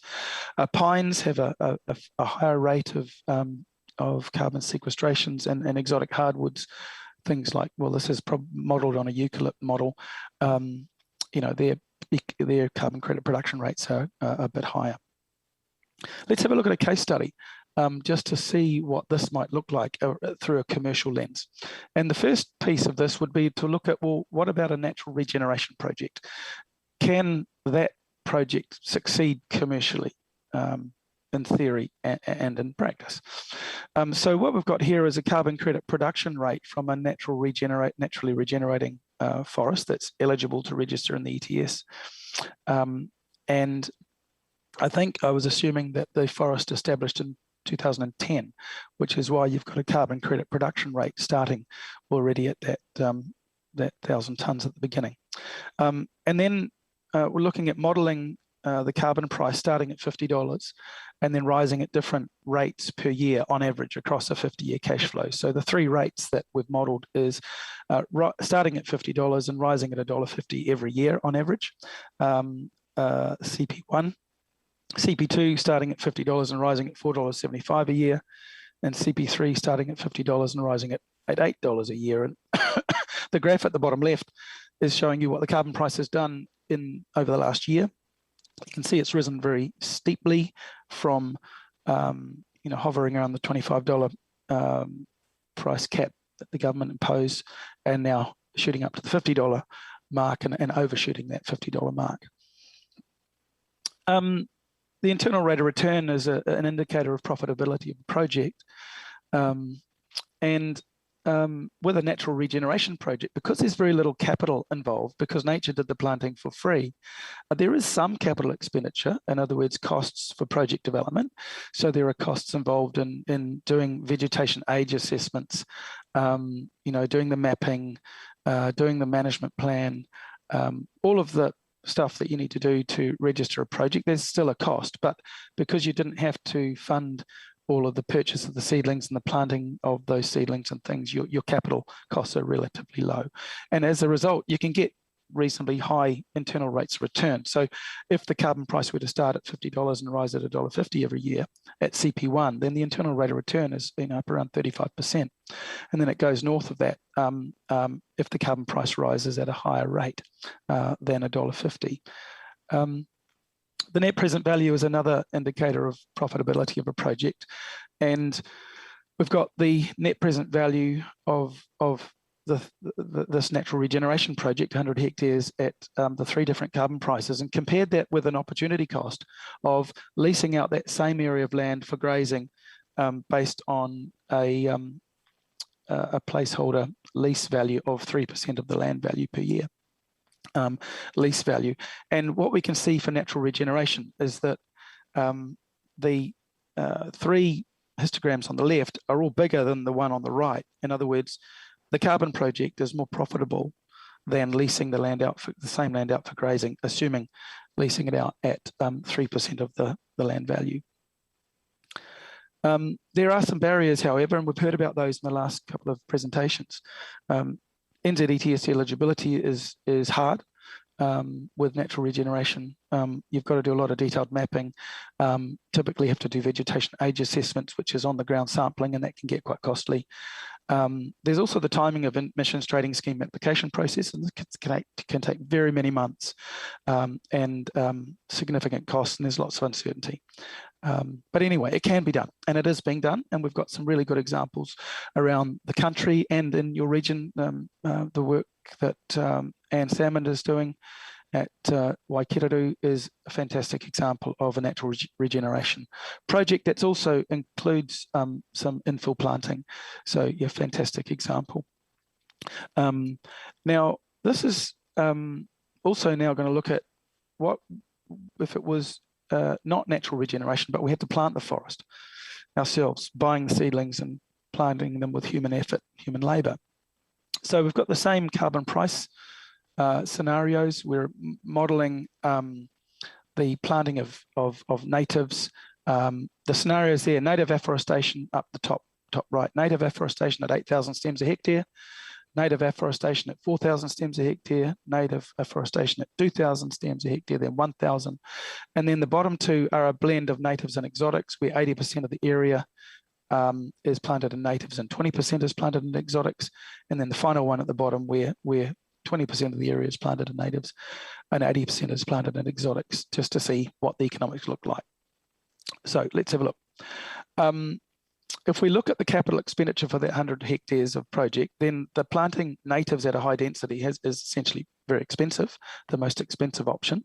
And as you can see, the capital costs go down as you reduce the planting density of natives, and then even when you include exotics in the mix. And I'll talk about the exotics and how we would manage them in this transition to natives in a moment. But for now, we're just looking at the costs. So if we then to look at cost per hectare, which is often a bit more meaningful, we can see there that native afforestation at 8,000 stems a hectare, you're looking at over $50,000 a hectare to get that forest established. Whereas if you were to plant natives at a much lower density, like 1,000 stems a hectare, which is well enough to, that's a high enough density to register the project in the emissions trading scheme, then you're down below $10,000 a hectare. Similar sort of prices when it's a blend of natives and exotics. But if there's more exotics than natives, the cost will come down even more. Then we're looking at the internal rates of return, so indicators of profitability of these projects. For native afforestation at high stem densities, it's essentially not profitable. And it starts to become profitable for all different carbon price scenarios when native afforestation is done at 1,000 stems a hectare. You can see the three different histograms for the three different carbon price scenarios are all above zero. And then it gets better when you introduce exotics into the equation. Similarly, if you look at the net present value, you've got projects that are all in the negative until you get into native afforestation at a low stem density and then into a mix of natives and exotics. So to picture this, and this is our approach, is when we're asked by a landowner to develop a native forest carbon project for them, we say, okay, that's fine, but what internal rate of return is required by the investor? The investor might be the landowner, or it might be a capital provider. Or what interest rate essentially they want on their money, and just bear in mind, internal rate of return is not the same as the interest rate. But let's say we have a high density native afforestation at 8,000 stems a hectare. We've got a very negative internal rate of return, in which case we don't get any money for capital investment. If we were to do medium density natives, then our negative internal rate of return is smaller, but it's still negative. Low density, for example, 1,000 stems a hectare, now we're getting a positive internal rate of return indication. But it still may not be enough to deliver even quite a low percentage interest rate on money invested. Like, for example, a 2% return on investment would fail under an internal rate of return of 2%. But as soon as we introduce, say, an exotic woodlot, and it doesn't have to be adjacent to the natives, but somewhere in the project area, then we are able to push the internal rate of return up. And if the exotic woodlot gets a bit bigger, it goes up even more, and it can get us to the point where the project is now fundable without any grant funding, where we can be independent of hoping Billion Trees funding comes back, and independent of any grant funding at all. And bearing in mind, if we want to do this at scale, we really do need to ideally become as independent as possible from grant funding, simply because there's just not enough to do the reforestation at the scale that certainly ECOS's ambition is, in terms of tens of thousands and hundreds of thousands of hectares. So looking at this exotic woodlot, I mean, what's its purpose? Well, certainly for us, the purpose, there's twofold purpose. One is to fund the natives, and the second purpose is to fund the natives. That's the only reason why we have them there.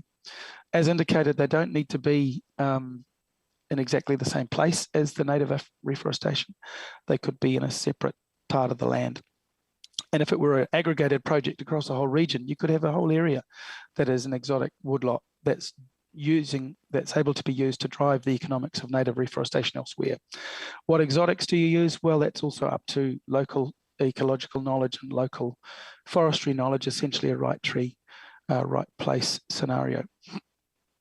Then what we would do is transition the exotic forest to a native forest. And the way that we'd do that for that woodlot is basically thin it after about 12 years, and then in year 15, take 10% out and then replace it with natives. And so you've got your blue for exotics and green for natives. So by year 20, you've got at least 10% is natives. And then by year 30, you've got even more native areas that have now got young native forest on them as the exotic forests around them get older. By year 40, you've got even more. By year 50, even more. And by year 60, you don't have any exotic forest left. So for that exotic portion of the project, you can also transition that fully to natives through time if we're patient. And again, the purpose of having the exotics there is to fund the whole exercise. Got some project examples to share with you. We're doing this kind of work already. We've been working with investors and landowners over the last couple of years doing exactly this. So I'll show you an example of a project in Southland where the purpose is to create a native forest in this riparian area.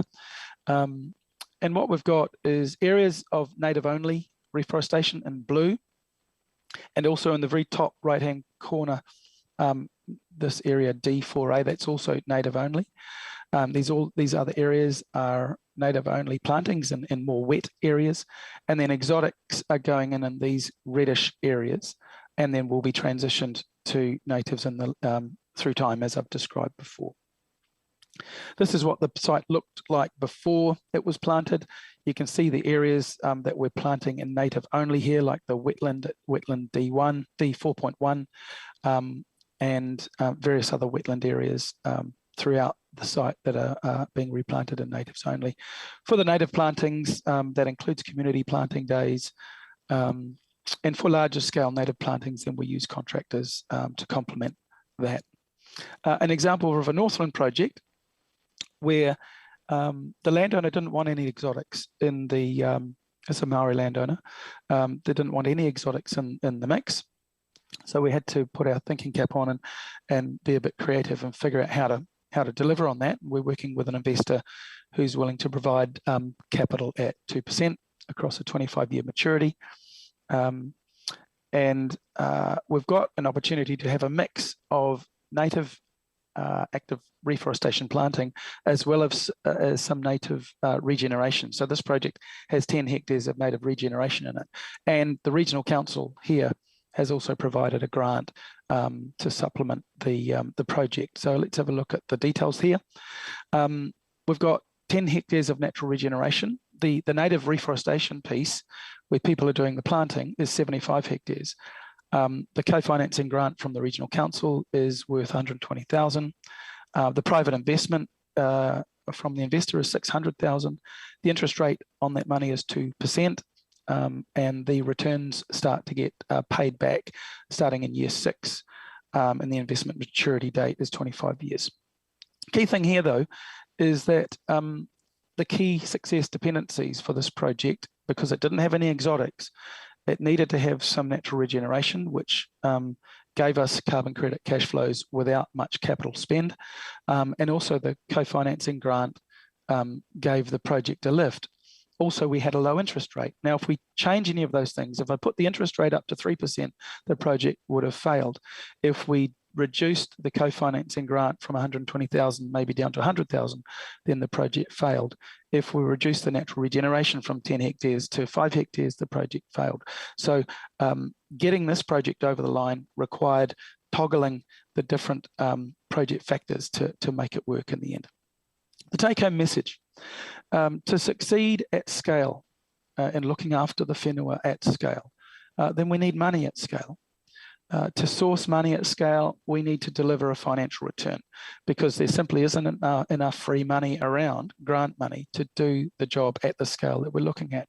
And when I'm talking about the scale of funding, for 100,000 hectares of reforestation would cost, I mean, you'd need about $1 billion of capital for that, maybe more, maybe $1.5 billion. And you'd need to have a return on that investment.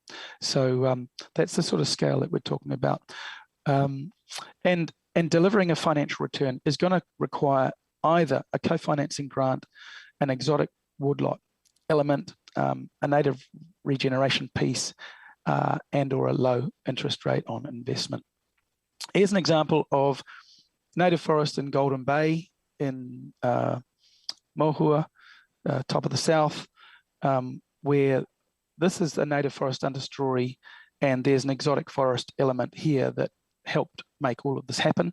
And this is 40 years after the project was established. So I guess living proof that establishing native forest in the context of a blend of natives and exotics can work. Thank you very much. Kia ora koutou. Happy to take questions later on.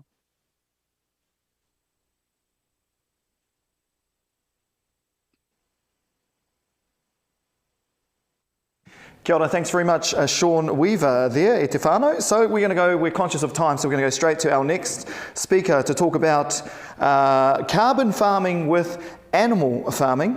A farmer, a forester, an accountant, ex-president of the Wairarapa Federated Farmers. Please welcome to our kōrero, to our panel, Jamie Faloon.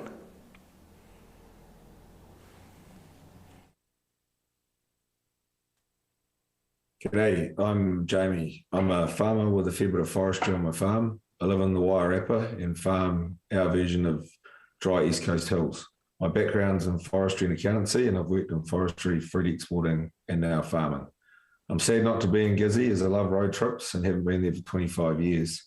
My connection with the coast is forestry, especially up in the Rip under Hikarangi, a beautiful place in New Zealand. I came home 16 years ago, just before my father died, so that's pretty sad that we didn't get a chance to work together. Some of you might recognise the family name. I'm not sure how it's viewed in Gizzy, as my father, John, was Minister of Forestry and Agriculture and was a key part of the East Coast Forestry Accord. Here's a picture of the family taken a few years ago on a camping trip on the farm. Rewanui is my manga, Toldu is my awa, and Bolins is my whenua. Our family has lived here for 120 years. I acknowledge that this is a short time and the impact that some of this might have on people who have lost their land, but please don't judge me for what we're doing. I hope that closure is found, and I think there is an opportunity to do this. I take a long-term generational view, and that's important around my decisions. So today, Manu's asked me to talk about give my view and experience around farming animals and carbon, and share my experiences regarding recloaking the whenua. Most of this has sort of happened without me really thinking about it, as I hadn't thought about the why, and I probably hadn't asked myself the questions here on the slide in the first few years. We always talk about forestry as money disguised as trees, and when carbon pricing came along, I wanted to have a piece of that. As I go through my journey, things have changed, and what I'm doing now and plan to do will need to answer these above questions. The first 4 questions are the key ones. Why do you want to do it? What do you want? Why do you want it? What was the land cover in 1990? How much money do you have? The answers to those will help you determine the answers to the last 4. So the above context, let's get started on a journey through my farm. Here's a picture of the family. We've just planted 300 natives in the scully below a harvested block. Here's a dog, special part of the family as well, doing a bit of pest control, catching wild cats. Picture of my daughter and the dog working on the farm. The other really important team of workers on the farm, a couple of the farm dogs. Without them, would be pretty tired, probably half the size, and running around with a rattle. Here's a picture of our woolshed, 128 years old, still used as a working woolshed, key part of the tradition of the farm. So one of the questions which I find difficult and haven't really got an answer, what does carbon forestry actually mean? What are we actually talking about when people talk about carbon forestry? I think it's confusing. Is it about forestry just for carbon, or is it about a forest for all the other benefits they offer in carbon? My view is the second one, and I'll hopefully give you some examples and some experiences to why I think that.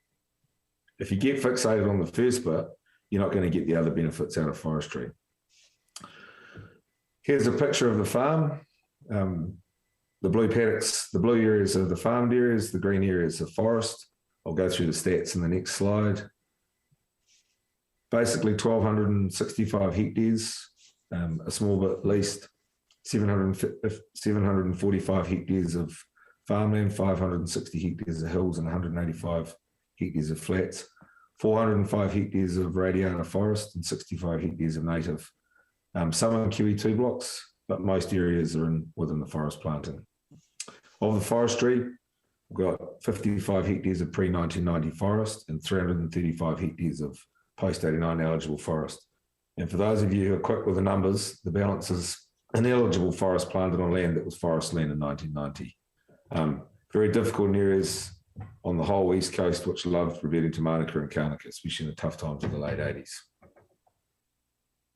So let's have a few more pictures of the farm, and these are just to help people understand what my values are. And okay, so now we're on a journey through the farm. Here's a picture of looking down off the hills into the flats. As you see, it's really important to me, the landscape context and where the forestry fits in with the farmland and the native forest and the river. So, pretty special place of the farm. We're pretty lucky to be able to live in this area.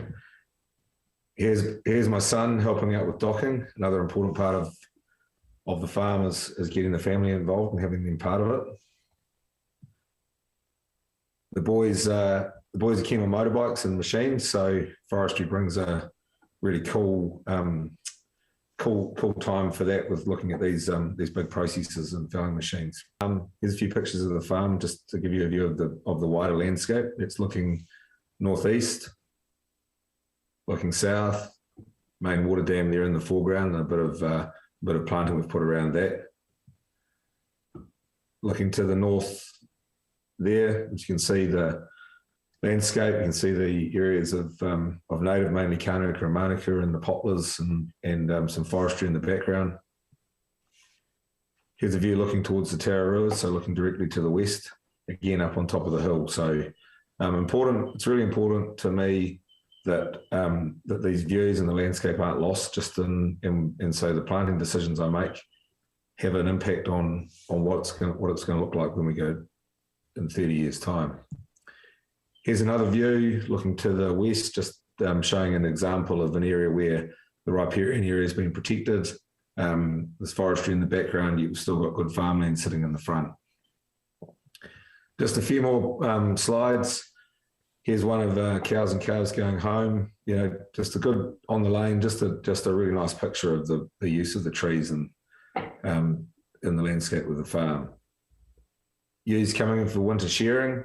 A mixture shows a mixture of different types of trees, pine trees, oak trees, exotic plane trees there, just to give some variation, not all being just one monoculture.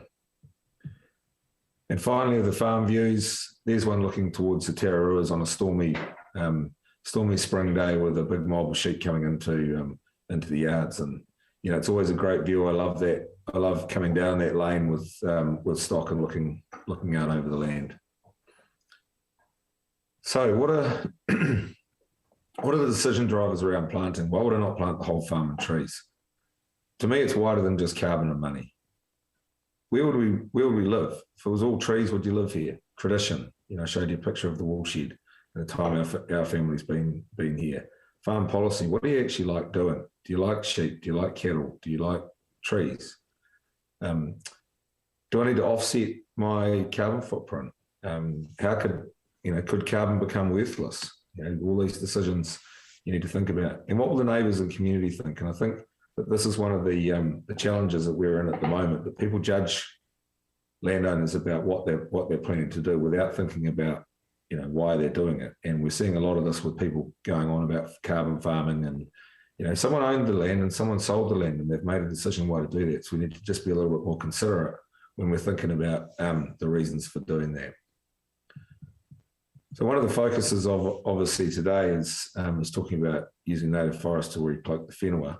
And so is that an option? You need to check this against the values in the land before you make a decision about what you're going to do. Just some things with natives, hard to establish, costs a lot. You know, trees are expensive. The payback's pretty poor at $10,000 a hectare of establishment. You need 21 years of NZUs at $60 to pay it back, or if NZUs are $100, you need 15 years of that to pay it back. It only grows about 1 NZU a year from age 40. So actually your return is very, very low, and because all you get is 1 NZU. And there's a lack of trees and labour at the moment. I'm not trying to put you off. I'm just thinking you really need to go back to those questions and think about why you're doing what you want to do, and then deciding, and that helps you answer decisions about what you need to do. Carbon on farms. What are the risks? Remember, you can only sell an NZU once. So when you make a decision about what you're going to plant and what the returns you expect out of it, you can only sell that NZU once. So I'm not going to go through all of these, but we'll provide an example of market competition, which makes the non-compliance or voluntary market important. So there's 2 ETS markets, the compliance one, that's all the petrol and transport and things like that. And that's the one which is printed as the value for the government. And then there's a voluntary one, which I'm sure Sean would have gone through those. But if not, clearly, then let's have that in the question and answer session. So here's an example of market competition. Just work through this, bit of a complicated slide. And again, if it's not really clear, we can cover this off in the question and answer session. So there's if you assume a climate, start again. Right. Okay, so here's an example about market competition. This is a complicated slide. What I'm trying to go through here is if people want to buy climate-friendly beef and want to pay a premium for climate-friendly beef over normal beef, what sort of value does that sort of premium create? And therefore, you know, think about that if you do get a premium for that climate-friendly beef, you know, what's the alternative versus selling a NZU in the climate thing? So we'll work through this. Assume a climate premium of 30%. So current price for a kilo of carcass weight for a steer is $6 a kilo, sent to the works. If you want a climate premium of 30%, I've just plucked that number out of here, that's worth $1.80 per kilo premium. To get the value of this as an NZU, a tonne of carbon, you need to divide the emissions in tonnes over the life of the animal by the total premium received. So the total premium is $540. That's $1.80 times 300 kilos. Emissions are 5.4 tonnes of CO2 per head. So the animal emits 5.4 tonnes over 2 years. So divide the 540 by the 5.4 tonnes and you get $100 of NZU. So if you're going to get that climate premium of 30%, you need to provide an NZU to be able to get there. So at those prices, that values the NZU at $100. Hopefully people got that, but if you want me to try and explain it again in the question and answer session, I will. So here's an example of what I'm doing. Here's a new forest planted in 2019. You can see the area of grassland and you can see the areas of native.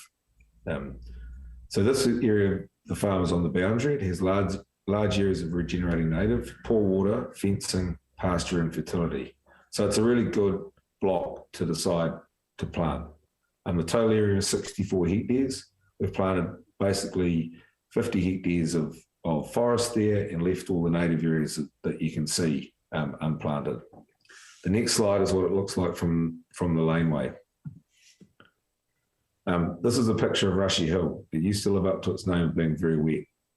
I've planted around the native. This area has a lot of totara, horika, coprosmas, as well as some big trees. Aim is to let the native develop in the areas and probably over time convert this to permanent native forest. If we check against the values, enhance the landscape, provide a great view, especially the good areas of biodiversity, utilise land that has low economic value and takes up more time and resources. This ticks all the boxes. It's a good area to establish, no real need for planting the natives, wet ground, southerly facing, so an easy area to get the native established and right beside a set of sheep yards and laneway so it can be appreciated. One of the questions around carbon is, what happens if we get to net zero?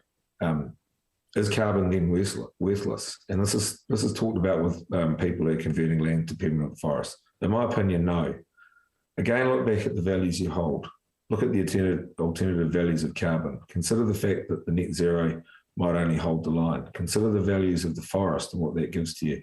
Carbon forests might cause problems, so a plan for the future is needed rather than plant and take the money. And remember that net zero emissions by 2050 is only holding the line on climate change. So if we want to have a positive impact on temperature, so therefore reduce the temperature lower than holding the line now, we're going to need to plant more forests to be able to do that. Just a quick view on some financials, because Manu said I was an accountant. Well, I was one a very long time ago. So you might want to check some of these numbers and make sure they're right. Carbon and forestry has definitely improved my land value. There's no doubt about it. Current land value for farming here is around $10,500 a hectare. That's been quite influenced by the carbon price. If we look at that land value increasing at 2.5% per annum, it's going to be worth around $36,000 a hectare. That's a bit of an assumption of a straight line increase. Is it going to be worth that much? Who knows? And when you're considering the profits of farming versus the profits of farming forestry or animals, forests and carbon, animals generally in our country generate around about $1,000 a hectare profit a year on the flats and about $400 a hectare on the hills. And obviously, it depends on price and drought and all those other things and ability to farm. Forestry, if you look at the 16 years of average carbon and you assume $100 a tonne carbon, that's $28,000 of value in NZUs. And then you look on two 25-year rotations, so 50 years, get approximately $62,000 of log stumpage, and that works out at about $1,400 a hectare per year. Compare that with straight carbon farming, you're never gonna touch it. Around about $3,000 a hectare per year. But remember, what are your values? You don't want to plant the whole. Do you want to plant all your land in trees? Do you want it all be in carbon forest where you get no other values out of it? Like I said earlier, my values aren't now that forestry is just money disguised as trees. There are intrinsic values which I hold, and the decision drivers show that. And just to give you an example of what's my number on my farm, by 2038, I would have sequestered 114,000 tonnes of carbon dioxide. So let's just go back to carbon on farms and the rewards. $100 in NZ, you rock on. It delivers on the decision drivers. It helps you answer those questions, especially the values questions. Creates farm resilience, helps with succession planning, diversified income, landscape, biodiversity and sustainable values and met, climate-friendly products. And it's an interesting farm business. It's a place you want to go to. It's a place you like working at. It's a place that you're proud of and that you want to pass on to the next generation. So now what I know, would I do it differently? And a simple answer, no, but I'm learning. And that's the key. And that's the key piece to this. Keep asking people questions. Keep thinking about what you can do with your land. Keep thinking about why you want to do these things, rather than just getting seduced by the money or seduced by other factors. And then just finish with why do we do what we do? It's so that family and I can enjoy times like this where we go out and camp on the farm. Thanks very much for listening to me. Hopefully I've given you some information which just helps you with thinking about making decisions and gives you a view from behind the farm gate. Cheers.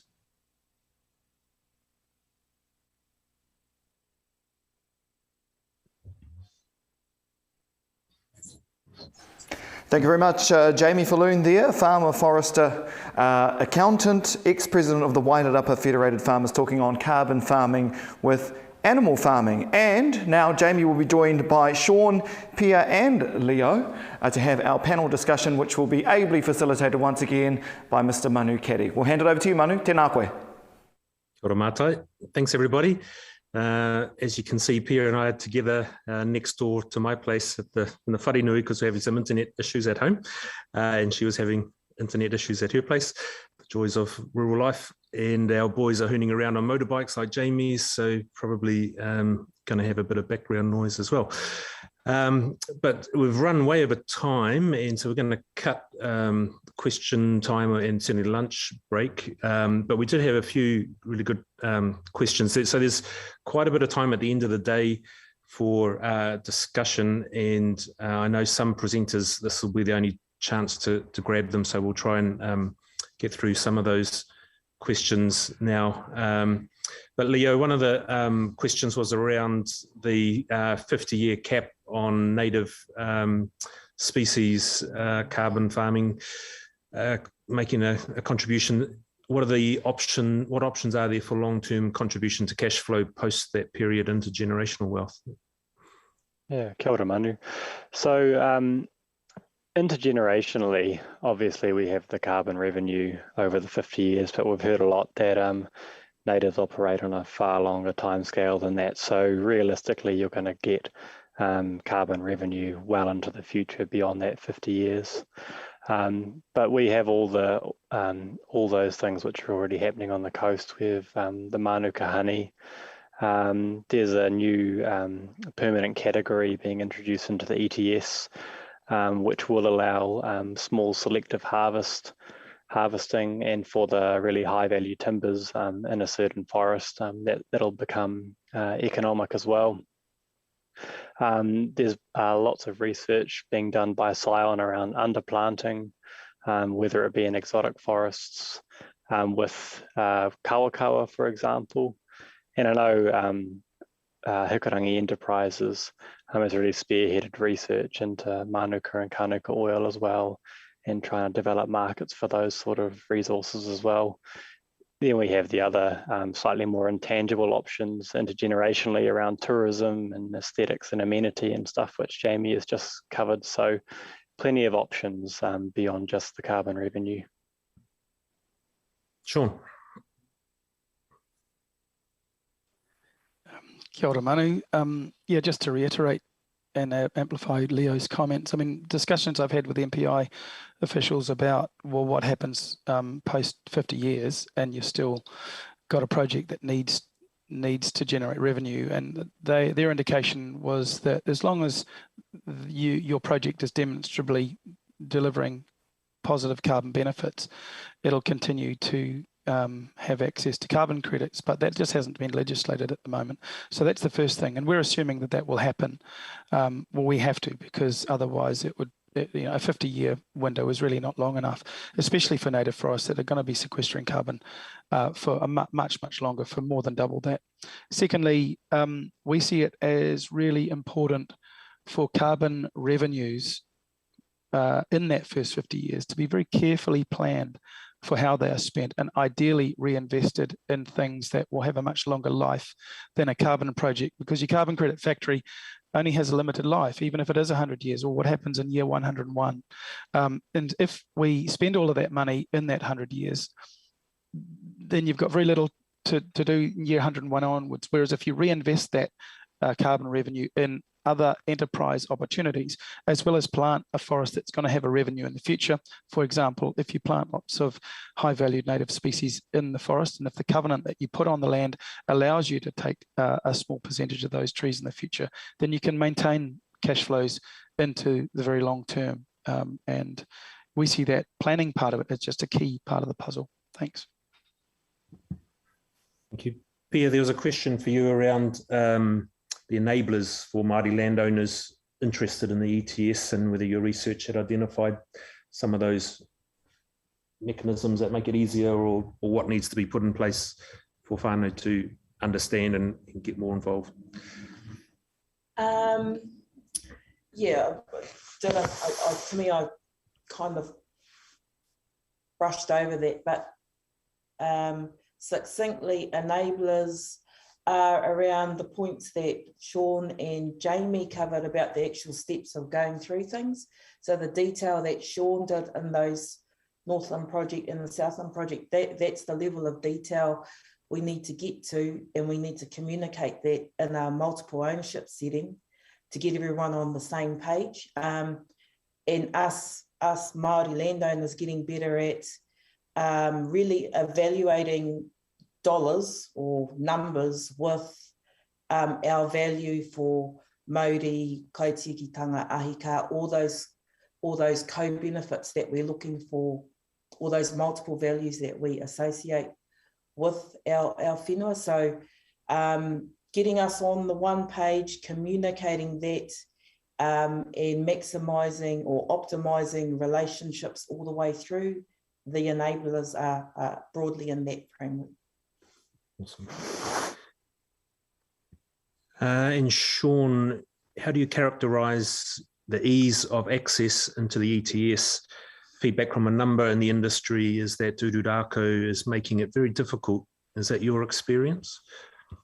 If I were as a government that said there's a climate emergency and that we need to build climate resilient landscapes fast and create a carbon credit engine that will sequester lots of carbon to meet our Paris Agreement obligations, I would be doing everything to make it easier than it is now to do registration under the ETS.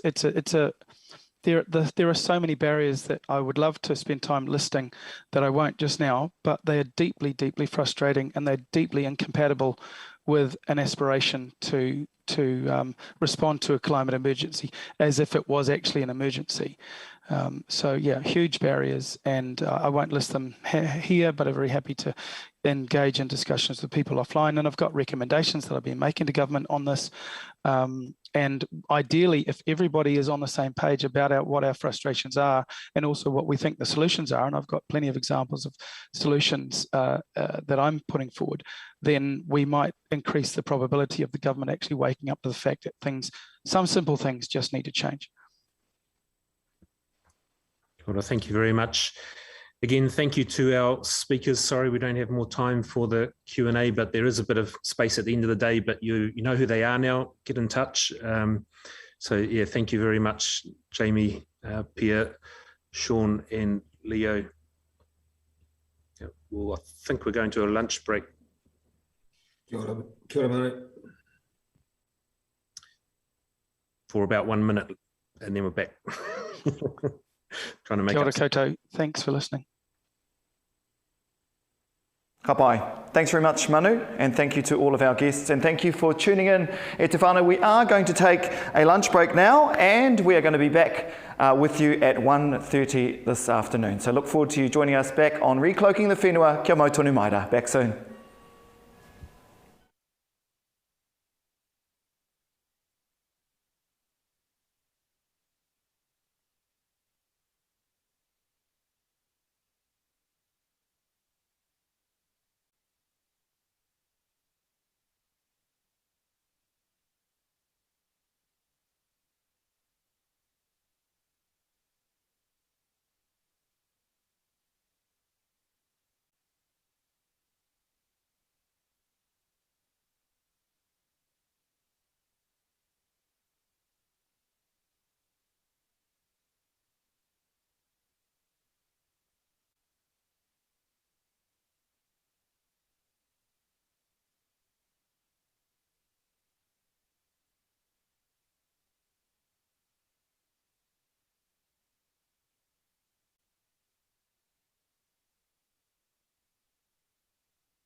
Hi, I'm David.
No mai hoki mai rai te iwi. Welcome back to our online discussion pertaining to our kaupapa, Recloaking the Whenua Mātai Smith. Nice to have your company with us again. We had a slightly shortened lunch break. We're trying to get back on track. And to kick us off with session 4, Anea no te kaupapa mo tēnei wāhanga, economic, social and cultural well-being with native forests. It gives me great pleasure to welcome our first guest speaker, Mr. David Bergin from Tane's Tree Trust.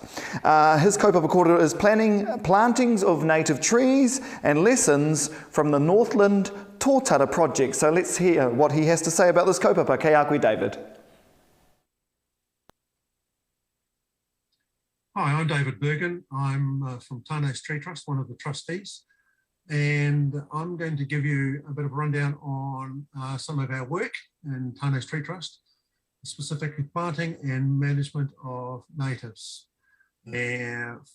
And I would like to acknowledge my son Michael Bergin and my colleague from Tane's Tree Trust, fellow trustee Jackie Amos, who's helped me with this presentation. So who are we, Tane's Tree Trust? We are a charitable trust established in 2000 with the following aims: to promote best practice establishment and management of native forests for multiple benefits, reducing the impediments to establishing natives, identifying information gaps and research priorities, undertaking applied research and technology transfer, developing and managing databases, disseminating free information, and providing technical support to Trees That Count and other entities like that. So, go to our website, which you can see there, and really our vision is to see the majority of New Zealand landowners successfully establishing and sustainably managing native trees for multiple purposes. Now, I mentioned Trees That Count. I'm the technical advisor to Trees That Count nationally. Trees That Count was established in 2016. It is part of the Project Crimson Trust. And at Trees That Count, we aim to encourage New Zealanders to plant more native trees, promoting their multiple benefits. We have a marketplace which is matching funded trees to planted groups and landowners. So those of you who are interested in some support for your trees, please get in touch with Trees That Count. We are supporting several flagship planting projects nationwide. We are developing methods for monitoring the success of your plantings, and we have a network of regional advisors to provide advice. And your advisor for Tairāwhiti is Kirsty Gaddam, and her contact details are there, so feel free to get in touch with him. Our current projects, back to Tāne's Tree Trust, our current projects, we've got a whole raft of projects underway. Tyndall Foundation partially funds us, and we've got 4 work streams listed under there, as you can sort of see. The Northern Tocha Working Group is an entity within the Tāne's Tree Trust. And again, we've got a number of projects underway.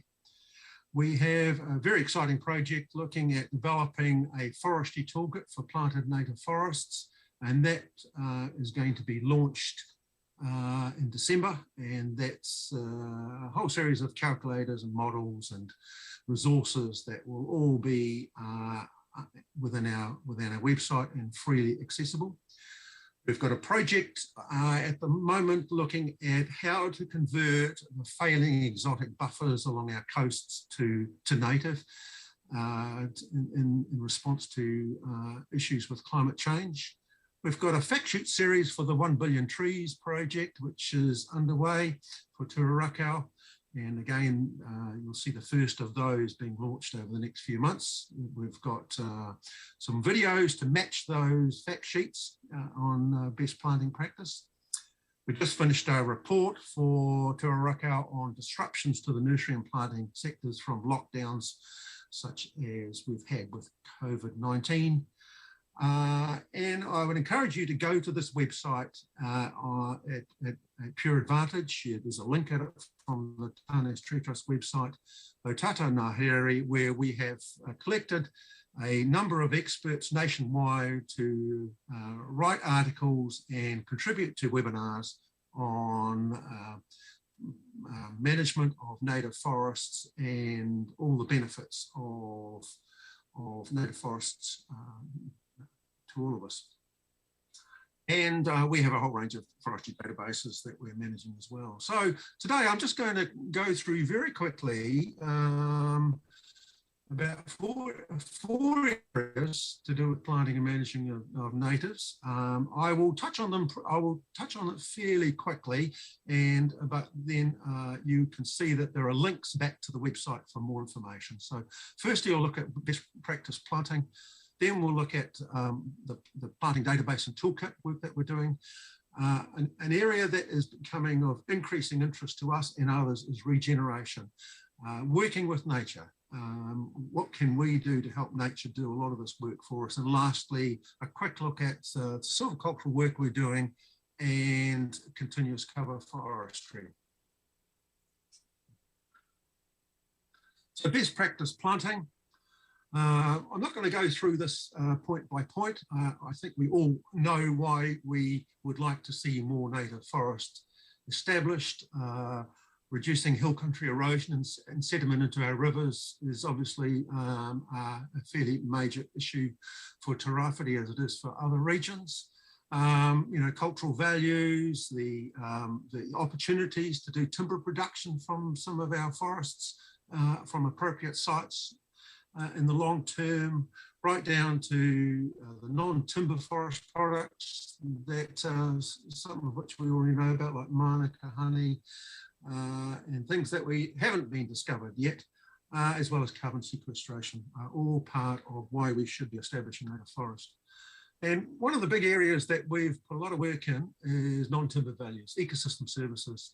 There's a growing awareness of the importance and vulnerability of New Zealand's natural capital, and we rely very heavily on, on forests to provide these benefits that are listed here underneath that. So we really need to recognise non-timber values as quantifiable assets that would encourage afforestation. But, there's some challenges there. Methods for determining the monetary values are still being developed. How can we monetize, put a value against these non-timber values?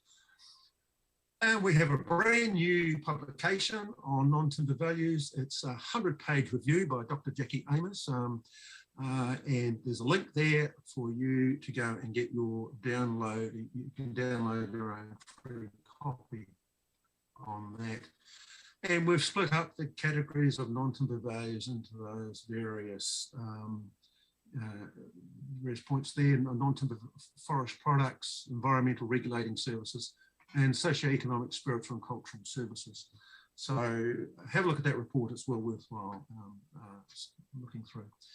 And one of the things that Tāne's Tree Trust is really keen is to promote our wonderful high value specialty timbers from natives. And we, there are opportunities, admittedly long term, for the planter stands, for the regenerating stands,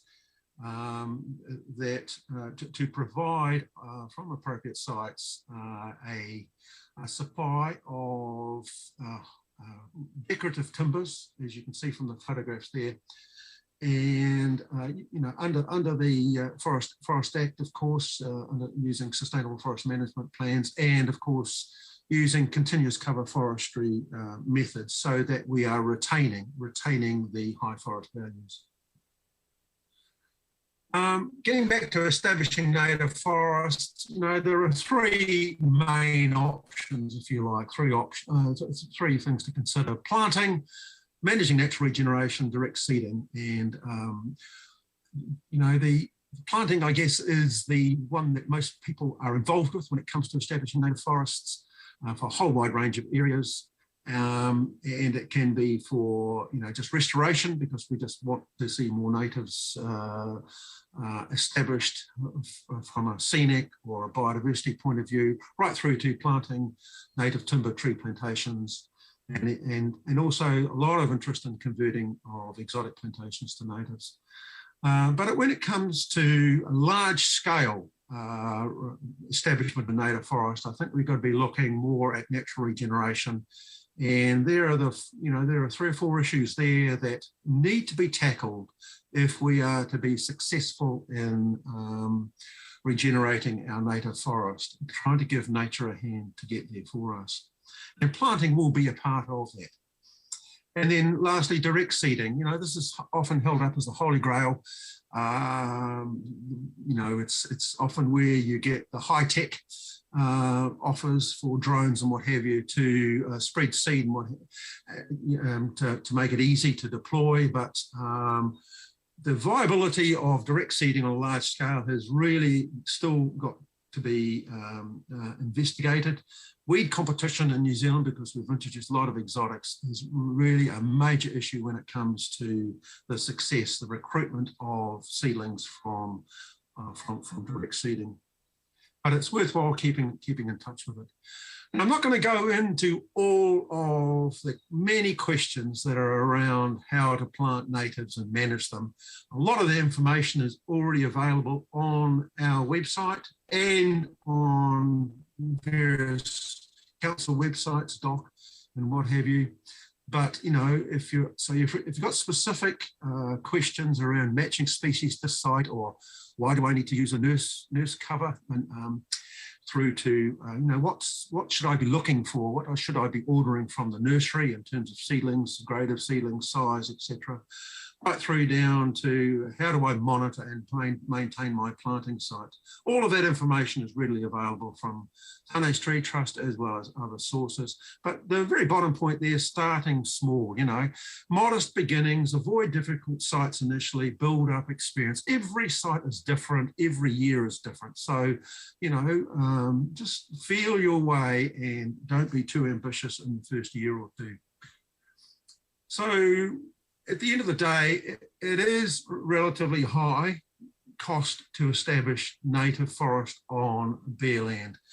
I'm on record as for 20 odd years or more by saying it's costing $20,000 per hectare for planting native forest, blanket planting native forest on bare land.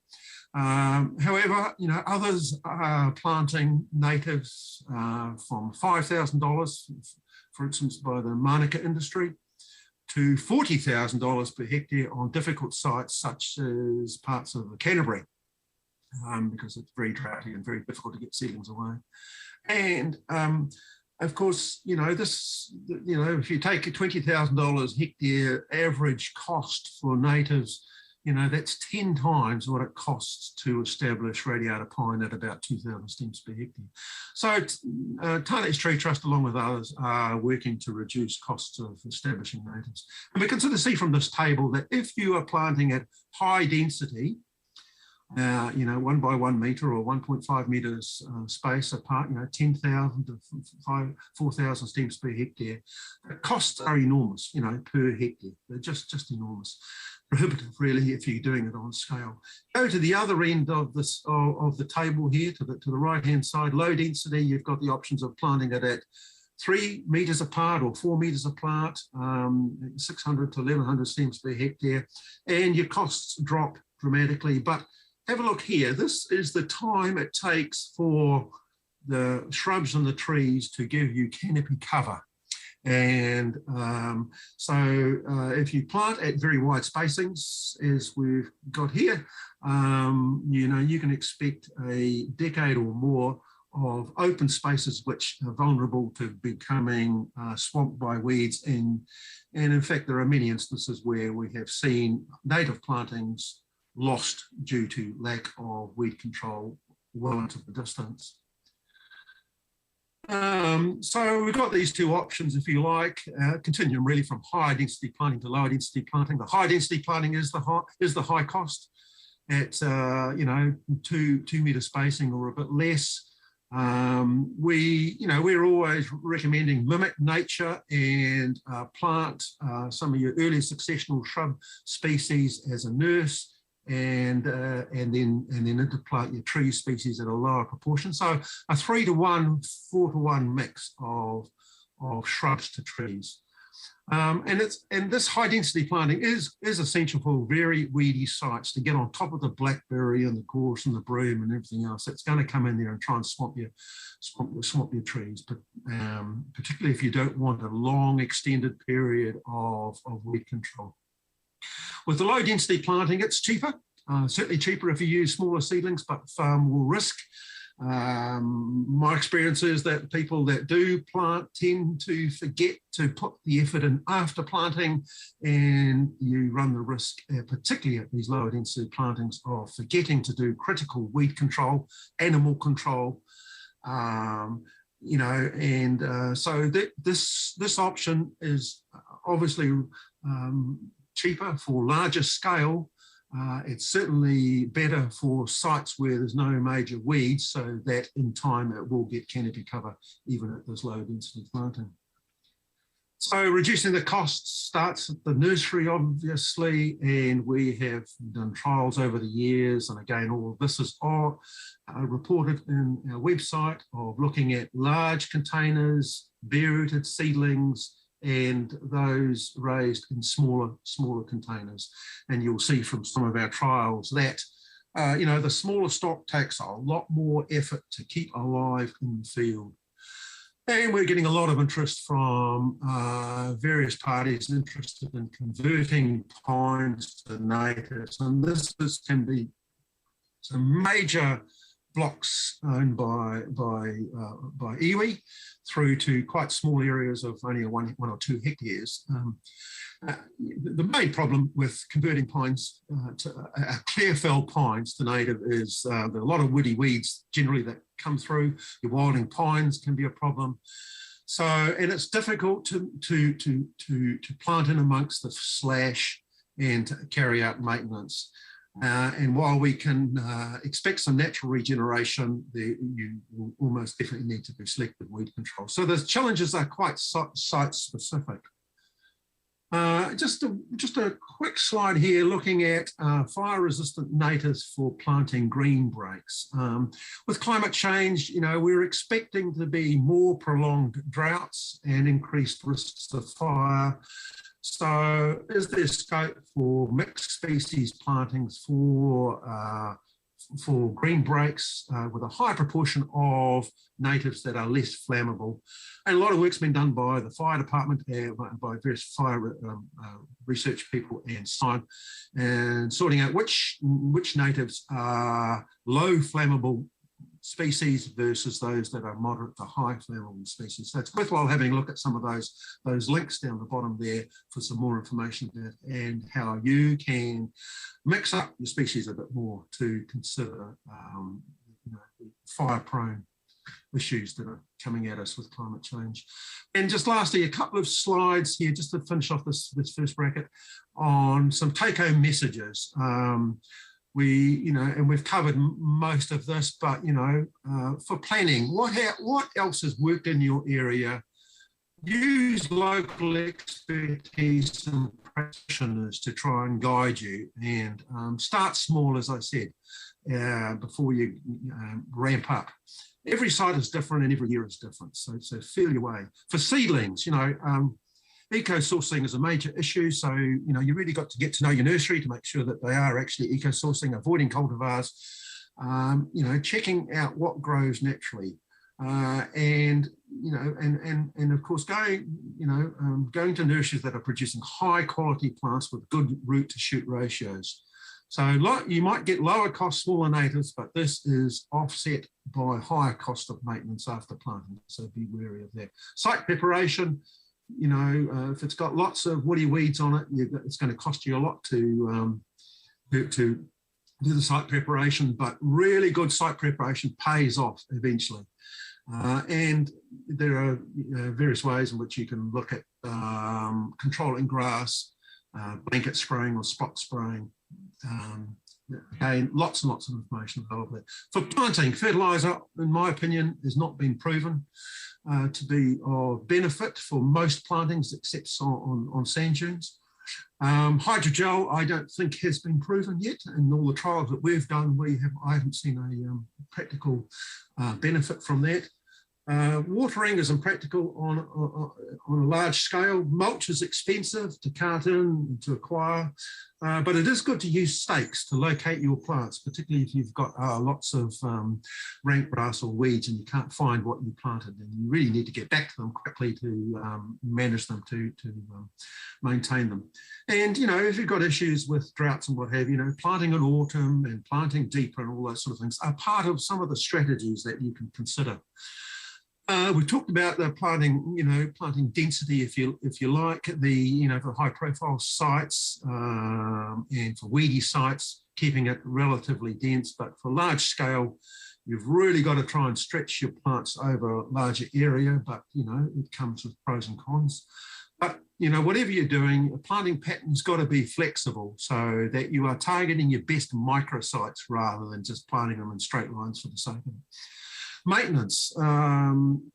We must be committed long-term to maintaining natives. The most failures result from lack of weed control and lack of making sure that animals haven't come in the day after we've planted and eaten everything that we've planted. So, and as I say, smaller seedlings are cheaper, but they need more maintenance. Hand releasing is time-consuming, but using of sprays, there's always some spray drift, there's always some losses as a result of it, so keep that to a minimum and do it in a timely fashion. And number 7, ecological principles. what can we do to work with nature to help us get natural regeneration going? So, you know, and that's really going to be quite site specific and species specific. So keep that in mind. And lastly, number 8, exotics. There are some exotics that could be useful as a nurse as a tool to get your natives away. Tree lucerne, for instance, on some sites, not all sites, can bring in the birds and underneath it allow the natives to come through. Pines and eucalypts just grow too fast, really. And while you might have an understory under them, how are you going to get rid of those big pines and eucs without destroying your understory of natives? Nevertheless, it doesn't stop some from promoting plant and forget radiata pine or promoting the pine as a nurse for natives. But, you know, we feel, and I think most ecologists would agree, that this is not proven, really.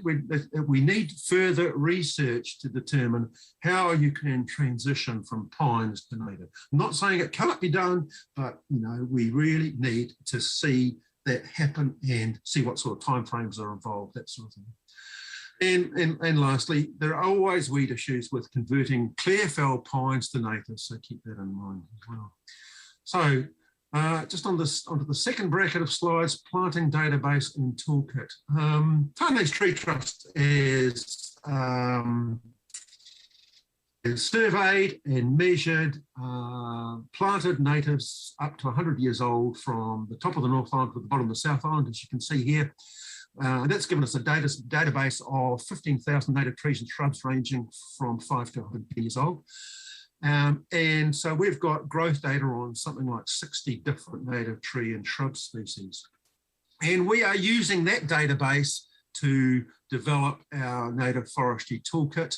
Under number 1 there, we've got the planted native forestry calculators, a growth and yield calculator, carbon calculator, economic models which have been used for calculating the economics of planting natives and managing it long term. Number 2, we've got customized planting design and costing tools. We've got a really exciting planting and budgeting calculator, which is coming online in December. We've already got a lot of our best practice planting information on the website, so there'll be links to that. And then finally down the bottom, with Trees That Count, we are developing, monitoring and mapping apps for planters to be able to follow through the success or otherwise of their plantings and provide a track record as to how well their work is going and how they can change their management to get even more improved outcomes. So this is just a snapshot of our planting and budgeting calculator, which we've started to circulate around some user groups, and we're getting excellent feedback. And you can plug in your area, your spacing, your preferred trees and shrubs, all drop-down menus, very easy to use. And out the end of it, after all these costs have been worked in, and there are default costs already in here built in, you get a report, a one-page report, which tells you what species you are planting, how many of each species you need to order, and what is the cost of your total project based on the area that you put in. So watch out for that. That calculator. In terms of the carbon calculator, we have underpinned this with our growth and yield models, developed our carbon models for natives. This graph here shows from 0 to 140 years along the horizontal axis, and then along the vertical axis, we've got our carbon dioxide equivalents in tonnes per hectare. Now you can see that radiata pine is just shooting for the roof. From a very early age, and our natives, they take, you know, sort of 20 to 30 years to get going. So all of these lines here are various tree species, as you can see, Kauri, Totara, and what have you. But you'll notice that the nurse crop species that we use, the shrubs, they kick off. They kick off a bit quicker, and they last for about 20 to 30 years. But then they start to tail off. But by then they've done the job of providing a nurse for the trees, which have been starting to take off. And notice the trajectory, you know, that line, the slope of that line is not that different from radiata pine. It's just that it's taken 30 years longer to get going. So going into our carbon calculator, you can work out what are your carbon emissions, and you could also use the calculator to determine how much carbon your forest is sequestering. And there's a snapshot of the carbon calculator. There's some buttons that you press depending on what you want and what data you're going to stick in. By the time you put your data in, it spits out some information about how many trees you need to plant to offset your annual emissions for running your car around them, that sort of thing. So that's already up and running, and like I say, we're getting a lot of good feedback on that one as well.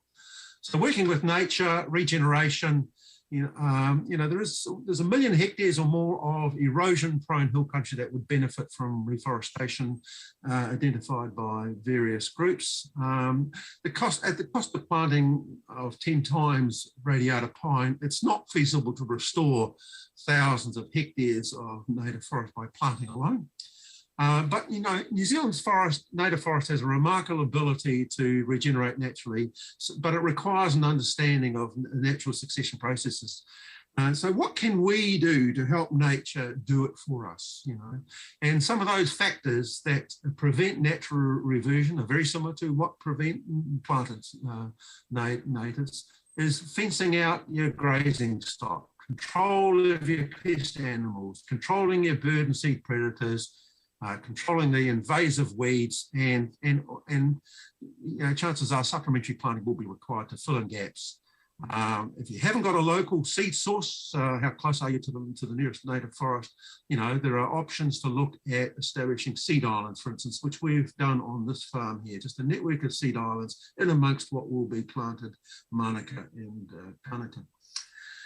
So assisting natural regeneration is likely to be cheaper and easier than planting, but there are challenges in defining, you know, what is regeneration, how are we going to monitor the success of reversion, and what sort of timeframes are involved.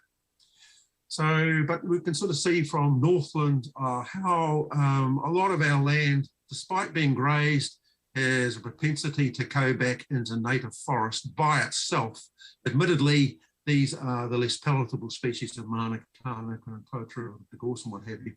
But nevertheless, on your worst bits of land, steep hill faces, nature is actually already reverting some of it back into natives. And this can be integrated into existing land use. It's not competing with it, it can be enhancing it.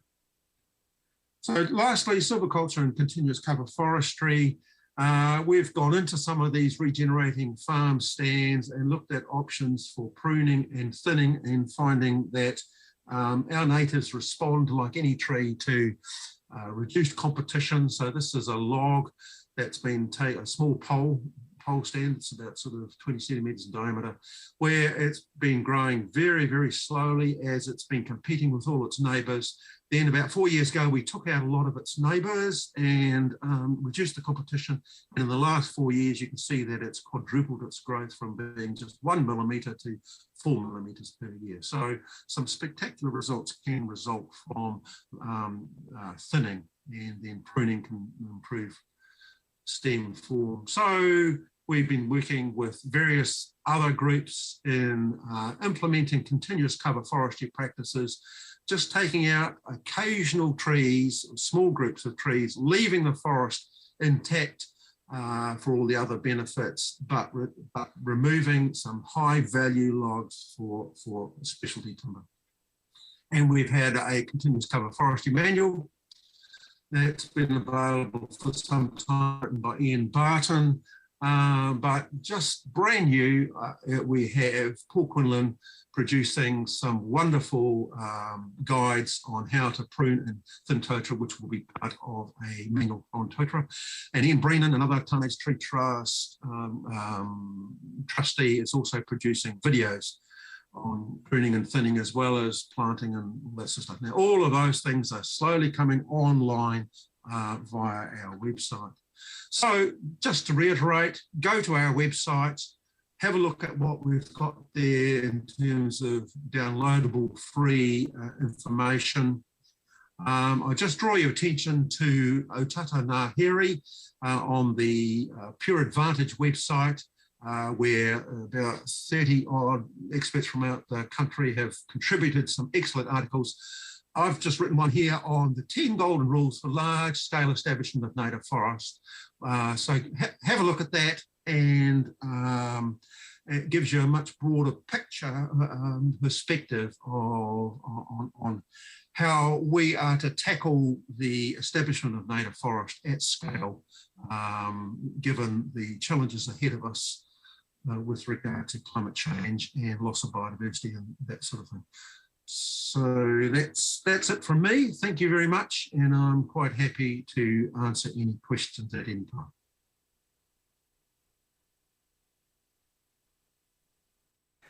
Tēnā koe, David, ngā mihi nui kia koe, what a kōrero ai, very interesting kōrero there with regards to Tāne's Tree Trust. And for those of you that have tuned in and a little bit disappointed that maybe you missed some of David's kōrero or our earlier kai kōrero, a reminder that we are going to put all of these presentations up online at a later date, so you can take the opportunity to catch up on what you may have missed during this conversation. Akati.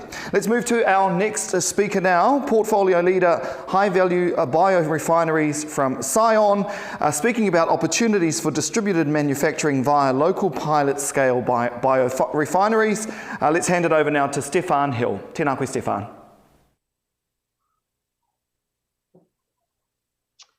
Tēnā koutou, tēnā koutou, tēnā koutou katoa. I would like to thank the organisers for the chance to present to you today. What I would like to present is how biomass, so that's trees and plants and other materials, can be used to transition New Zealand from a linear economy into a circular bioeconomy. We live at the moment in a bit of a blip in history, and we'll call it the oil economy.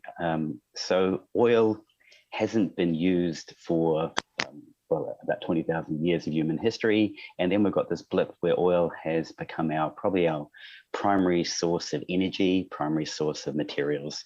And as time goes on, that oil's going to run out, and we're going to end up very much in the situation we were prior to the discovery of oil, but with all our technological know-how behind us. The oil economy probably can never happen again. That was an artifact of the development of Earth for billions of years. So we're going to have to live with the fact we're running out of oil. On August the 22nd in 2020, we had what was called Overshoot Day. So that's the day where the demand for materials and products and resources exceeded that which the planet can regenerate within a year. So that means that we're running currently on ecological debt, and sooner or later we're going to have to pay up.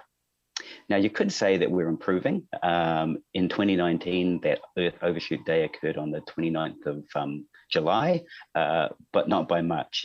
So what's causing this overshoot? Why are we living beyond our means?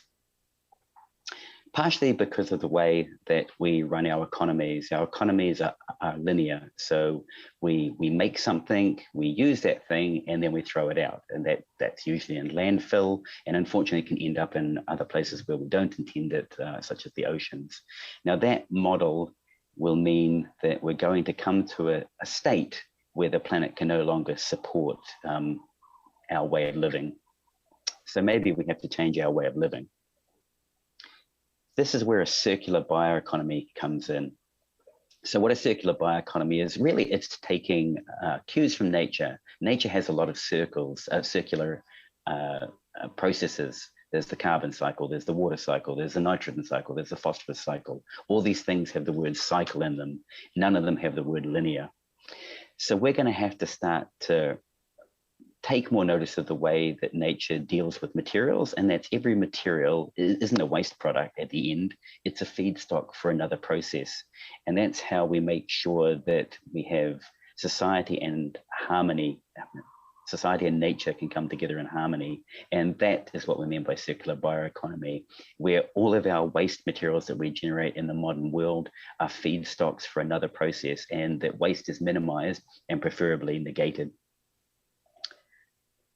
Just a reminder about You know, are we waiting for oil to run out? The answer is no. The Stone Age didn't end because we ran out of stones, and the oil age won't end because we run out of oil. It's going to run out because it's the right thing to do.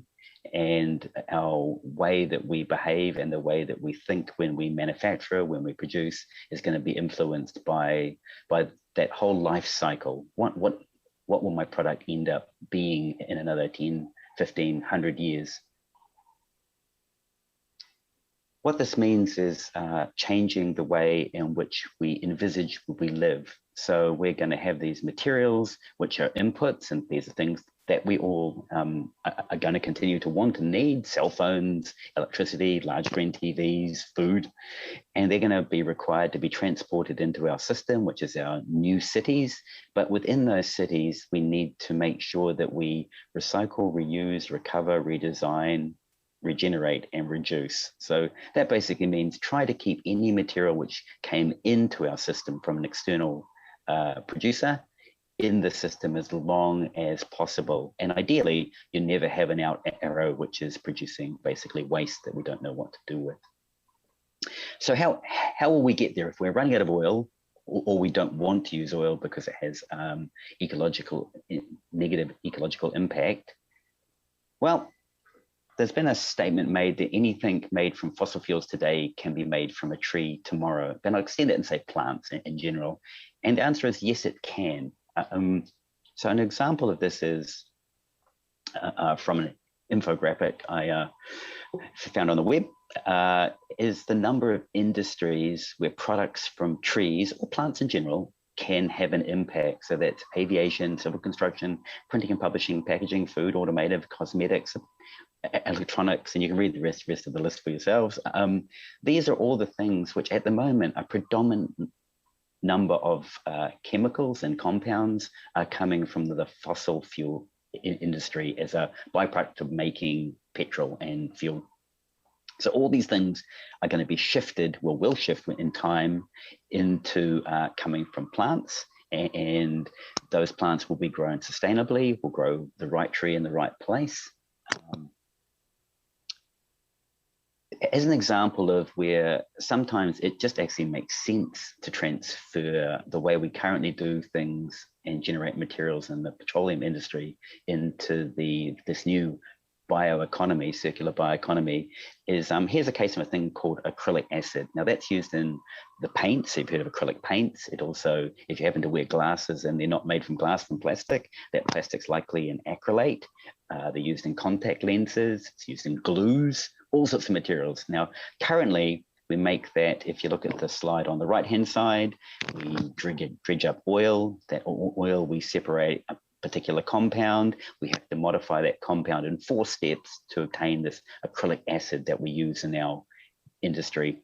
Now, if you look on the left-hand side, we can achieve that same end product, exactly the same chemical, there's no difference, by using plants, and that's only a 3-step process. So it makes sense. Now, why are we not just doing that now? Well, the reason is there's a lot of infrastructure in the petroleum industry, and we need to build the infrastructure in the biorefinery space. So that's mirroring what the petroleum industry does with their oil refineries, but we're going to use biological inputs rather than oil inputs. And that's far more sustainable and also allows us to do things a completely different way. We can look at how we improve our ecological impact when we are carrying out these chemical reactions or extractions.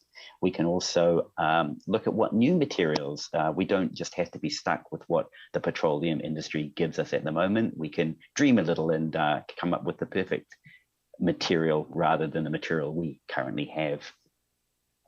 So how do we get there?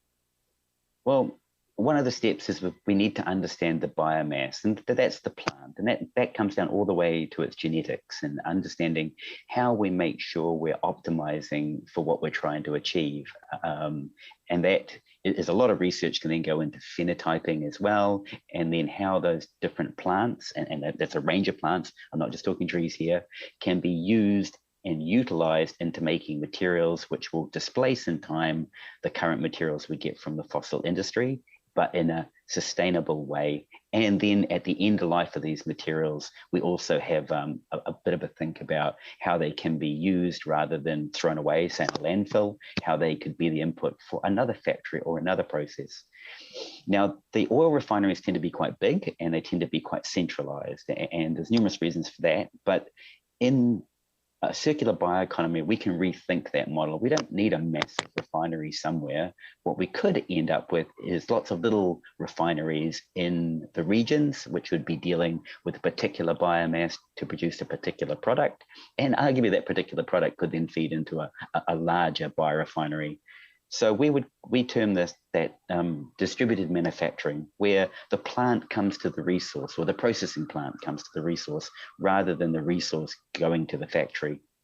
Now, there's an example of that happening in Ireland right now, where they have these mobile plants for processing grass to turn it into various feedstocks for the chemical industry. So what we have a vision is that you'll have your feedstock, and then there'll be some sort of mobile biorefinery potentially, which will just sort of drive around, maybe seasonally. So the vision will be a circular bioeconomy in which the regions play as much of a role in this new way of running New Zealand as will the major cities. So where are we headed with this? Well, the cartoon where it says here that people can't wait for COVID to go away to get back to normal. Well, we sort of believe that this is a chance for us to have a bit of a stop and a think and understand whether what we mean by normal and whether normal is actually what we should be doing in the future. And I'll just close with science strategy is to support New Zealand to transition to a circular bioeconomy. New Zealand can be a powerhouse of a lot of materials which currently we import that can be shifted away, and we can become net exporters of fine chemicals and other materials to the world. Thank you very much for your time.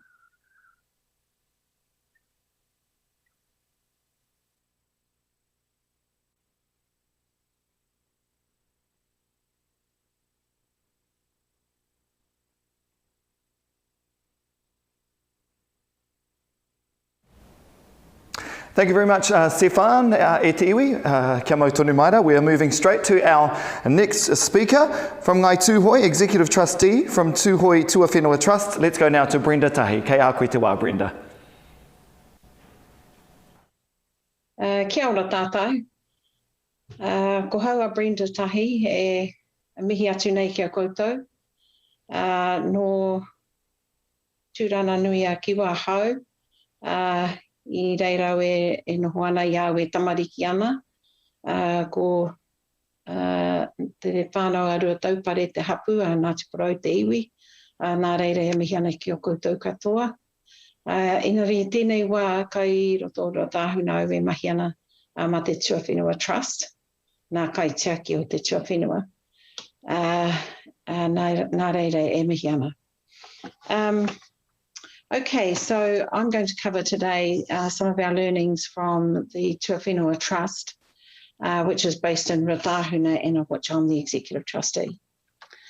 So we're responsible for lands about Rutahuna, and you can see Rutahuna there is the valley area that's been opened up, and that's the Rutahuna farm, of which we're not the trustee, okay? So think of the area that's around it. The Rutahuna farm's about 2,000 hectares. We cover about 9,000 hectares around that farm.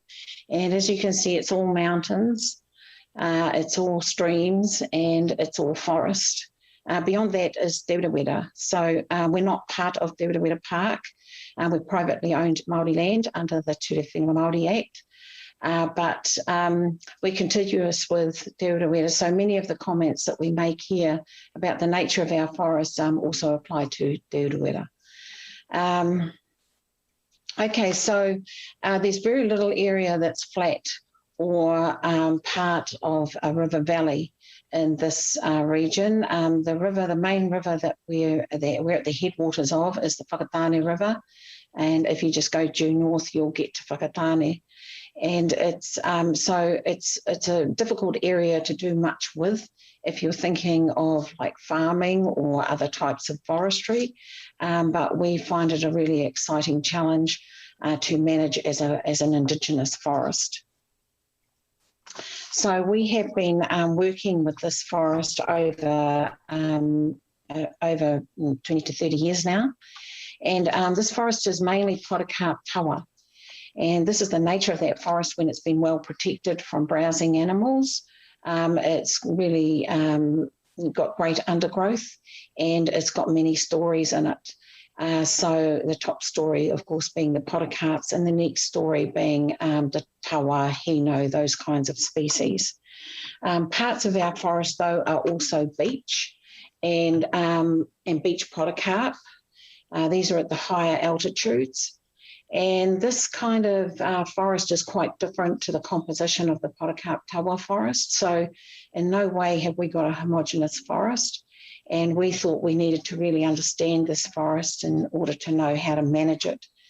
And so from about the year 2000, we have had a number of key questions in our mind that we want to, that we've been looking for the answers to. So what's in our forest? What's happening in our forest over time? What's causing the change in our forest? And what's our approach then for managing the forest given all of these? So some key principles came to us in this process, and a kaupapa that we've developed and encapsulated as kia tauti we me te whenua. And so this is about our people being with the forest or being in the forest and being in harmony with the forest. And tau has a sense of being perfect or being in a wonderful state that has equilibrium, that is balanced and is ongoing. That there's give and take, but it's a perfect balance. So we reached out to Landcare Research Manaaki Whenua. This is a Crown Research Institute, and they had a particular interest in Indigenous forest at the time. And this is Rob Allen and Fiona Carswell, who were head scientists there for this for Indigenous forests. And they're looking at podocarps that we were regenerating into the forest in a particular project. So they were leading a lot of research that was of great interest to us in the South Island, and we brought them to the North Island to do the same kind of research in our forest. So this was immensely helpful to us to understand a range of areas that we were interested in for our forest. Around composition, we did rates of species growth, rates of regeneration, arrested succession, carbon dating, harvesting, and podocarp restoration. So there's a whole range of things that we covered through this research, but it wasn't our only source, of course. We had to go back to our old people, and this is James Tahi Doherty, who was our chair at the time. And he is a forest expert, and many of you may know him, but he is an established expert on this forest, and having been brought up in it from when he was a young kid. So alongside him here is Puke Timoti, who you also may know. He's been a researcher with us for the last 5 or 6 years, and he has learnt so much from ones like Tahi and work that we have done around mātauranga. So we have got, dozens and dozens of interviews that we have done with our old people. Many of them have now passed on. This was an early focus for us to gather the mātauranga before our old people passed.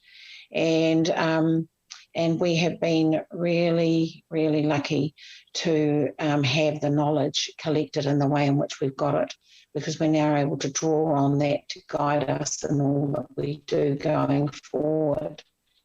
So mātauranga, a key body of knowledge, but there's also local knowledge, what we've called local knowledge, which is the knowledge of that the people, doesn't matter who they are, where they're from, who have been in our forest possuming or hunting or just living it out in the forest over the last 50, 60, maybe up to 80 years. And they've observed a lot of change in our forest since pests have become introduced into our forest. Created havoc in some places, major impacts on what's happening in our forest. So there's three bodies of knowledge that we call on for us to understand what's happening in our forest, and that's what's guided us as we start to think about the future. So what were the key findings? Well, the first key finding is, like, as you can see in this photo, it's pretty bare. And a regeneration of podocarps was a key focus of study for us, because podocarps are important for us in our forest. We want to see them in our forest. And there was selective logging in our forest from the 1950s to the 1970s. So it took out a lot of the trees that would have been seed sources for regeneration of podocarps. So that was one of the factors that's led to very poor regeneration of podocarps throughout our forest. But we also found that our forest is in a long-term change, because in areas which were not logged and where there are mother trees to source seeds for regeneration of podocarps, it's not happening. And that's because our forest is changing from podocarp domination to tawa predomination. And under tawa, as you can see in this photo, except more tawa. And so we've got this overall change in our forest that we're not really comfortable with, to see our podocarps aging, falling over, and not being replaced with a good rate of regeneration. So that was the first key finding. The second key finding was that some areas in our forest are in what we call arrested succession. And focus here in this photo on the Kapunga areas that you can see from the air. And it's about 30% of this photo, but in fact, the basal area in our forest is 40% of the basal area in our forest is actually Kapunga.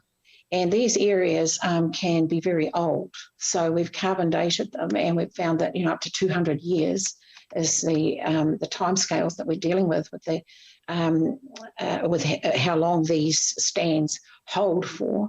So we are thinking that's not something that we want to see. These areas are quite extensive throughout our forest. You don't see them from the side, but once you get up in the air, you can see them clearly. And there's poor regeneration under Kapunga. And eventually there is some regeneration, but it's a very long time before you'll get something breaking through the thick cover on the ground that sits underneath these Kapunga with the dropping of the leaves each year. So these two findings have led us to move on a couple of projects in the way in which we want to constitute our forest for the future. We feel that these natural forces that are at play in our forest are not forces or trends that we want to see maintained in our forest. They're not something that we want to keep. Okay, they're degrading our forest in our view.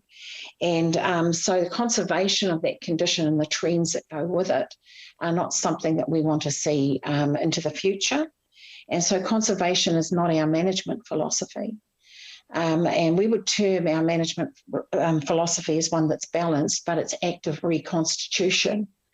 And some people are surprised that we would want to actually change what's happening in our forest and assume that we just want to keep it as it is and just stop it from do pest control, that kind of thing. But we want to actively reconstitute our forest because we're not happy about the kinds of trends that certain areas have got into. So we want to regenerate certain species into our forest, these particular species that we want and that we're not getting regeneration of, and those are the podocarps and some other, and there's also some hardwoods. And that would involve partial removal of some species that are predominating in a way in which we don't want to see that predomination for a long period of time. So we want to change the potential of our forest for productive purposes, for biodiversity purposes, for carbon purposes. So there's a range of criteria that we apply in the kinds of species that we will target for the future. And overall, we're thinking of this as forest enrichment. Okay, so what are we doing, or what have we done? So we had a project in 2016, and that involved 4,000 podocarps. And here's the lads dealing with some of the podocarp seedlings. So we were finding seedlings in the forest and transplanting them out into places, into different situations. In some situations, we would harvest tawa, the tawa trees, and create coops within the tawa forest. And we would plant the podocarps into the coops that were taken out, that were cleared in this manner. In other areas, we simply released seedlings that were growing naturally in a good space, and poles, and so giving them more light so that they could take off in their growth. And we were transplanting into natural gaps. We were sourcing all our seedlings from the forest, so wasn't a lot of, we weren't involved in a nursery operation in this project. And now we've turned our focus to other species for this forest enrichment. So we're focusing on areas of arrested succession, like those Kapunga areas that I showed you, and the sorts of species that we are planting into these areas have a purpose in biodiversity as an ecosystem service for birds or for other trees, for carbon, cultural significance, or say productive potential around say honey or timber. So that's led us to a number of species like hino, tāwari, rewarewa, and maire. So these are just some of the things that we've been doing with this forest that you may think is a mature native forest, but actually we still see that there's a lot that we can do in terms of enrichment. And in terms of this kaupapa recloaking the whenua, we know that you'll probably be quite focused on the bare lands in the tairawhiti, or conversion from, say, pine forest to native forest. But we would also urge you to look at the areas that are in scrub or already regenerating, or what you see is probably mature native forest. And all of these areas can certainly be enriched in different ways with a certain management program in the vein in which we are addressing the issues in the Rutahuna or Tuawhenua forests. And just a last word on species that are targeted these kinds of programs. Yeah, he tāhua te tikoka. We love cabbage trees, but we feel that a lot of restoration of lands, with native forest, tends to go in the direction of what nurseries can produce easily as seedlings, rather than starting with the goals and the kind of the mapping of what is the composition of the forest that you want, and then planting for that, even if it might cost more.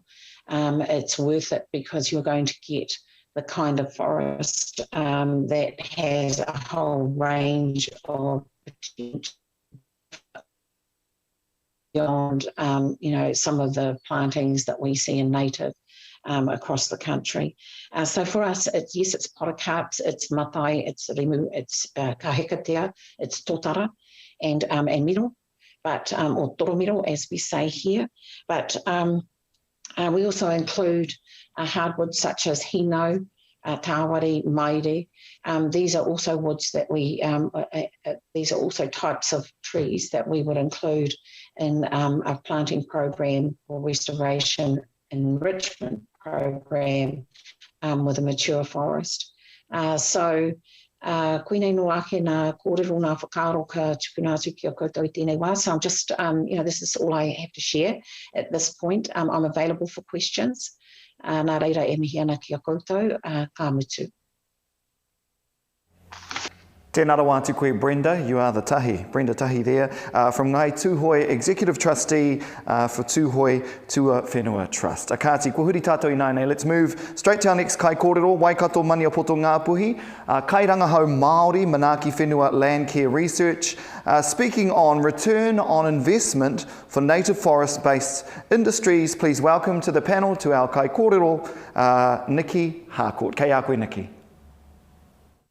Nā tātou ngā mihi o te rā, ko Nikki Harcourt tōku ingoa, kei Manaaki Whenua Hui mahi ana. My name's Nikki Harcourt. I'm a senior researcher at Manaaki Whenua Land Care Research. Today I'm going to share some insights with you about what return on investment might mean for making products from indigenous plants.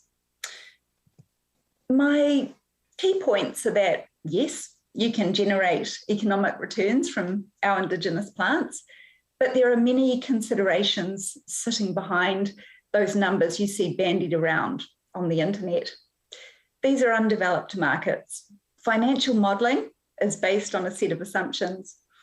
Ventures might be financially viable, but who is going to buy your products? There are several parts to the investment: the front end, the plants, harvest, infrastructure, processing, manufacturing, compliance costs, marketing, right through to securing customers. If your primary motivation is to restore the whenua, to increase biodiversity, then having a modest economic return might be acceptable. Your aspirations are the key to what return on investment means for you. So in my day job, I work with our Māori landowners to support them in their decision-making about alternative land use opportunities. This always begins with their aspirations and understanding how they seek to balance the various connections within Te Tai Ao. What return on investment means to different people is very much contextual to them. If we adopt a whakaaro Māori perspective, then perhaps reconnection to our ancestral knowledge, restoring our whenua, and building community linkages around social enterprises might be more important than just dollars. And if we think about manuka and kanuka as taonga species on the coast, working with these plants to enable them to flourish in a place that they thrive naturally is a nice fit with Te Aotearoa sustainable industry. They are critical remediators, holding our soils together and providing shelter for our more vulnerable species to grow through. And then there are our ancestral connections to these taonga and the knowledge that has been passed down. So today I'm just reflecting on the commercial aspects alone. There are lots of facts and figures bandied about on the internet about potential economic returns. But how realistic are they actually? Well, they are certainly good for starting a conversation, but you need to make sure you're getting good advice from people who understand the true complexities. And best of all, talk to Māori landowners and enterprises who are out there doing the doing. People like Manu and Damien from Hikarangi Bioactives, and Brenda from Manawa Honey, who was the previous speaker. Those numbers that you see on fact sheets, they're built on so many assumptions. If you think about your own whenua, you'll understand that it's probably quite different to someone else's, both in terms of climate, topography, soils, and even the underlying genetics of the plants.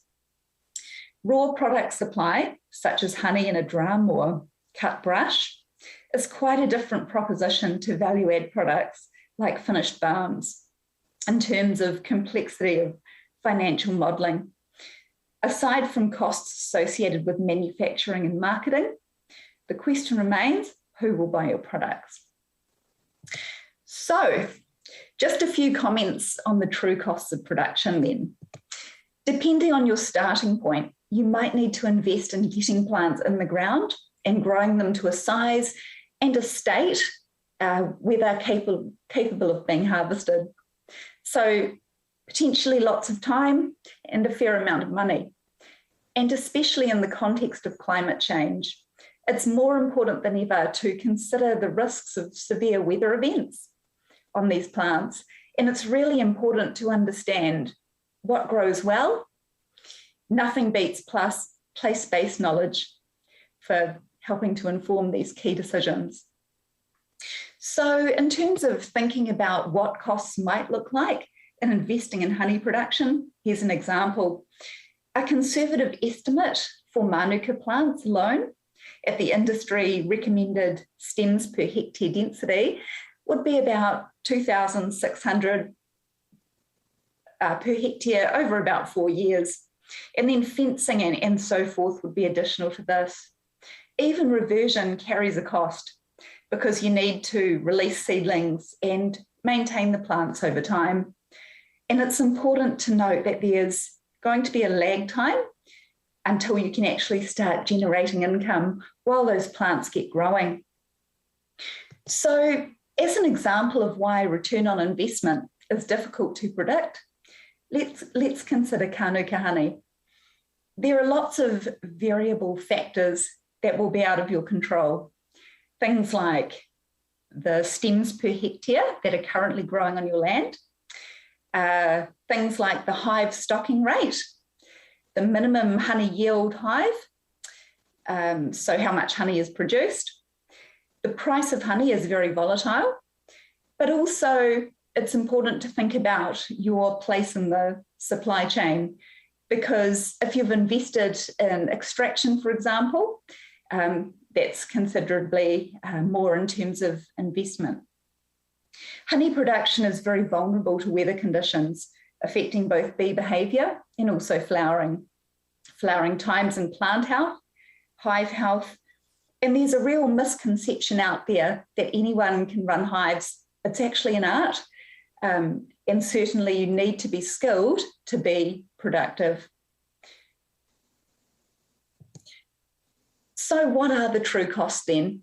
Well, of course, this is purely an example. Today, a 500 gram jar of Kānuka honey on Trade Me, for example, is about $13.50. But once you start to look at those underlying costs and you understand that change in any one of these components can actually make it quite an uneconomic exercise. So, for example, things like packaging and production of the honey itself, as well as marketing and warehousing. So cost of goods is a really important thing to get your head around. And how will you reach your market? So if you look to sell through a supermarket, they look to take about 20 to 40% margin. So you'd need to make a considerable profit to look at that particular way of selling your product. And then secondly, how will you generate sales? Another very important consideration. Kawa products have saturated the market. The thing is, kawa is very labour intensive to pick, and this is reflected in the cost of goods, alongside the fact that it would cost around $3,900 per hectare to actually get these plants in the ground. And they're fairly frost tender as well. So they can't be grown just anywhere. You need to understand those place-based conditions. And then balms are a really good example of why you need to understand what your unique selling proposition is. If you go to any farmer's market, you're likely to see at least six people selling similar products.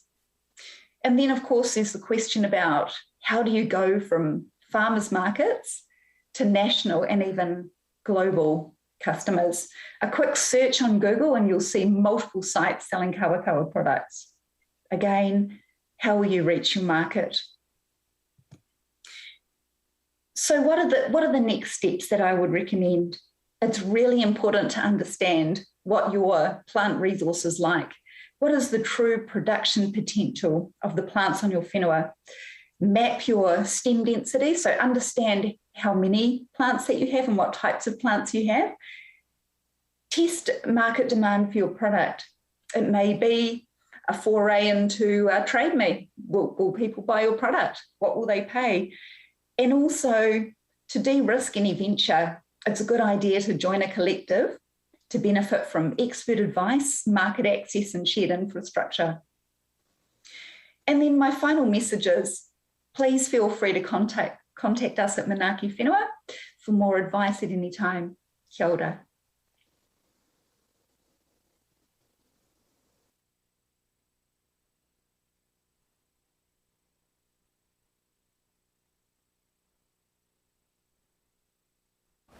Tēnā koe, Nikki, ngā mihi nui ki a koe. Moving on to our next speaker, e te whānau, kia mautonu maira.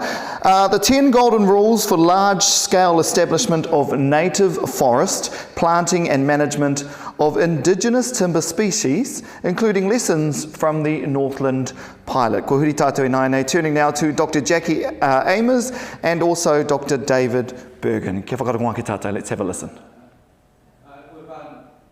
Oh. Kia ora mātai. I think Jackie was included, well, welcome Jackie, and David included Jackie with his presentation. Jackie, if you had more to add or some comments at this point, welcome, and yeah, please contribute, otherwise we'll open it up to a few more questions.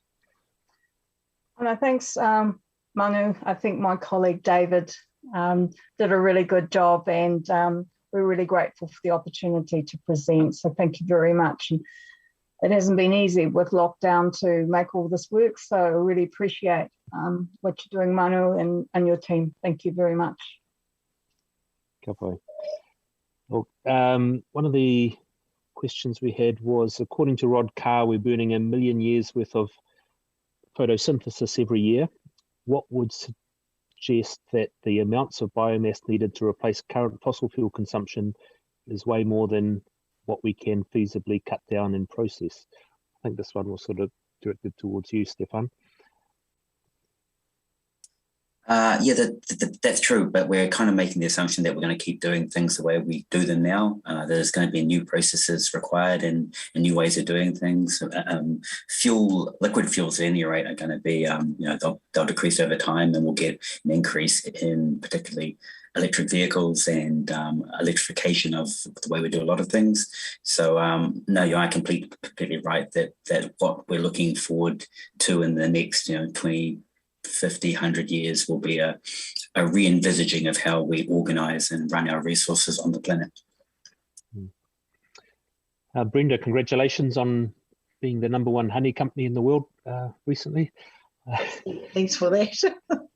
I was wondering, you fellas, your context, your situation seems almost unique, but I was wondering if you have other communities that you've connected with across the motu that are in a similar situation, trying to protect what's there in the ngahere and trying to develop economic opportunities from that, and in such a what feels like a really unique situation. Are there others in a similar situation?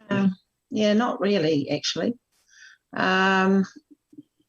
We were connecting with other forest owners in relation to the harvesting of tawa and the harvesting of under sustainable forestry management plans, of other native, including podocarps, but it's something we're quite mixed on, and it's very hard to make that work economically. So it's also, environmentally, it's not something we're very comfortable with. But however, as we indicated, we're happy to harvest tawa in coops and then plant out podocarps so that we get this reconstitution of our forest. So, it's pretty limited actually, because I don't know that there's many others. Yeah, we've talked to people in the South Island, but they're dealing with beech forest. We've talked with Dave and Co about what the kinds of things that might happen around Tōtara up north. But it's been pretty limited. We feel it's been a fairly lonely road, really, what we're doing. But it's because we're a manager of a forest that is a native forest, and I guess most other people have got pine forest, or they've got a farm, or the native forest is actually under conservation. And so they're not in a position to do this active management that we are seeking to do. It feels a lot closer to what we see overseas, perhaps with South America or in Asia and places, even in Africa now. Do you have any contact with indigenous communities offshore? We've been to Thailand, to the mountains in Thailand, to spend some time with the Karen tribe, and they manage their forest through so 14-year cycle that they use, and they grow food, they burn off, they slash and burn, and that does have a dirty name generally because it's associated with a lot of other slashing and burning that happens in some of those highland forests in that region for the purposes of growing other crops. But these people are totally integrated with their forest environment and have worked their forest environment and reconstituted their forest over time, over very long periods of time. They've been there for hundreds and hundreds and probably thousands of years. So, so yes, we think that that's actually where we need to reach out, because Tūhoe is probably the only mountain people in New Zealand, in Aotearoa. All other tribes ended up, towards the coast. And although they may have used their highlands for food sources, living as a part of their forest in the highlands was another thing altogether. And so we feel that we get a lot from reaching out to other peoples in other parts of the world that are mountain people and forest people. Yeah. Stefan, at present, the forestry industry is not even supplying enough logs for the domestic construction industry. So will it make enough logs available for biofuel, so forth? This is from Ian Salmond. I'm all in favour of a circular economy, but an industry that is still predominantly owned offshore doesn't have a great track record of serving local communities or respecting Aotearoa's national interests, far from it. So is this a genuine strategic move or just another way of propping up the status quo for industrial forestry?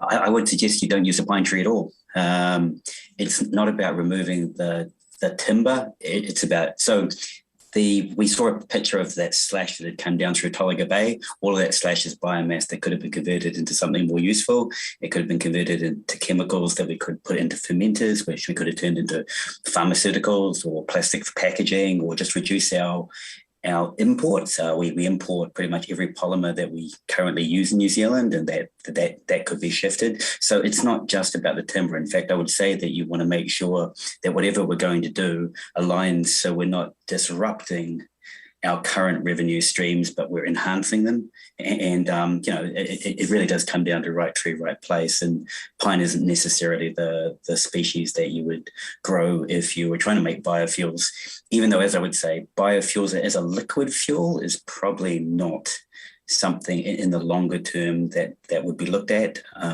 We'd be looking at more about, well, some liquid biofuels maybe for marine and for jets, but definitely not for car use. Okay. And Nikki, you had some good reality checks in your presentation around the opportunity, but I was wondering if you were backing some products and services from native species where you'd be focusing, if anywhere, at present. So for me, it's very much about, it's taking that collective approach. It's working together with others, which of course is what we're trying to do with the Kānuka oil industry that we're looking to build. So rather than, being sort of fragmented and all trying to compete against each other, let's have that sort of, broader whakaaro. Let's work together. Yeah. Yeah, awesome. Yeah, some good lessons from some other industries as we try to develop new sectors based on natives. I think we better keep moving along. So thank you all again. Had a lot of good feedback from all of your presentations on the various chat forums and things. And one of the challenges, I think, is how we progress some of these discussions after today. and keep the kōrero going. And there's just a lot of good feedback about the information, the detailed information that you've all been providing. So thank you again for that. Not me. Ngā mihi nui ki a koe. Okay, e te iwi, we are moving now to session number 5, economic, social and cultural well-being with native forests. And it gives me great pleasure. Hei ata matapaki tēnei kaupapa, no Ngāti Porou, Te Arawa, the CE of Oho Whenua, kia whaka oho I te whenua ki ngā hua o tāne, kia toitu a papa, kia whai oranga mo te iwi, mā te iwi, me ngā uri whakatupu, ko huri tātou I nai nei, ki tēnei pau kōrero e whai ake nei, ko te Kapunga Dewes. Tēnā koe.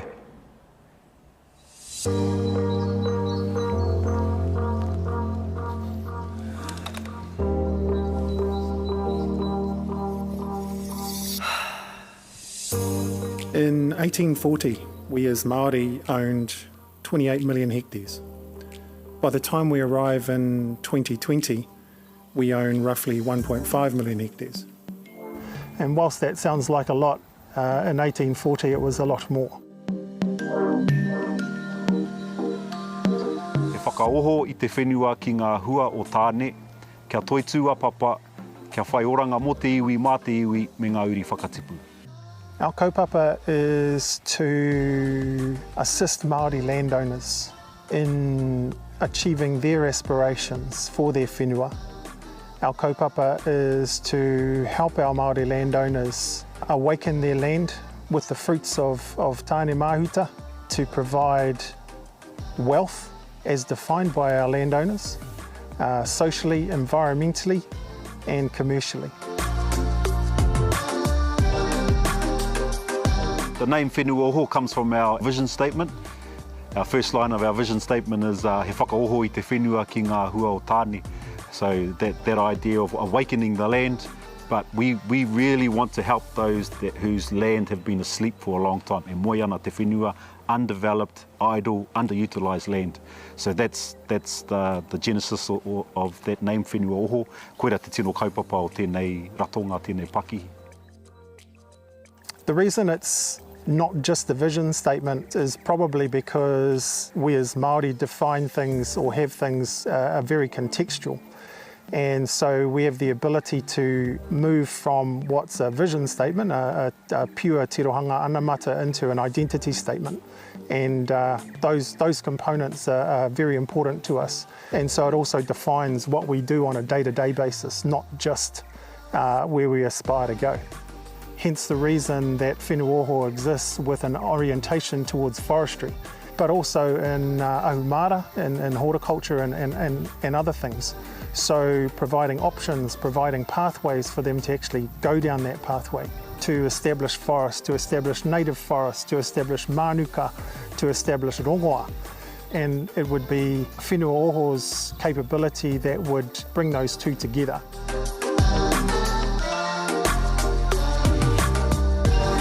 There's nothing in the market at the moment like Whenua Oho. So we actively go out and engage or solicit Māori landowners to do something with their land.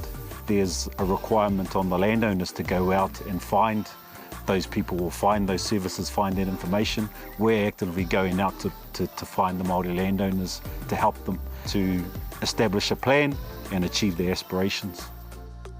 The uniqueness of Whenua Oho is it's related to what our landowners, what our clients define as value, not specifically around value as defined by commercialism or by capitalism.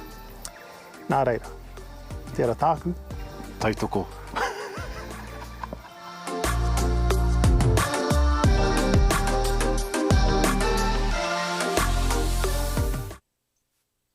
Tēnā koutou o tira, tēnā tātou. Ko te Kapunga Dewes ahau. He uri tēnei no Ngāti Porou, no Te Arawa Whānui, no te whakatōhia. Ko te tūmanako kia haumaru koutou ko tō whānau I roto I ngā āhuatanga o te wā. Tēnā no tātou. I'm Te Kapunga Dewes. I am shamelessly from the East Coast, from wider Te Arawa, and from Te Whakatōhea, and hope that everyone is safe and well in our bubble. in our bubbles across the country. I'm here to talk to you about our company, Whenua Oho, which hopefully will be able to help you and your whānau achieve your aspirations for your whenua. Normally we'd do a 2-hour interactive wānanga, but we're going to distill this down. And I apologise that some topics that we would normally talk about are going to be missed or just not covered in the type of depth we would like to. However, if anything does resonate for you, then just encourage you to please reach out to us through our website, whenuaoho.maori.nz, or we have both Facebook and LinkedIn pages. So I want to talk about our company, Whenua Oho, that was only recently established, just under a year ago. Talk about the context in which we exist and how we can help you and your whānau achieve our and your many aspirations for your whenua. I'm going to start our story with a little bit of a backdrop. So in context, so that we can walk into why we exist and why we and how we can help. As Māori, we own roughly 1.5 million hectares. 80% of that 1.5 million hectares is what's on what's called land use classification 6 to 8. I'm going to oversimplify here and simply say that land use classification 6 to 8 lends itself towards a forestry application or recloaking our whenua with forestry. There are other applications that can be done on 6 to 8, but it lends itself in that direction.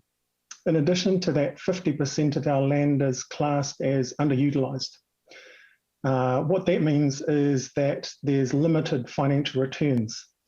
So from a Māori perspective, that's not completely aligned with our Māori worldview of what utilised land is, but it is a classification nevertheless. Our world revolves around just a lot more than money. We as Māori are different. We think differently. We see the world through a different lens.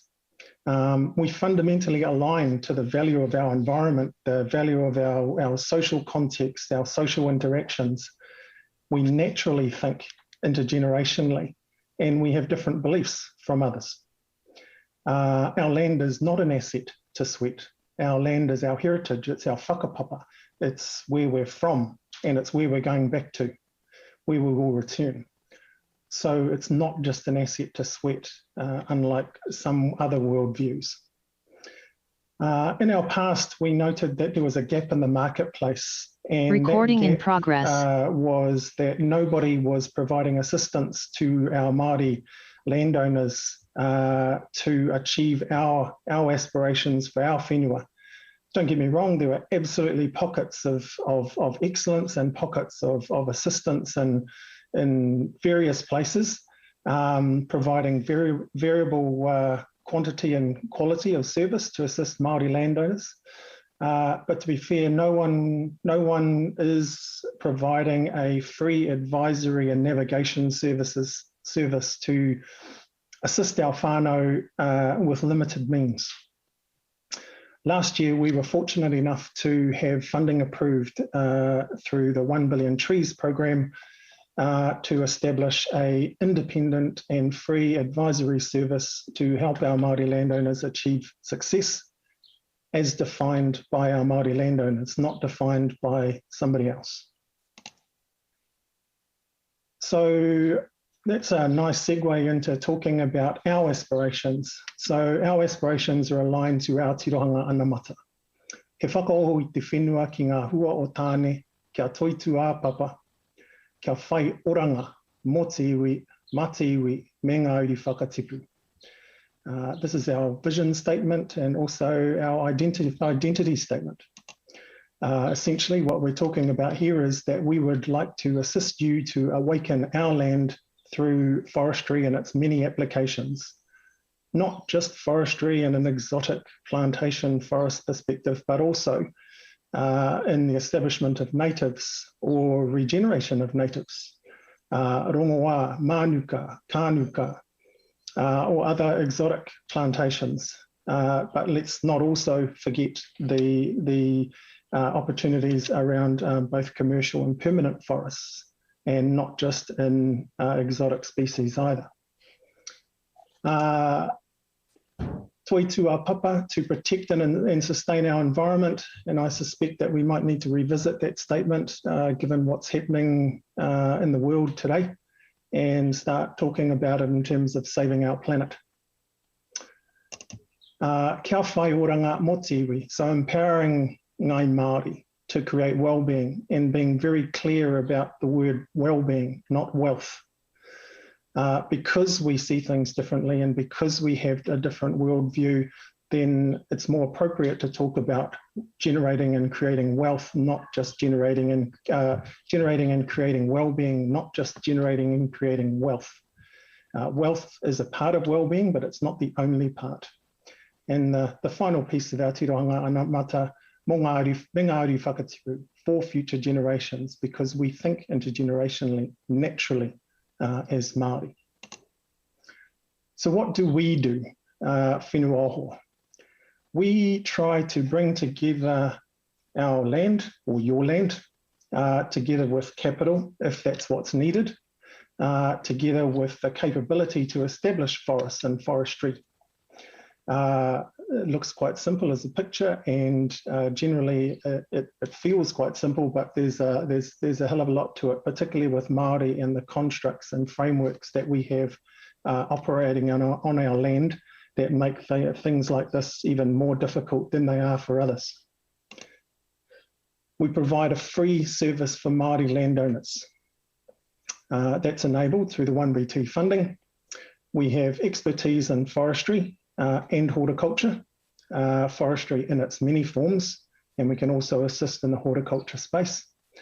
And we also have capability and networks and a wide-ranging support structure that we can utilise and leverage to help our Māori landowners achieve our aspirations. The services that we provide a professional advocacy and advice service. Normally, we'd spend a fair bit of time talking about exactly what that is and how, depending on where you are in your landowner journey, how we can help. But generally speaking, we can provide specific and professional advice to you on various land use applications, how to use it, and give you some feedback on those things. We can advocate for you. We can help you to navigate some of the services that already exist for you in the general marketplace, the likes of government departments and other agencies who can and will help you to the extent that they're able to. I guess a very good example might well be the Māori Land Court. The Māori Land Court can help you for a narrow band of activities. Unfortunately, when we go to Māori Land Court, we have to go armed with a whole bunch of information, and it gets very frustrating if we have to keep going back and keep going back. So that's something that we can help you with to get to the Māori Land Court, to go once and once only, to have established what you need to get established, and then instead of just letting that finish and not knowing what to do next, we'll assist you and help navigate into the next stage in the project process in order to awaken our dormant land. Outside of navigation, we can provide connectivity. So we have a wide network of people and services that we can call upon that may be able to assist you in specific spaces. So I note the speaker list from today's wānanga, today's seminar. A number of those businesses, a number of those organisations, and a number of the individuals that are speaking today are in our, dare I say, supplier list that we can connect you with for the right at the right time for the right reason. For example, you may have some aspirations in and around the physical components of rongoā, and we will have some people that we know who to talk to who can help in that space. And I guess in summary, we are a free and independent service for all Māori landowners. Yes, there is absolutely things that we can and might charge for, but generally speaking, and enabled by the 1 Billion Trees funding, most of our services and most of our advice and most of the time that we'll spend with you will be provided for free.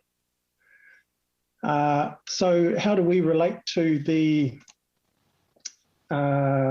kaupapa of the day about recloaking our whenua? Whenua Oho fundamentally believes that recloaking our whenua is an essential, critical element of saving our planet and creating well-being for Ngai Māori. So we are completely aligned to the kaupapa of today. Other people today will talk about why we should do this. Normally, we'd spend a fair bit of time talking about why we should recloak our land, erosion control, biodiversity, all those types of things. But we're going to let those professionals talk about those, and we just thought we would talk about how we can help you, Māori landowners, to realise your aspirations for your whenua. So in summary, tried to condense 2 hours into 10 minutes and probably failed miserably. But if anything in that kōrero resonated for you, if there was anything that you thought, oh, how can these people help me, help us, help our whānau achieve our aspirations for our whenua, then please get in touch. whenuaoho.māori.nz internet. And as I said before, we have a Facebook and LinkedIn profiles.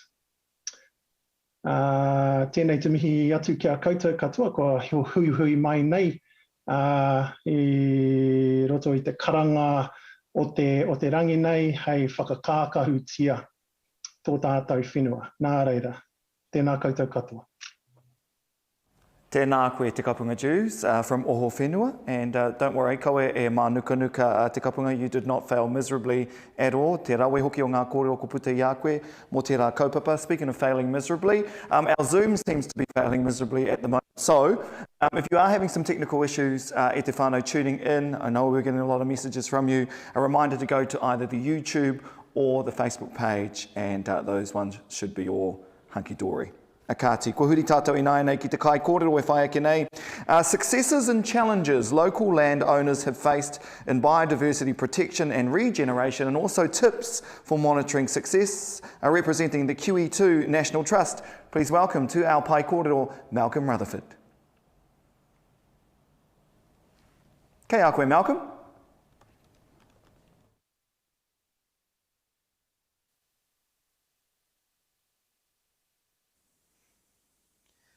Kia ora koutou katoa. My name is Malcolm Rutherford and I'm the Gisborne representative for the QE2 National Trust. Today I'm going to talk to you a little bit about what the QE2 National Trust does and some of the things we've supported and seen and learned about revegetation and forest regeneration in this region. So the QE2 National Trust was formed in 1977 by farmers. And back then, the government was subsidising or giving financial incentives for clearing bush and draining wetlands. So sometimes landowners would sell their farm and then hear from the neighbour that the new owner had cleared that patch of bush or drained that wetland that had been so precious. And so this was the first legal mechanism put in place to protect those special places on private land. We don't just work with farmers now though, we work with anyone, any private landowner. And in just over 40 years, we've protected 4,500 covenants covering over 180,000 hectares. In this region, there's about 140 covenants protecting just over 5,000 hectares. So how do we do this? We have a legal agreement with the landowner called a covenant, and this is lodged on the title. The area that's protected is surveyed, the landowner retains ownership of that land, but there is an agreement about what can and can't be done on that land. We can put clauses in to allow for water take for stock. We encourage revegetation planting, and some of the bigger blocks, there's the allowance for huts and things like that. So each covenant agreement is slightly different, and they can be quite flexible. When the covenant is set up, QE2 assists with fencing finances. So we generally give 50% of the fencing costs. In this region, we're aiming for deer fencing, and if a landowner is willing to try and keep deer out of their block, then we'll pay 60% of the costs. But it's quite hard to find a block that can physically be deer fenced, so there's not many of those, but where we can, we love to do that. We then offer ongoing monitoring of the block. So every 2 years, I'll come around for a visit and see if the covenant conditions are being met. And if they're not, then we work with the landowner to try and get that covenant going in the right direction, get it improving. Why do we do this? Why is there a need to legally protect? Well, 70% of New Zealand is privately owned, and a lot of that is the lowlands. A lot of the really high biodiversity values, a lot of really rare plants are found in these lowland remnant blocks. Most of the conservation estate, not all of it, but most of it is way up in the hills. And so these lowland remnants are underrepresented. And a lot of landowners think sometimes it's just scrub, but it can be a quite unique type of scrub, or there can be some really interesting things in there. And if they're not protected, for future generations, they'll be gone. Also, they're still under threat, which is the need for the legal protection, not just physical protection. Legal protection by itself might not do much because you still have to put a fence up. But legal protection does have a place when people want to develop a covenant or quarry a covenant or get rid of a covenant. Then we've had a few cases go through the courts now, and the covenant wins. One of the things we do as part of our monitoring is photo points. So we go back to exactly the same point, and I'd recommend this for anyone that's doing revegetation planting. Take an up-close shot of your planting, but take one from across the hillside or something like that, so you can see the growth over time. Here's a shot from Waikato Eco Sanctuary from 2012 to 2020 of exactly the same spot, and the only thing you can see that's the same is that vertical stick running up the top middle. The regeneration there has been amazing. The goat control and deer control going on there has helped allow this. Here's another shot of another place. This isn't exactly the same spot, but these two photos are taken in the same patch of bush. And you can see with stock out, this is near Nuhaka, with stock out, the understory is just taken off. It's another example is from Wainaki Waterworks bush, where there's been 7 or 8 years of goat control, and the difference you can see, this is in a light well, so it's got away a bit quicker than a lot of the understory there, but you can see massive growth in the understory. And it's not just the growth, it's the diversity of species in there as well. It's really good to see. Mainly, QE2 projects are just regeneration of existing bush, so allowing that understory to come up, and the grassy areas often slowly turn to fern, or sometimes turn to blackberry, but if you leave that long enough, most of the time natives come through it and it becomes forest. But at Waikato Eco Sanctuary, there's a whole lot of replanting around the bottom of the hills as well. And so you can see here the hills are coming back in Kānuka, but around the bottom of the hills there's been a whole lot of seed plants, podocarps and things planted so that birds have a source to go and drop those into the hills. So it's another thing you can think of as these seed islands that are a source. You don't have to put them throughout your whole landscape, but just a couple of patches of higher value trees, but they'll provide seed sources for the rest of your property. Another really great local example is Tuahini Point, where I think it was 20,000 plants were planted. And this is another covenant. one of the values out there that's been protected is the land itself. So the re-veg planting has really slowed the erosion out there, which with cattle on the land was quite rapid. It decreases the amount of sediment going into the ocean, which is good for diving, and so the flow-on effects of looking after our land are massive. Another example is this one. This photo is taken in 2003, and I don't have a comparable photo because there's a huge hedge through the middle of that photo now. But the area between the bush and the road was planted in just general re-veg species. But now, almost 20 years on, the understory in that is quite something. We're starting to get a bit of a subcanopy, with kawakawa really reaching up.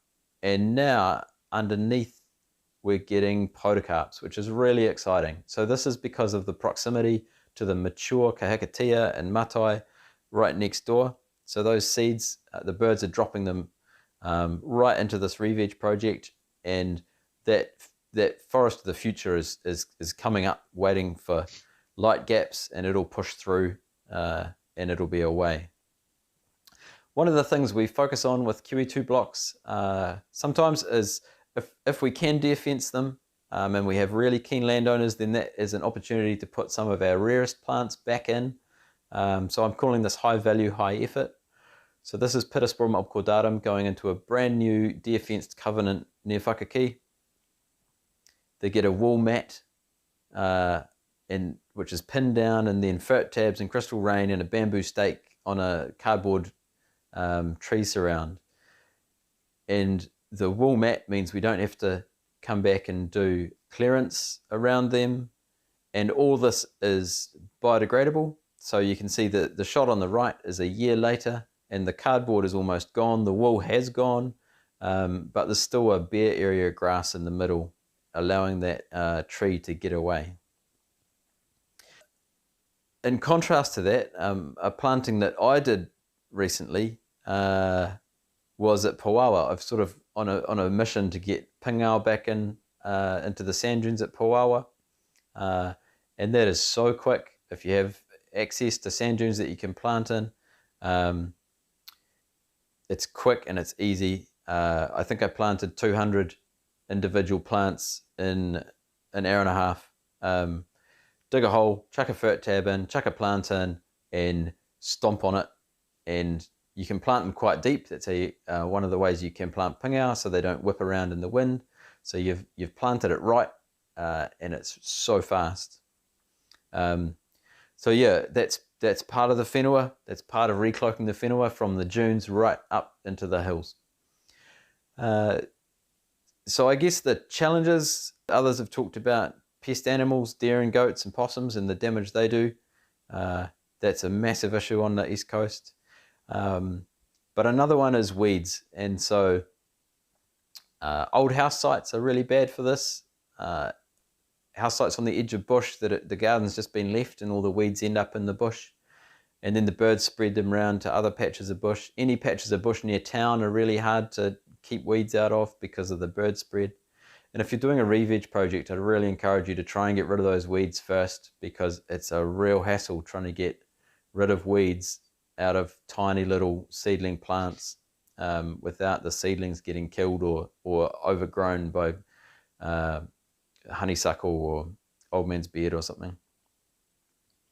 And then with your re-veg projects, if you can eco-source, I really encourage it. You know, if you know where your plants are coming from, if they're coming from this region, if they're coming from our hills, then they're going to do better on our hills. And so if you're getting them from out of town, you don't know where they're from, I really encourage you to do that. Also supports all our local nurseries, and you know, there's some good community efforts going in with some of the seed collecting, and then you sort of see those seeds go from collection right through to seedlings, and then you can buy them back or grow them on yourself. That's a really cool thing for replanting our whenua. So yeah, in summary, I'd say the first thing, you know, this is what QE2 is all about, is protect what we've got. Let's keep stock out where we can. Let's get those deer and goat numbers down where we can. Possums, cats, rats, stoats, the more of those things you can target, the better. But cattle, deer, goats are the big ones for me. Get that fence up around the bush, and let's stop spraying out bush. There's so much effort going into replanting, and yet there's a lot of stuff still being sprayed out, some of it quite mature scrub. And underneath that scrub is the next generation of forest for those hills. So yeah, once it's there, if you can plant the edges or plant new areas and keep on top of your pest plants and pest animals, then I think our future's looking bright for Tairāwhiti with all this re-veg going on. If you've got any questions about Kiwi2 or anything I've said, just get in touch. Thanks for your time. And thank you very much for your time, Malcolm. And as Malcolm said, if you have any questions, hold those questions, or you can even send them by our Facebook page, and we'll get the facilitator of our panel session later, Manu Kari, to pose those questions to Malcolm, as well as our earlier guest, Te Kapunga, and our next guest, who is standing by here at Rangai in Turanganui, Kiwa, to talk about valuing and rewarding native forest regeneration, regional cooperation to kickstart new markets. We welcome from Ngāti Porou and Toha, Renee Raroa. Kei a koe, Renee.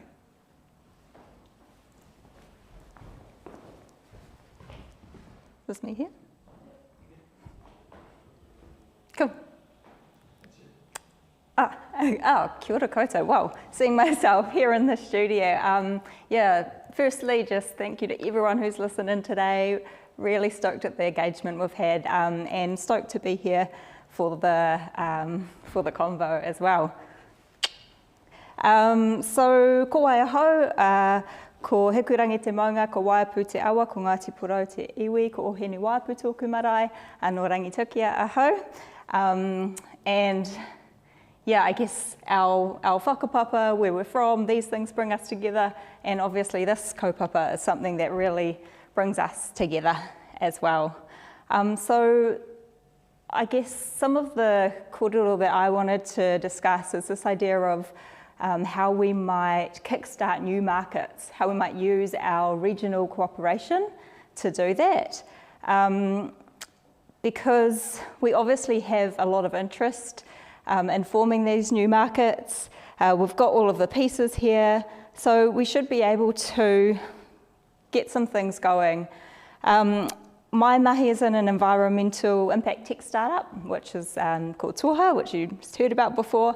And what we're doing there is building a platform to facilitate this massive cooperation, so to incorporate a whole lot of the whakaaro and the ideas and projects and other tools and platforms that we've already discussed. So in our regional context, I guess it's about how will we use something like this to effectively and efficiently bring all of our various skill sets together, what resources have we got already, and how might we design better solutions for us so that we can make things work for each other and our planet, first and foremost. So, in this region, like many regions, we've got some amazing projects already going on. We've heard about a lot of them today. I won't even start to name them because there's so much awesome stuff. But I guess one of the things that we don't have is a financial system that really values these products or these projects. So what our financial system currently does is it values products and services and kind of at an individual level. So how do we make the true value of all of this replanting, recloaking, regenerating our whenua, how do we bring out the value in that and help that to be visible to our markets? And who's going to pay for that if we do make that visible? So what we're building at Toha is a market engine, to unlock the climate finance that's sitting there. So we can talk about some of the funding that we've got, via government schemes, there's investment funding, but there's also, we know, a whole lot of impact finance sitting up in the capital markets that just can't see the front line. So to enable that to reach our projects and reach the front line, what we're missing is the infrastructure. So this is some of the stuff that we're working on building. The ultimate goal there is to regenerate the planet by unlocking this, and by helping them to see the projects on the front line. What we need to do is to ensure that the data's there that really proves that these things are happening. And you know, some of the other conversations, we've talked about our carbon markets and alternative markets and the way data's captured there. But what if we could work together as a region and as countries and beyond to rebuild these in the way that they really work for us? Because we've heard about a lot of the brokenness. So one of the ways that we're looking to do this is through an asset called a pledge. I'm kind of rolling through this convo relatively quickly today because I know we've been like pushed for time, but I'm going to jump into kind of one of the key assets here that Toha's building.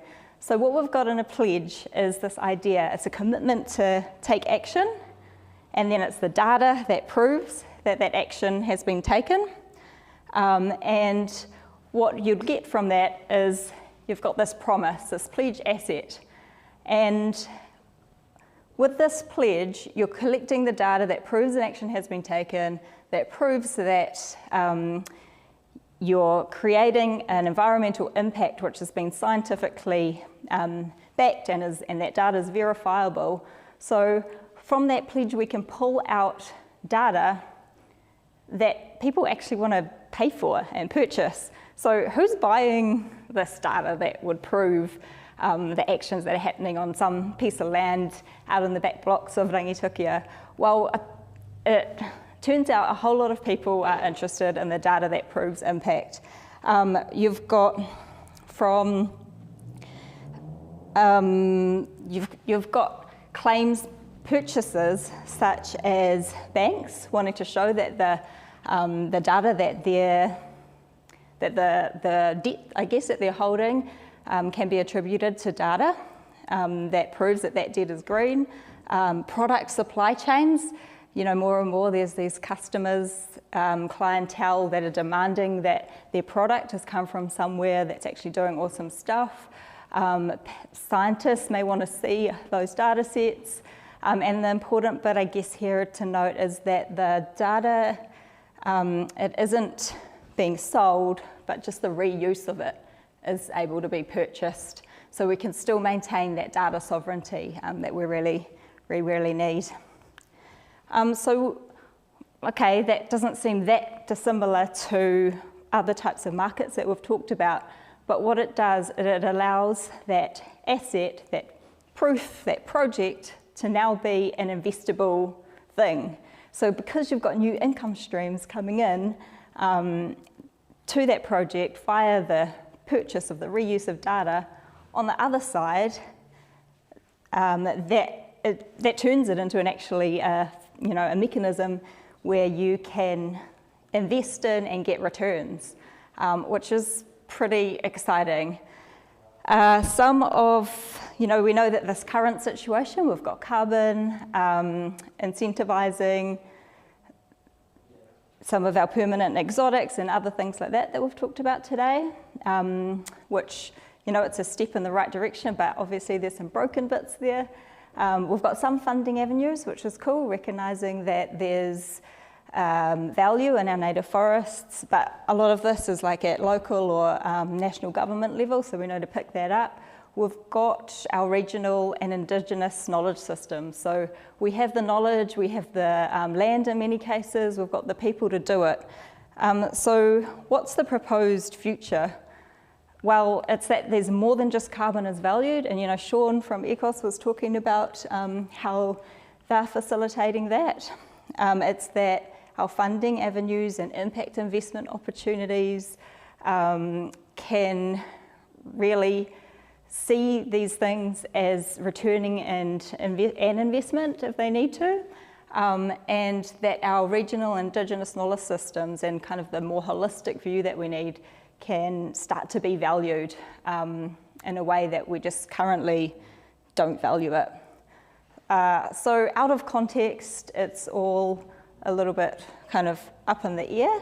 But what we do have here regionally is a couple of projects that we're started to work on that are testing out this model and doing these things. So one of those projects, shout out to Henry, is afforestation. Out at Kotare, they're replanting, they've got stock exclusion going on, pest control happening, and they're able to start to see the data that they're collecting and putting into like the trusted network via Toha. They're starting to see how that can be turned into claims assets and get some purchases in for that data. And then that's going to mean that on the other side of it, that the investment can start to flow in because you're seeing new revenue streams starting to return some money that in a way that it didn't exist before. Now, and this is a project that's super dear to my heart, Te Kotuku Station, because the previous one I mentioned, you know, Kotare Station, amazing things, privately owned farmland, but I know many of us here are interested in, with our different governance structures and things like that, how does something like this work for Māori land blocks? Well, we're testing it out with one of our first projects at Te Kotuku Station. Kia ora, Rangi, Dad, out there somewhere listening in perhaps.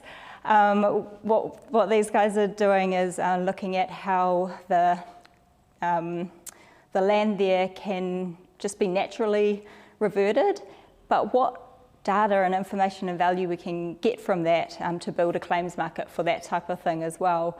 So, you know, for our Indigenous land management practices and returning to some of these, this is what the world's asking for in terms of regeneration. So there's the potential to unlock a whole lot of global claims in this space where people are looking to invest in the return of our Indigenous land management ways.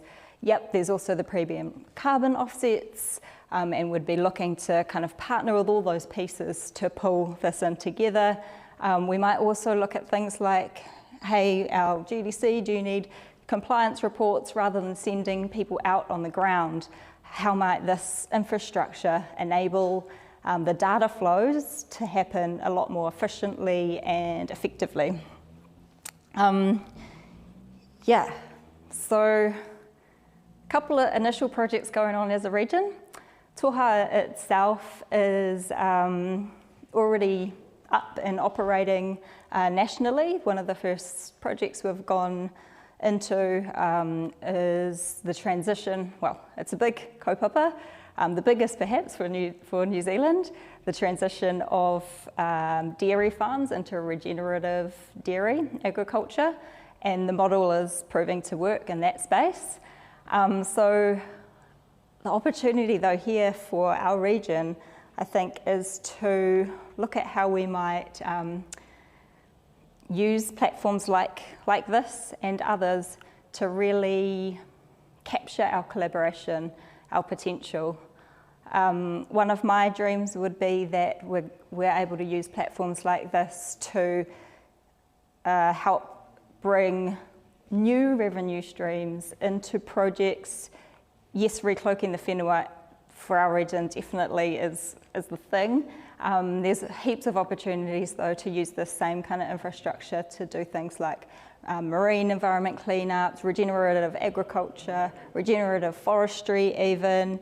I guess the question is, are we up for thinking differently about this? Where do we start?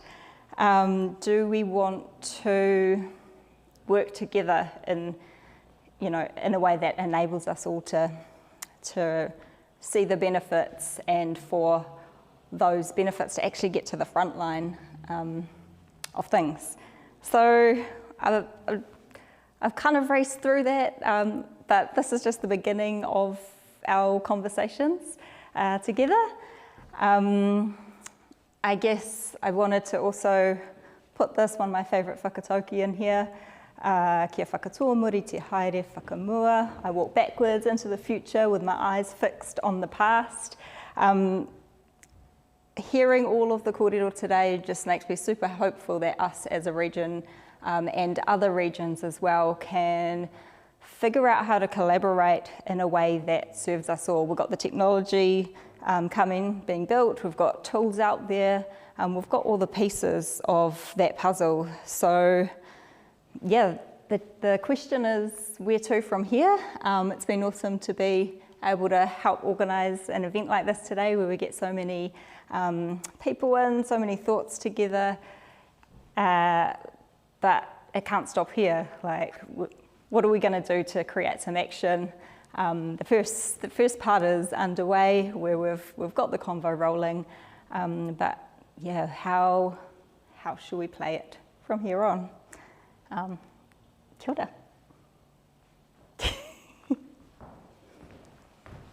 Kia ora, thank you very much, Renee. I walk backwards into the future with my eyes fixed on my past. Kia whakatoa muri te haere whakamua. And just like that, Renee has disappeared, and here I am back with my whenua. As we continue our kōrero recloaking the whenua, and I just want to say a big thank you to Renee, who's been keeping me company here at Rāngai, here in Turanganui-a-Kiwa as well. Tēnā rawa te koe, Renee. All right, ko huri tātou nānei ki te kai kōrero whakamutinga. We're moving now to our final guest, Mr. Hamiora Gibson. Obviously, many of us know him as Sam the Trap Man, living with and off rather than locking up our indigenous ngāhere. Looking forward to this conversation. Hamiora, kei a koe te wā. Kia ora tātou, I'm Hamiora Gibson, Sam the Trap Man, and we're going to be yarning about living with the whenua, living with the ngāhere. And so, when I got given this kaupapa of recloaking the whenua as something to talk about, I had a couple of questions. It brought up questions of how do we optimise our biodiversity in our ngāhere? So we know that we can create all these big, beautiful canopies of manuka and regenerating forest, but how do we really get the best out of the biodiversity that lays underneath that canopy system? How do we strengthen our resolve as a people to recloak the whenua? How do we motivate our people to want to plant forests across our landscapes? And is it better to utilise our traditional model of removing people from those landscapes and from the ngāhere to protect our forests, or is it better to reconnect our people with the intricacies of those ecosystems? In my experience, people feel a connection where they spend the most time. So if they're spending time in the ngāhere, they're feeling a really deep care for that place. This connection's enhanced to a reliance when we use our ngāhere to harvest kai, to harvest different tipu for our rongoa and for our mental well-being as well. When people, they spend time in the ngāhere sort of harvesting things, they start to understand all the different details within that ecosystem. And like an example of that would be with our riparian planting. If we have an intrinsic connection to our riparian plantings, then life gets busy. We only go and visit them maybe once or twice a year to release weed them, and that's when we notice what's going on in that ecosystem. But if we're in there harvesting kai from those places, we're going to visit it once or twice a week, because that's the place that we eat from. It's the place we gather rongoa from. It's the place that sustains us. And in those ecosystems, when you're harvesting, you're noticing each individual plant, what's going on for each individual plant. You'll notice that rabbit browse, that hare browse, that deer browse, when that cow jumped that fence and got into your planting, and you'll be able to respond within a week. If you had an intrinsic connection rather than a harvesting connection, you would only notice that 6 months later down the track when it's too late and your riparian planting has been totally cleaned out. And currently, with our traditional model, our people have been kind of kept at arm's width from our ngāhere. Pine forests kind of coat the outside of our forest systems. Legislation means that on public conservation land you're unable to harvest our traditional species. You know, it all goes back to land confiscation and people being kept at arm's width to protect native species. I want to talk a little bit about the legalities around having a living relationship with the Ngāhere right now.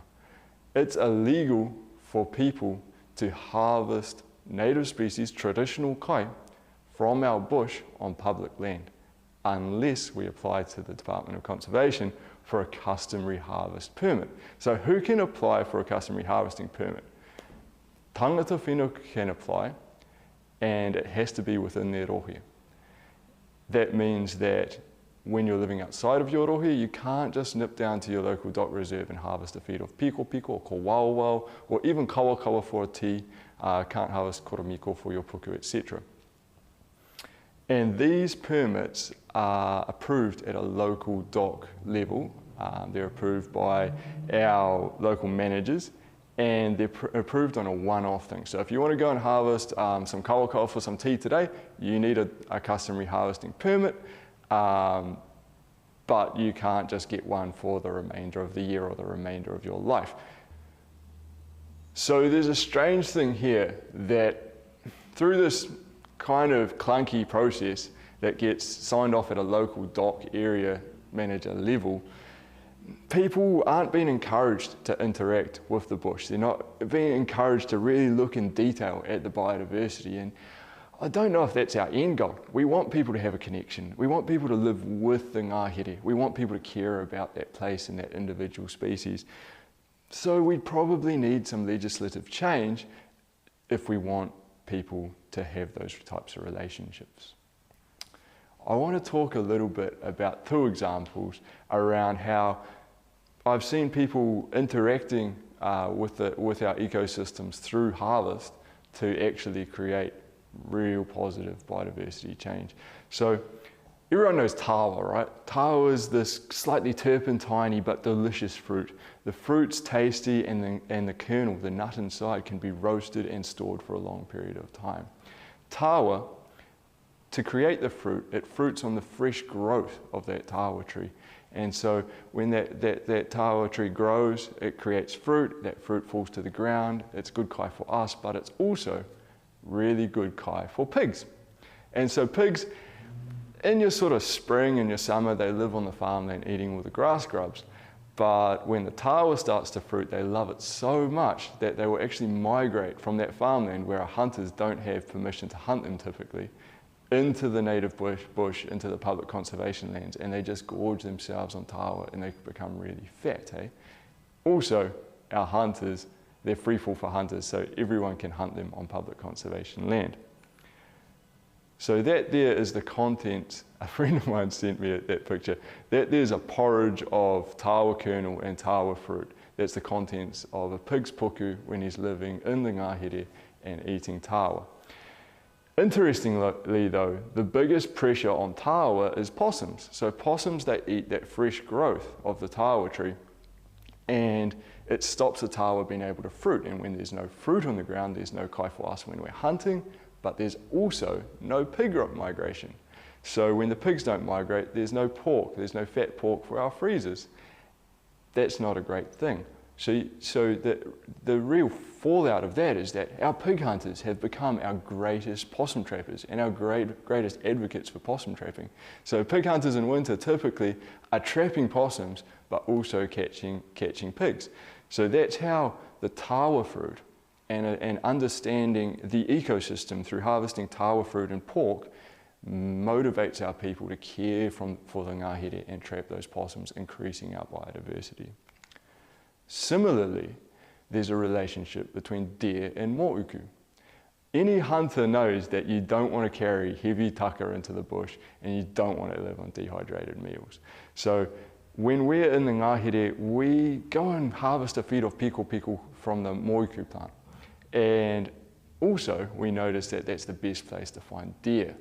So deer in winter, the grass from the river flats is gone, but the mo'uku beds are really lush and delicious. So the deer just go there, and that's where we shoot the deer.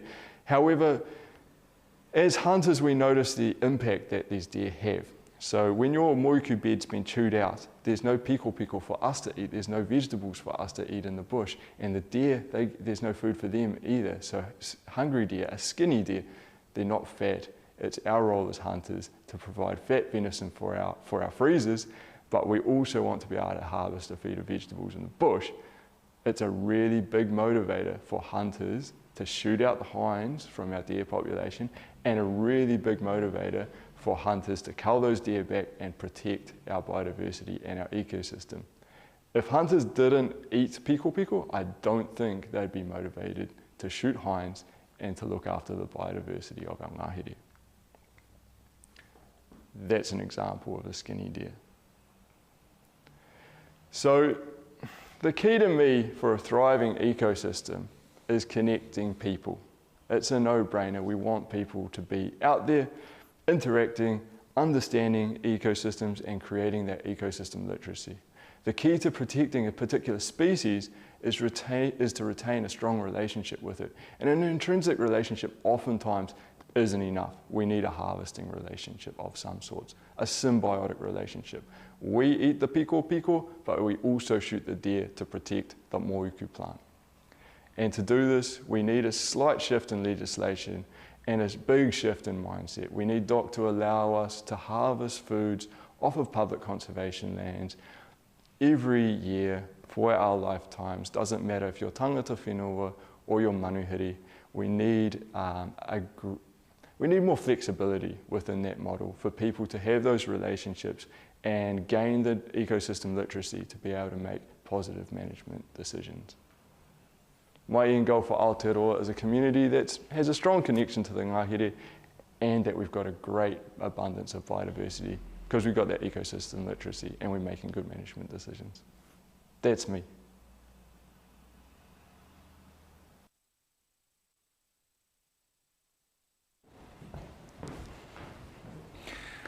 Thank you very much, Sam. aka Hamiora Gibson there, our kaiwhakamutinga. And what we're going to do now is allow you to ask a few questions if you haven't already. So I'm going to hand it back to Manu Kerry, who's going to facilitate this final session, and then we'll bring in Renee and our other guests as well. And ka karawhiua e koutou e tahi pātai. So handing it back to you now, Manu, kei a koe. Kia ora mātai. Just something someone just raised with me, which I think is useful at this juncture. Please, if there's any material that could be considered mātauranga Māori, do credit the contributor from the presentations today, and perhaps get in touch with them as well, just if you're planning to use it somewhere else. But thank you again for those presentations. What we thought we'd do is just, we've got a little bit of time. I know we're all waiting with bated breath, particularly those of us outside of Auckland, to hear what happens just after 4 o'clock. But we have a bit of time, and there were a few pātai that came through from that last session, which I'll just put to the speakers. Malcolm, QE2 covenanted areas eligible for ETS credits, and what are the limits on utilisation that covenants put in place? So, kia ora, they are as eligible as any other land. So if they are post, is it 1990? Yeah, it's the same eligibility criteria. So some covenantors certainly have their covenants registered, but many of these are forest remnants which predate 1990, so aren't eligible, unfortunately. But we're doing some work internally to do what we can to get them eligible, because they should be. Yeah. And limits on, can you go in and take anything out if there's a covenant? So each covenant is different, and so a lot of new covenants have clauses in them that allow, for example, take for seedlings for local projects, seeds for local projects, but it's very much on an individual case-by-case basis. There's also some flexibility for us to allow what's sensible. So we're more than happy to have discussions with covenantors about, if they say, oh, we want to do this, then sometimes we'll write a letter of permission, or in for big changes, we can vary a covenant, but that's not very common. But for example, if someone wants to put in a track so that they can do a track line, we're going to have no problem with that. But as a discussion rather than finding out later is how we like it. Awesome. So there's some real flexibility there in the arrangements for each covenant. Renee, a lot of good feedback on your presentation, but some people struggling with get their heads around the concepts. Are your pledges likely to be ETFs, exchange traded funds? Could they be captured by speculators in the way that NZUs have been? Kia ora manu, yeah. I mean, what I guess we're asking for here is a bit of a shift in thinking outside the norm, so understandable that there's confusion trying to deliver that in a couple of minutes. But I suppose the potential here is that with these platforms that we're able to design, you know, from the front line first, eventually they might create credits that are usable in the as NZUs, but there's the potential for that voluntary market space to be utilised as well. And even before that, you know, if we're thinking about a regional way to kickstart this thinking, we could, outside of the NZUs, outside of voluntary markets, if we can hold things in a way that they're trusted, make sure the science is there to back it up, then we can start to build our own versions of these that are more flexible, more holistic, and work way better for the front line. So I guess the answer there is yes, potentially, eventually, but a lot more than that as well is achievable, so that we have more players on both the investment and the funding side of things, as well as more flexibility in what can be offered and captured. Hopefully that's the question. Pia makes the point that Māori land can often be ineligible for ETS due to the 1990 test, but ecosystem services, biodiversity and manaaki impact are all assets or opportunities that whenua Māori can deliver on for some of those valuable assets that your initiative's building.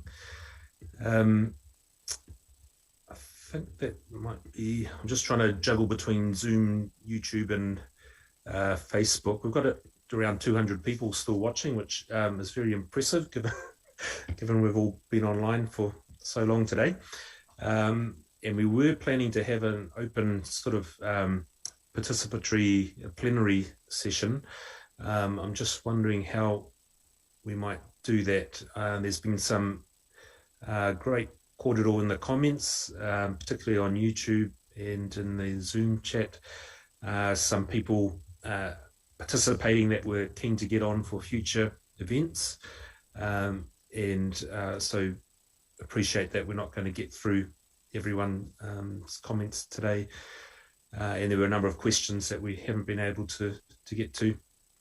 But I'm just wondering if there's anything else we'd like to do at this stage. I just think with 200 people in a Zoom call, it could get pretty chaotic pretty quickly. And we might be better to park things and work out next steps. So if you've registered for the Zoom through Eventbrite, we'll have your email address. And if you haven't, you can still go to recloaking.nz and add your details there and be added to the mailing list. We're keen to sort of find a way to have an online conversation. It's harder, it would have been great to be together today, but a bit challenging, and it's been awesome to have many people from outside the rohe of Tairāwhiti participating in the conversation today online. So keen to keep that kōrero going. So one question's come through, Renee. Does Toha also consider mātauranga as part of the science solution? Absolutely, yeah. What part of the design includes measurement frameworks where the project is, I guess, able to collect data and information that proves the impact in the way that its measurement is designed for. So rather than that being a set thing, we will have templates that actually are designed either by scientists, by people on the front line, mātauranga experts, whatever, so that we can actually use that platform to, I guess, show up the value of that that data. Sorry, I'm getting put off. I'm like looking at a green screen of myself. It's all good. So yeah, I don't know if I explained that well, but the answer is yes. The platform itself is neutral. So we're not kind of saying that this is something that's valuable or that is. It's that once it's in a network and the infrastructure's there, so as long as that piece of data can prove that there's impact, that might be through mātauranga, through existing science, whatever it is that backs up that opinion, and then the market sees it as valuable, then it has value. So I is the short answer. Yeah. Hamiora, you mentioned legislative changes required. Are you aware of specific opportunities that are coming up or things that people could do now to push for those changes that would be helpful from your perspective? Yes, I know that we've got a new Director General for the Department of Conservation, and Minister Kiritapu is obviously, with her extensive knowledge in legislative change, I've got the feeling that there's going to be some serious reassessment on the way that the department approaches our ngāhere, especially for regions like ours and like Northland, where, without wanting to say too much, I think there's much more appropriate ways of dealing with our ngāhere and much more real relationships that we could be having that could be backed up with legislation. So I think that time's coming. Yeah. Awesome.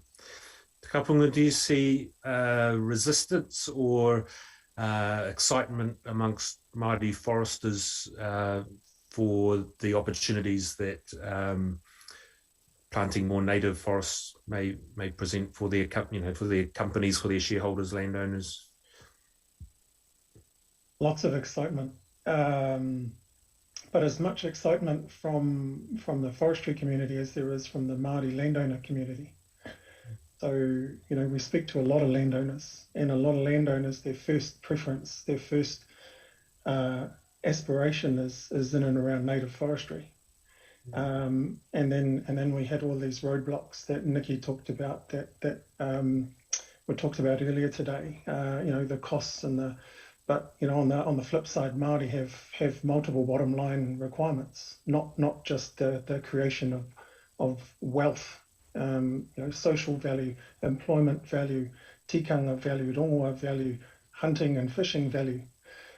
So we're in a really nice space where our landowners are aligned to the direction that we would like to go naturally as Māori, which is afforestation with natives.